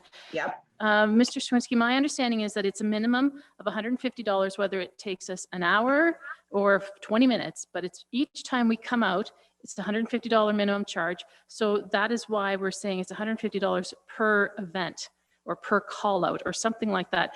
I think we need the clarity because it might not take an entire hour, but the minimum fee is $150. Am I correct in my understanding? Through your worship, yes. Okay, so with that, is there a need to change the motion at hand or not? In your opinion, Madam CIO and also Madam Clerk? Yes, thank you, Madam Mayor. I think we should do some fine tuning, and if I may go to the clerk, then she can help us with that. Clerk Scharbeck? Thank you, through you, Your Worship. I would recommend that the decision that's needed today is to approve the idea. So the idea of providing the service, and expect that a complete agreement be brought back to the next meeting. So I would definitely remove the hourly rate, and perhaps even say with a minimum fee of $150 per winter event, but that cost is actually just a detail out of the agreement and one detail among many. So it's not really necessary to put that in here. It will be captured in the signed agreement. So definitely take out the hourly rate, and perhaps just say the Municipality of West Grey provide winter maintenance services in the Sunvale subdivision, and that an agreement be brought forward at a future council meeting for ratification by bylaw. Okay, Councillor Hutchinson, as the mover, would you be fine with that wording change?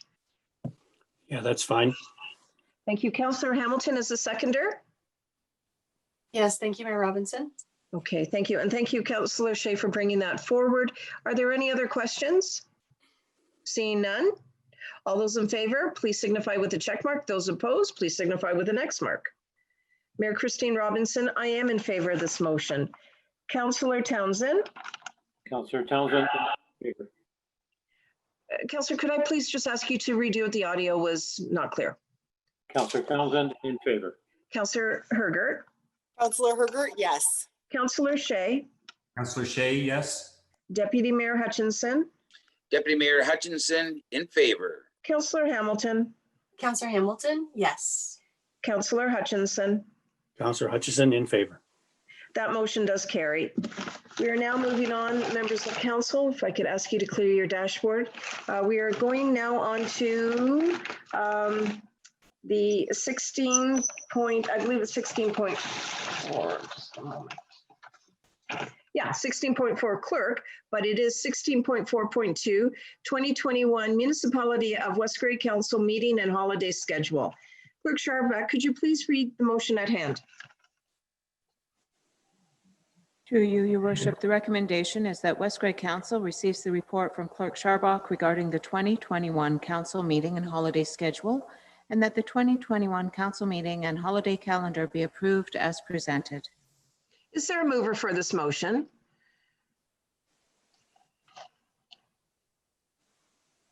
I'm not seeing a mover for this motion. Would there be one? Councillor Shea, are you moving this motion? Councillor Shea. Again, Councillor? Councillor Shea, I move the motion.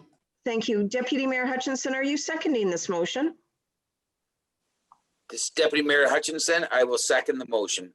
Clerk Scharbeck, could you please take us through your proposed report or proposed schedule?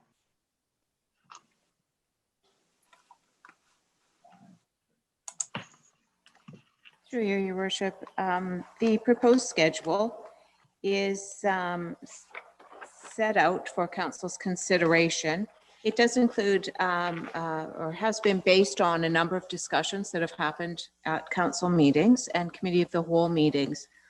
So some clarity in the regular council meeting dates and special council meeting dates. So there is only a couple of special meeting council dates set, but again, that's simply at the call of the chair or by petition of council that a special meeting date can be set. I'm proposing one on January 5th to review the draft procedural bylaw and complete the training session as facilitated by Mr. Fred Dean. I'll have that draft bylaw out to you prior to the vacation or the Christmas holidays so that council has time to go through it and then come to that January 5th meeting because it's right on the heels of the holiday. So I'll have that information to you before that. And then that would be really a training session in Mr. Dean's hands. The budget meetings are on there as special council meetings as per council resolution. And There's a training session set for March 30th. It's to be determined the topic. There were a number of training, I guess, topics that council had discussed going through. So we can fine tune that or move it to another day. I just thought if we had at least one booked on the calendar, it's easier than finding extra dates as we go on when we know we need at least one more training date. The Committee of Adjustment dates, I would ask that council consider having them the Monday prior to the Tuesday council meetings, just in order that we have that week in between meetings without an agenda or a meeting due.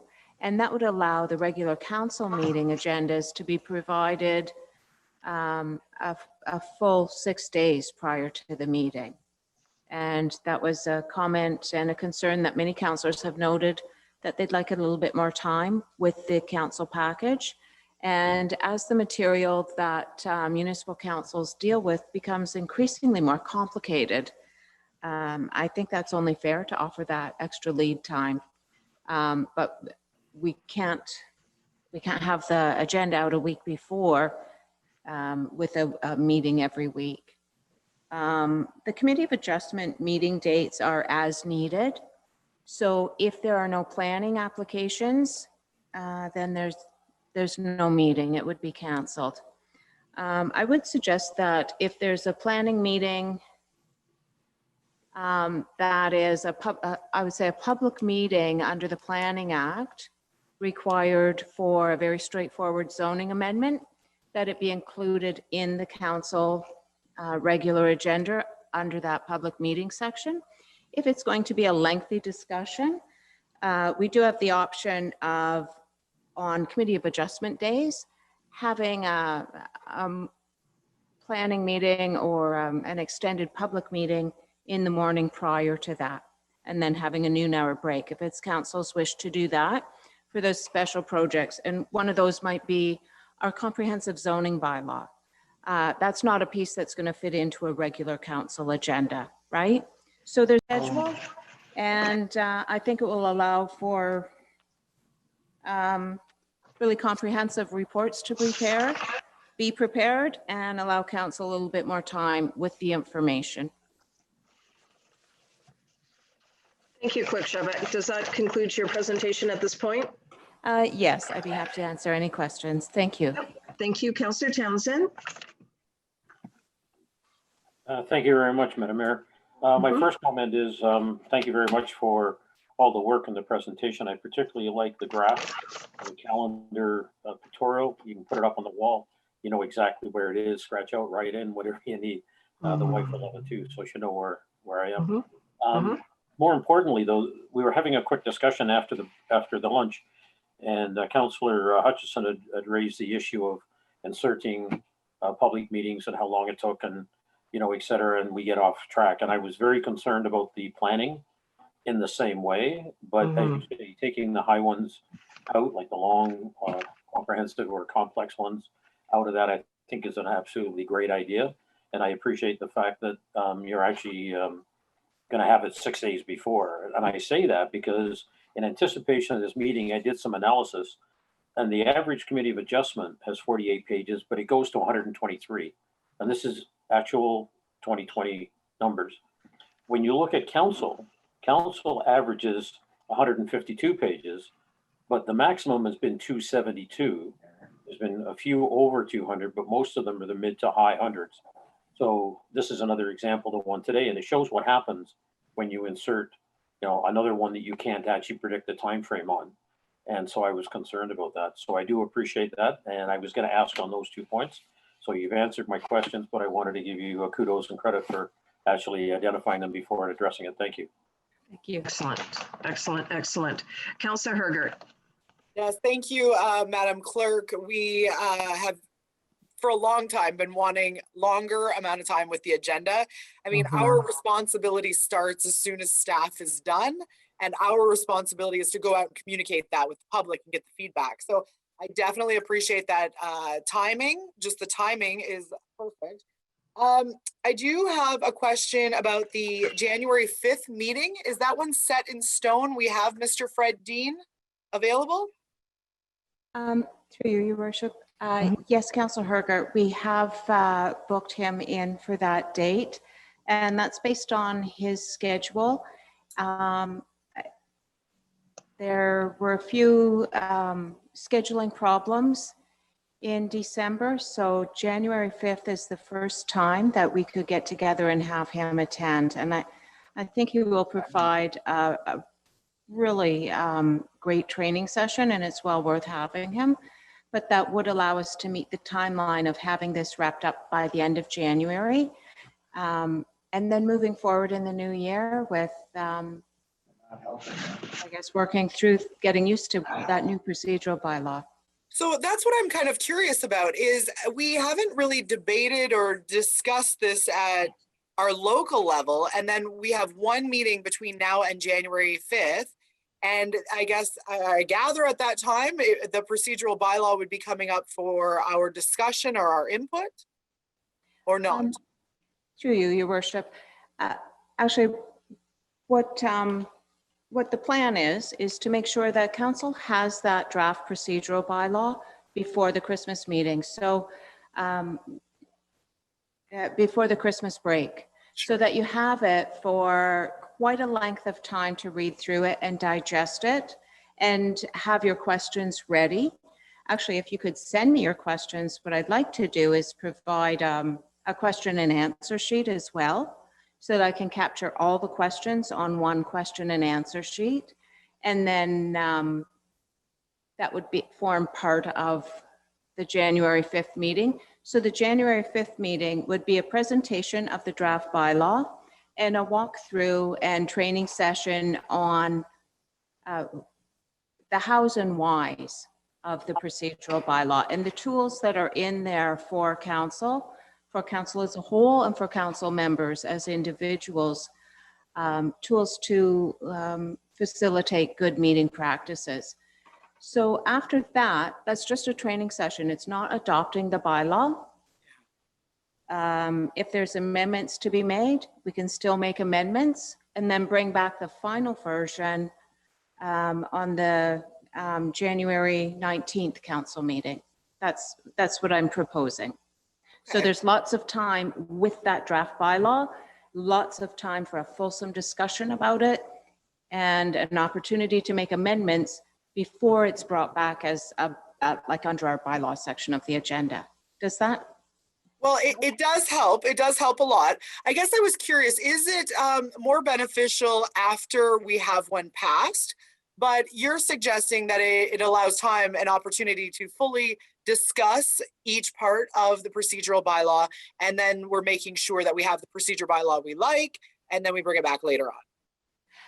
Through your worship, yes, that's I think the discussion and understanding why certain pieces are in the bylaw, why certain information is perhaps like for instance, quoting legislation, a full page of the Municipal Act, why it might be best suited to add it as an appendix to the bylaw or as working document to accompany the bylaw. So all the what's in and why is a good discussion beforehand. And then I would hope by the January 19th meeting, what comes back in the bylaw section of the agenda is a document that everybody's familiar with and comfortable with and understands. And that once it's passed, we start working with it. Okay. Thank you very much for that explanation. Now I feel like I'm on the same page. Okay, awesome. I don't see, I have one last question. I don't see anything about committee of the whole. What will we do with committee of the whole? And there are no proposed scheduled committee of the whole meetings. There can always be a committee of the whole, and it will be included in the procedural bylaw, the option to call one as needed if there was something necessary for committee of the whole. But this structure really focuses the decisions of council or the items needing decision of council onto the council agenda. So quite often committee of the whole was used for perhaps a training session or perhaps a budget deliberation day. And it really can be covered in a special council meeting. So I guess the idea that we can't discuss things fully or can't have a special council meeting with a different sort of agenda than our regular council meetings is not necessarily the way we have to do things. It's council's option. So I have a bit of concern there because I thought that we were going to be adding in our committees and our boards and all of those items to a committee of the whole. So would it be something that we could have a committee of the whole where we only take up minutes of committees, boards, et cetera, and that we would have the representatives report back to council about the needs of the committee or the board, et cetera, et cetera. And so at that point, I think it's almost imperative that we set the date somewhere in the month, that we make it a date and a commitment. Okay, and through you, Your Worship, thank you for that question, because it is important, and I do want to clarify that the committee reports come to council. Committees do not report to another committee. So all of the committee reports will be included on our council agendas. So whether that be their minutes to receive or a report from the chair. And I think we had talked about reaching out to the chairs and recording secretaries in the new year about getting those reports, or if there's resolutions or recommendations to council in their minutes, just getting in the routine of getting them on paper in the agenda so council sees them right off as part of the agenda package. But yes, we can't have the committees reporting to committee of the whole. It would have to be directly to council.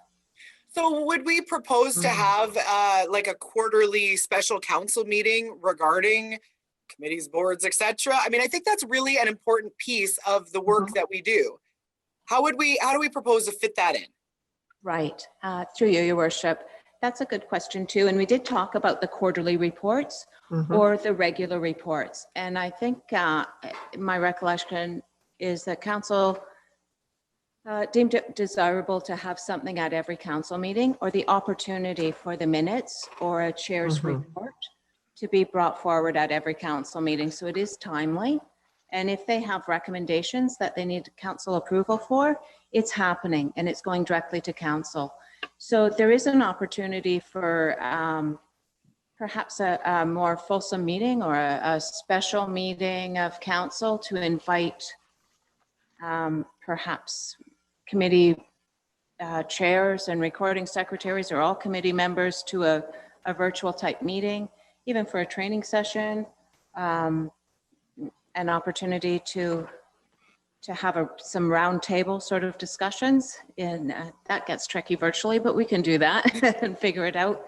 But the reporting would be much like staff reports, an option to have it on every agenda. So depending on when that committee's meetings are, they're not getting held up, getting their recommendations before council for any significant length of time, because there'll be usually two council meetings a month that they could land their minutes on. Okay, so we'll just, I mean, is that part of the procedural bylaw that I need to speak up now and say, I want to see that on a council agenda? Or I'll put that in my notes. Actually, through your worship, yes, I think we've passed a resolution to that effect, but actually put it in your notes, Councillor Herger, and I'll make a note too to just double check on that recommendation. Or I don't remember now if it was a recommendation at a committee of the whole meeting or a council resolution. So I'll double check on that, but let's not lose that piece. For the committee I really reporting.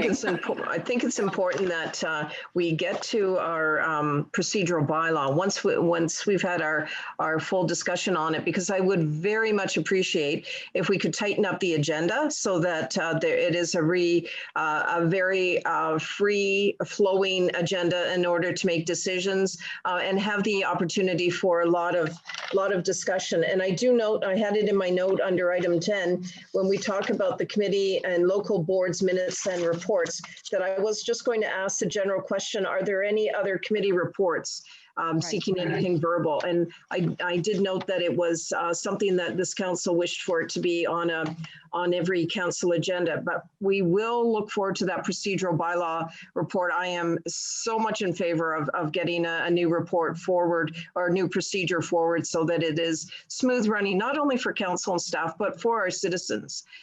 Councillor Herger, does that exhaust your questions at this point? I'm exhausted, thanks.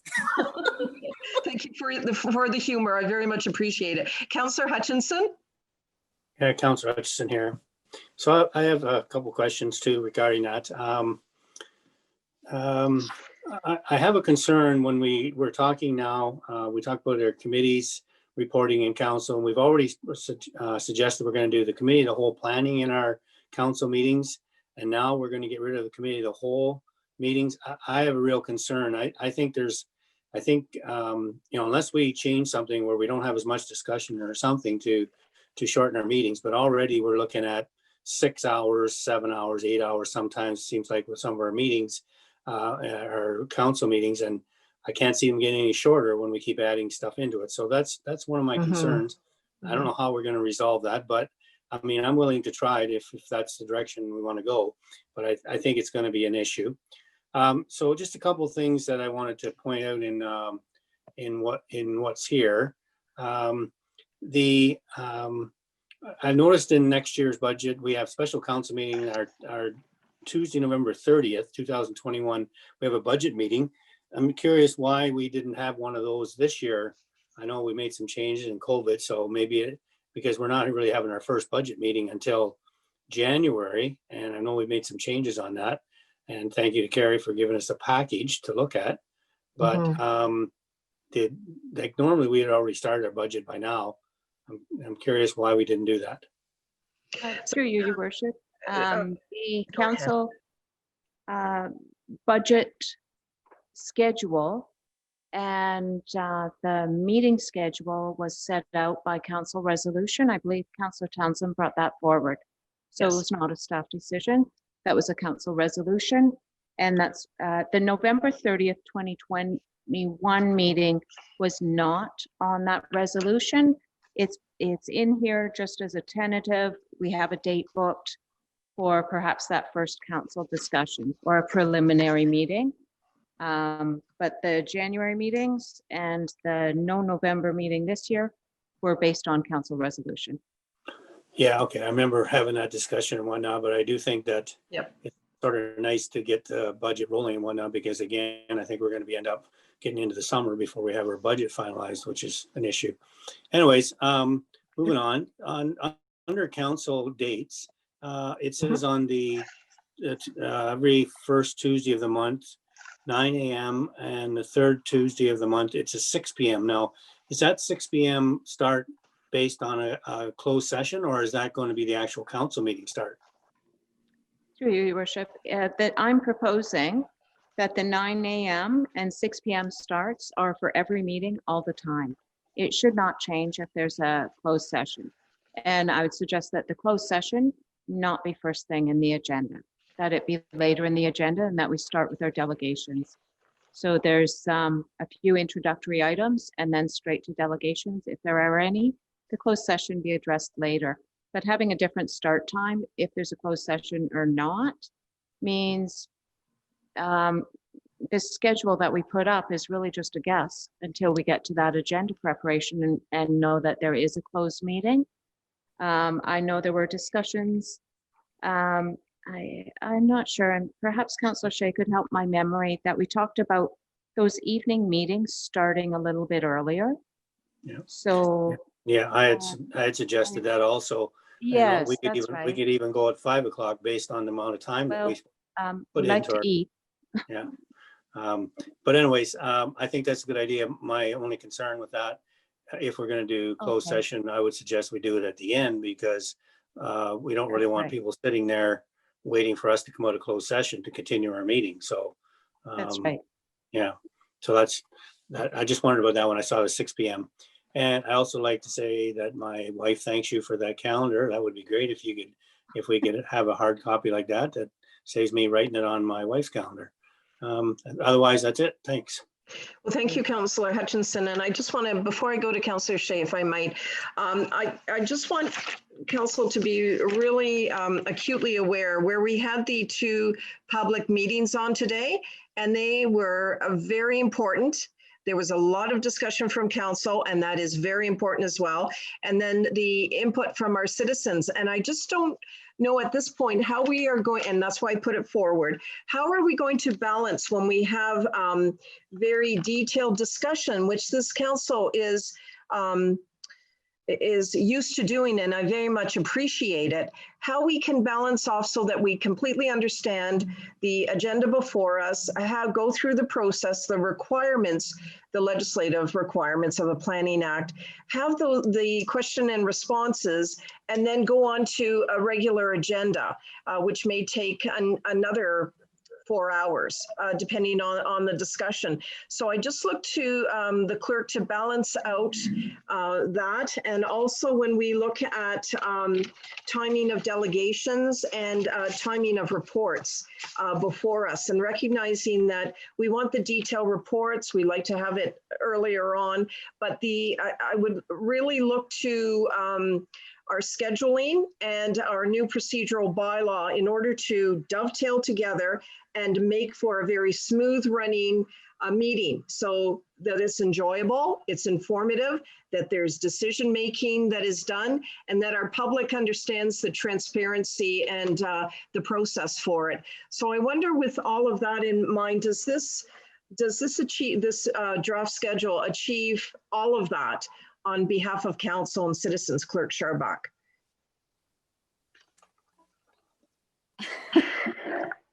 Well, that's a big question. Through you, Your Worship. This is my best attempt at achieving that, achieving a doable schedule where we're not having meetings on top of agendas that are already late for the next meeting, so that the work being done for each meeting is meaningful work by staff to provide the information in a fulsome way, and meaningful work by Council by having the time to review it as needed. I think there's always flexibility, and there will be in our procedural bylaw, to add meetings if necessary. Nothing's set in stone. So there is always an opportunity to add a special meeting or postpone a meeting. Again, with the planning matters, it's not Planning Committee of the Whole, it is a Council meeting, and it's Council that provides public meetings under the Planning Act. So the Committee of the Whole planning is something we can bring in line, and perhaps have Council meetings and public meetings on those Mondays ahead of Committee of Adjustment if they're going to be for lengthy subjects. And I would suggest if it's a routine zoning amendment public meeting, that it fit into the regular agenda, just under that statutory public meeting heading. So I think this and the draft procedural bylaw, that as we work through it, will take a lot of steps forward. And I think we need to work together as a team and fine tune it as we go. But at least it's a start for the new year to give it a try. Thank you. And thank you for that. I recognize there's a couple more questions, but members of Council, would you please extend me the courtesy that we could have our meeting done by 3:40? I need to connect into the next meeting, and I would very much like your support to be part of this meeting, but also have it adjourned by 3:40, that I'm able to connect for the meeting. I need that time to connect and also be available for the 4 p.m. So I wonder if we could, if you could just extend that courtesy to me, that we would be able to adjourn for 3:40. If we could finish this item up, and if we can, as the Madam CAO has identified the bylaws, and I also would like Council's consideration to start our next meeting of Council, which is December 15th, in the daytime rather than the evening. So with that, how can we proceed? Councillor Shea?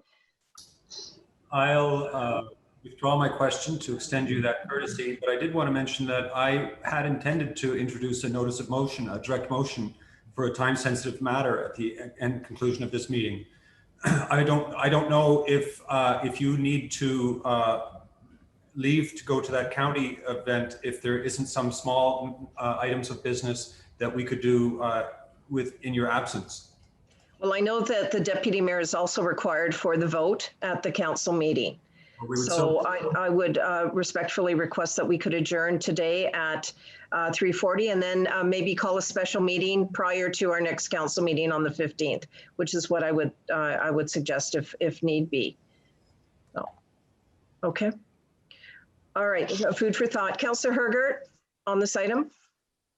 Yes, I think one of the big deals regarding our agendas and how much information there is before us for every council meeting, I feel like there's a communication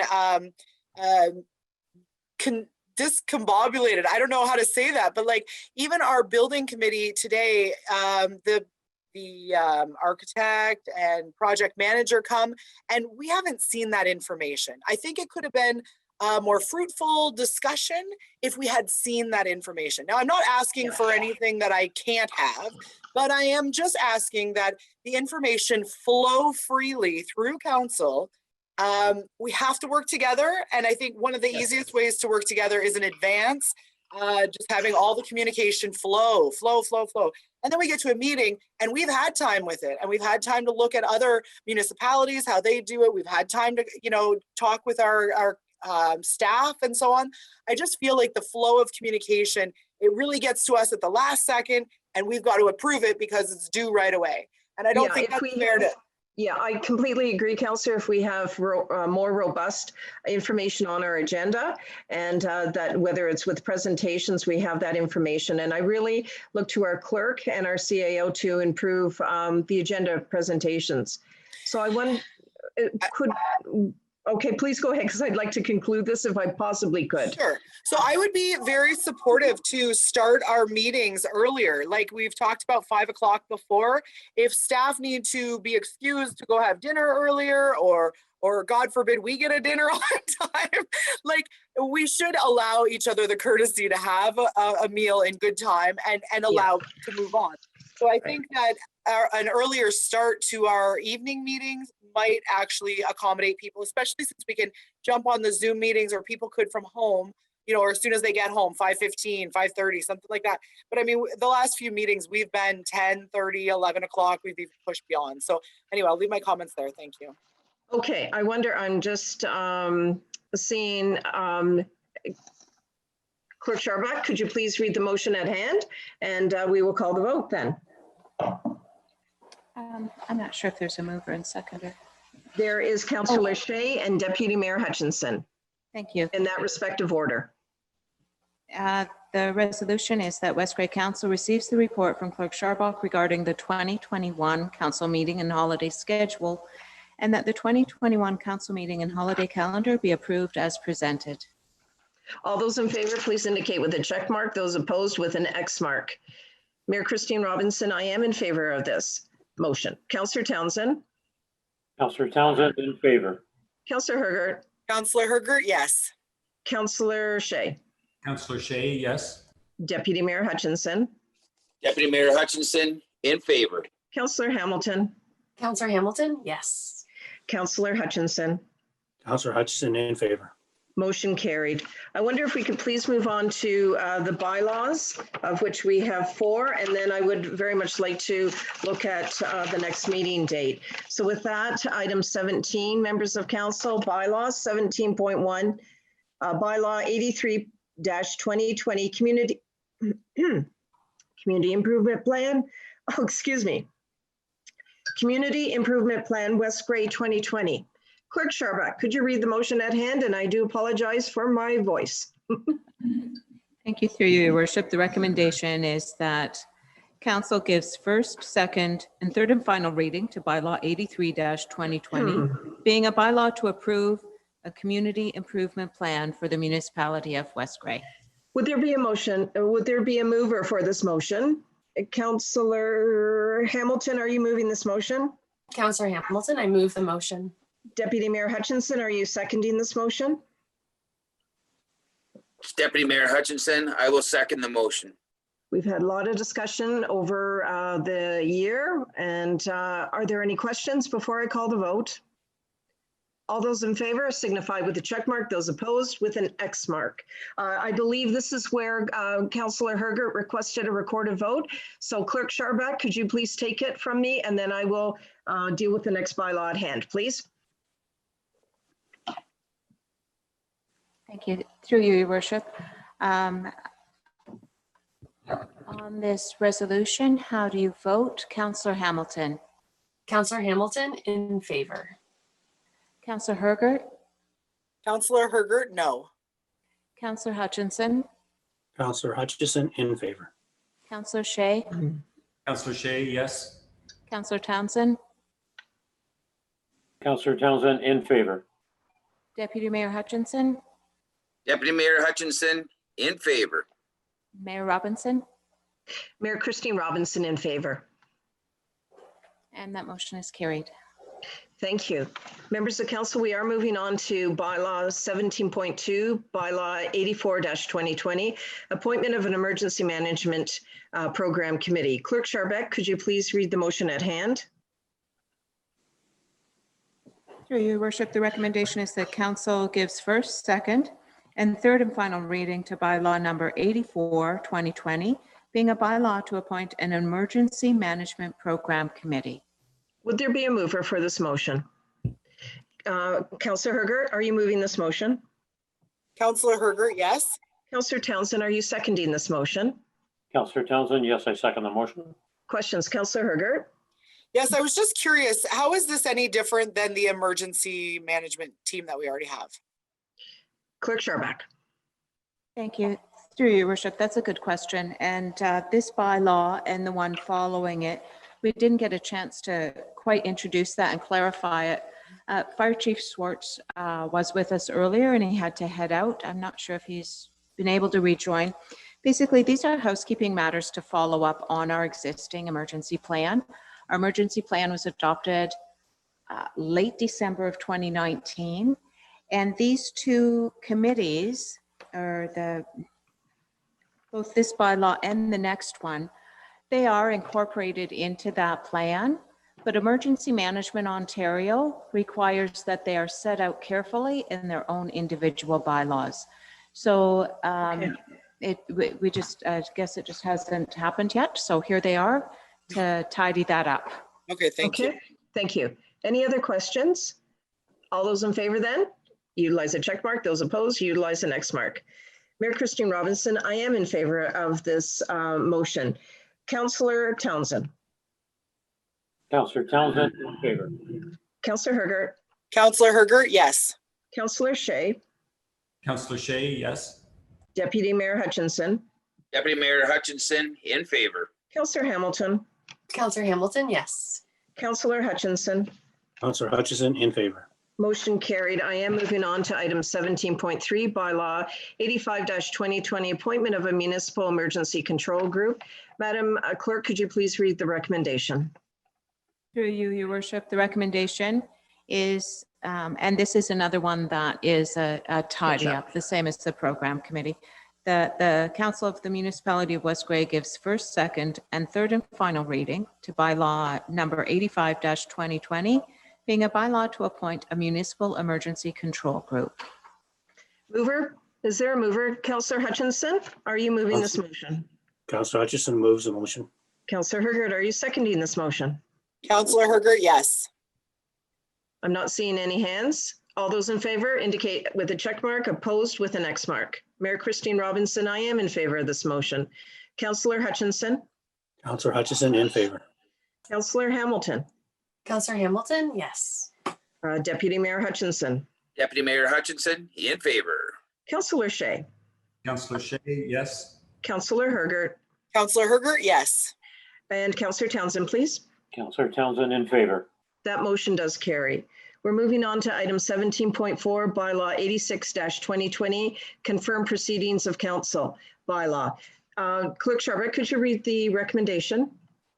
Through you, Your Worship, the recommendation is that council receives bylaw 86-2020 and gives it first, second, and third and final reading, being a bylaw to confirm matters addressed at the December 1st, 2020 council meeting. Is there a mover for this motion? Councillor Hamilton, are you moving this motion? Councillor Hamilton, I move the motion. Deputy Mayor Hutchinson, are you seconding this motion? Deputy Mayor Hutchinson, I will second the motion. Any questions? Seeing none, all those in favor, members of council, indicate with a check mark, opposed with an X mark. Mayor Christine Robinson, I am in favor of this motion. Councillor Townsend. Councillor Townsend. I'm sorry, sir. Could you please say it again, Councillor? Councillor Townsend in favor. Thank you. Councillor Hergert. Councillor Hergert, yes. Councillor Shea. Councillor Shea, yes. Deputy Mayor Hutchinson. Deputy Mayor Hutchinson in favor. Councillor Hamilton. Councillor Hamilton, yes. Councillor Hutchinson. Councillor Hutchison in favor. Motion carried. Members of council, I would at this point ask you if we could just dispense of these items on the next agenda. Now, a couple things. Our next meeting is December 15th. It is a night meeting. I wonder if you would be so inclined to, rather than have it in the evening, could we start it at 9 o'clock? And Clerk Scharbeck, how can we address that?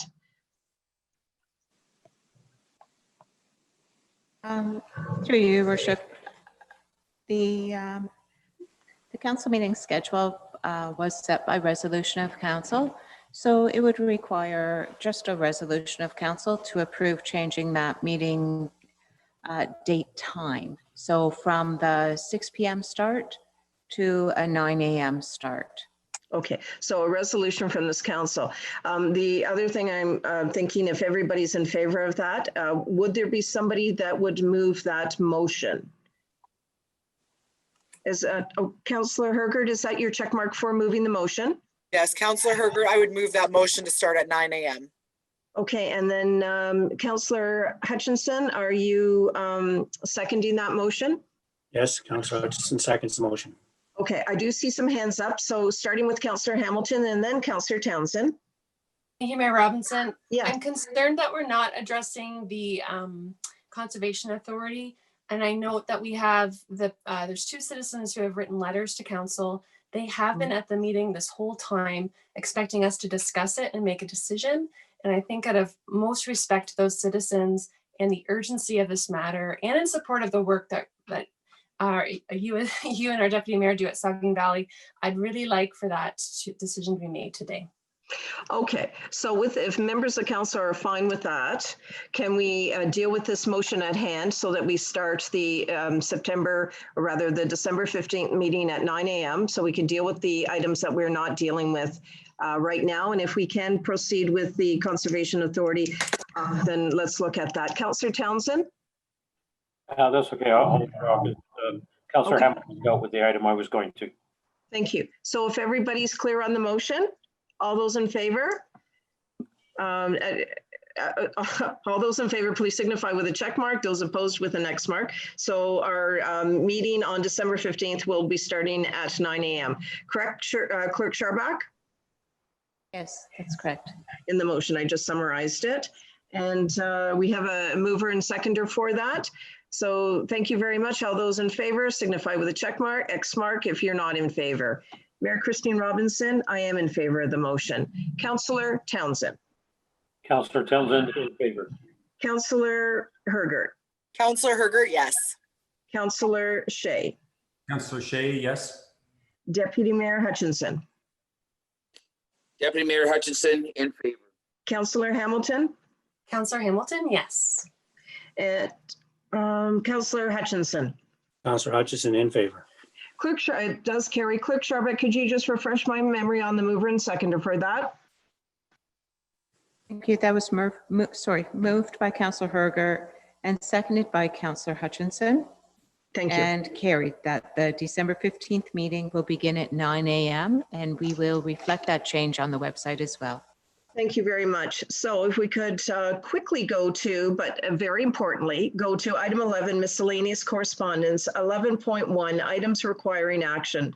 Item 11.1.1 all the way to 11.4, I believe it is dealing with the Conservation Authority matters. How do you wish to, actually, the first one is not dealing with that. So we'll just put that over to the next meeting. We're dealing with 11.2. I just want to say, members of council, the Saugeen Valley Conservation Authority held a special meeting a couple of Fridays ago, specifically to deal with the changes to the Conservation Authorities Act. The province introduced a number of changes to the Conservation Authorities Act and the Planning Act that significantly either limited or completely changed the role of conservation authorities to protect Ontario's environment and to ensure people and property are safe from natural hazards. You have before you the motion that we passed at the special Saugeen Valley Conservation Authority. I can also tell you from AMO's perspective, there is a discussion paper and it was before a standing committee, and we are looking for specifically that there needs to be more consultation in this entire process. And I'm just looking to that particular report. Yeah, so that our AMO president, Graydon Smith, wrote to the Premier with regard to this item. And we do have a submission that went to the Standing Committee on Finance and Economic Affairs, asking for Schedule 6 of Bill 229 to be withdrawn so that matters of concern can be resolved. So I'll say that at this point, Councillor Hamilton, I just wanted to provide that information in a nutshell. Councillor Hutchins, or Deputy Mayor Hutchinson, you also serve on the Conservation Authority with me. Do you have any comment? Thank you, Mayor Robinson. No, but I was going to ask if is this an appropriate time to, to make a motion to endorse this resolution, and that we contact the Premier, et cetera, the ones that are in the letter. That's, I guess, is what I'd be looking to move a motion if it's an appropriate time.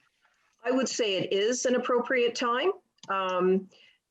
With that, if I can put that as the deputy moving it. Clerk Sharbeck, do you have any difficulty if I put a motion at this point? I do see there's some individual members of council that wish to speak. It's council's wish to proceed with the motion. I have moved by Deputy Mayor Hutchinson, but I'm just waiting to see if that's moving forward or not. Councillor Hamilton, are you seconding this motion? I would be delighted to second the motion. Thank you. Thank you. Deputy Mayor, did you have any further question? I just wanted to, for clarity, yes, I'd like to pass a motion to endorse this resolution. I'd also like to request that the staff forward and circulate the SVCA, the Premier, and the paragraph on the bottom. I just want to make sure we capture that. Okay. Just so we're following through on what this SVCA is kind of put forward to us. Thank you. Thank you. And Councillor Hamilton, as a seconder, are you fine with that? Thank you. Are there any questions? With regard to this, any questions? I'm noting the time, members of council, please. Councillor Hergert.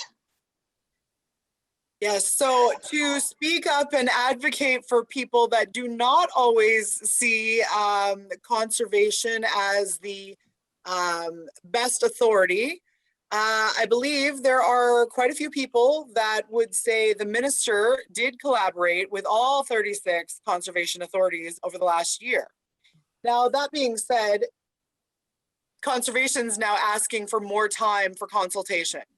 These are the results of those collaborations. These suggestions about how we make the changes and how we scope the mandate back to the original mandate of conservation. I note that we spend over $200,000 every year, plus additional monies go to conservation for water projects, flood control, etc. But those come out of West Grey's pocket. I'm looking for any metrics of West Grey, how many properties are included in West Grey, how many people go get permits from Saugeen Valley Conservation. I believe the permitting process is the most difficult process that people continually complain about. So I've worked through the process with conservation several times, and this is a new way of asking the province to balance and overarch the entire program so that there's not discrepancies from North Bay down to Saugeen Valley, that there is a provincial regulation and that it's followed no matter which conservation authority. Thank you. Excuse me, Councillor Hergert, I do apologize. I've asked members of council a number of times during this meeting to please be respectful of my time, and not on you, Councillor Hergert, please don't take it that way. But members of council, I've asked for your time. It is 3:43. I think this is an issue we're seeing. There's pros and cons. I'm going to please suggest that we deal with the motion at hand, and then there are other items that need to go before the next meeting. Either Clerk Scharbeck, can we deal with the motion at hand, or put this over to the next item? I'm just looking for some guidance because there's two sides to this issue. Through your worship, I guess from my point of view, procedurally, I would say that a motion has been moved and seconded and is on the floor, and it would be appropriate to deal with that now. And it's certainly a matter that can be brought back to the next meeting for further discussion if it's council's wish to do that. So what I'm going to suggest just on this, would the mover and the seconder consider just withdrawing the motion at this point, and that we can, just because of the time frame, and that we can deal with it as the first item on our next agenda. So Deputy Mayor, would you be prepared to do that? Well, I'm not sure, Mayor Robinson. I understand you've got to get going, but I guess the only thing I have on this is that there seems to be a sense of urgency, but I know there's several other meetings coming up. If it was the first item and we were prepared and passed, we were prepared to make an action on it, then I would support that. Councillor Hergert, I'm sorry, Councillor Hamilton, would you mind if we could put this as the first item on our next agenda? I would mind, Mayor Robinson. I'm sorry, I'm not in agreement. However, I'm the seconder, so I'm not in agreement with our mover, I should say, but I would like us to resolve this today and vote on it. Thank you. It is urgent. So, Deputy Mayor, have you withdrawn your motion? Yes, I will. Okay, so with this, members of council, I am going to say that, are we going to continue this discussion today on this item, or will it be brought forward on the 15th as the first item? First item on the 15th. Thank you, everyone. I do appreciate this. So Clerk Scharbeck, we have the motion withdrawn, and we understand implicitly that this should be the first item on our agenda for the 15th at 9 a.m. So thank you very much, members of council. I do note that there are some questions, and we'll note that those are the first speakers, Councillor Hergert, Councillor Townsend, and Councillor Shea on that item. Would everybody be fine with that? And could I at least get a motion to adjourn this meeting? Would that be fine with everyone? Yeah, no. Okay, am I seeing? All right, so could I say at this point, we have our pathway forward for the next meeting, and I recognize the importance of the items. Clerk Scharbeck, would I be within procedurally correct order if I ask for an adjournment at this time? If not, tell me.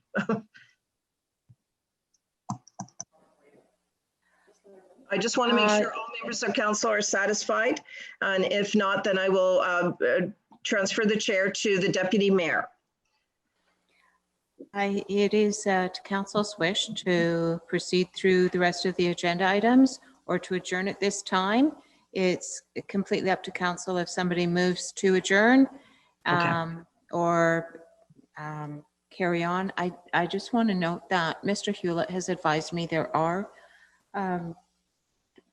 there's one member of the public waiting to speak. I think there was two. I'm not sure. There's one for sure. Okay, so what I will say at this point, let me try this. Is there a motion to adjourn so that we will come back at the scheduled meeting? Is there a mover for this motion? Councillor Townsend, are you moving this motion? Councillor Townsend, I was moving the motion. Deputy Mayor Hutchinson, are you seconding the motion to adjourn? This is Deputy Mayor Hutchinson. I will second the motion. All those in favor, please signify with a check mark. Those opposed with an X mark. And I will begin. Mayor Christine Robinson, I am in favor of this motion. Councillor Townsend. Councillor Townsend in favor. Councillor Hergert. Councillor Hergert, no. Councillor Shea. Councillor Shea, no. Deputy Mayor Hutchinson. Deputy Mayor Hutchinson, in favor. Councillor Hamilton. Councillor Hamilton, no. Councillor Hutchinson. Councillor Hutchison in favor. 1, 2, 3, 4. It does carry, members of council. So we stand adjourned. Thank you very much. And I understand sometimes we have to move on in the agenda. Thank you, one and all.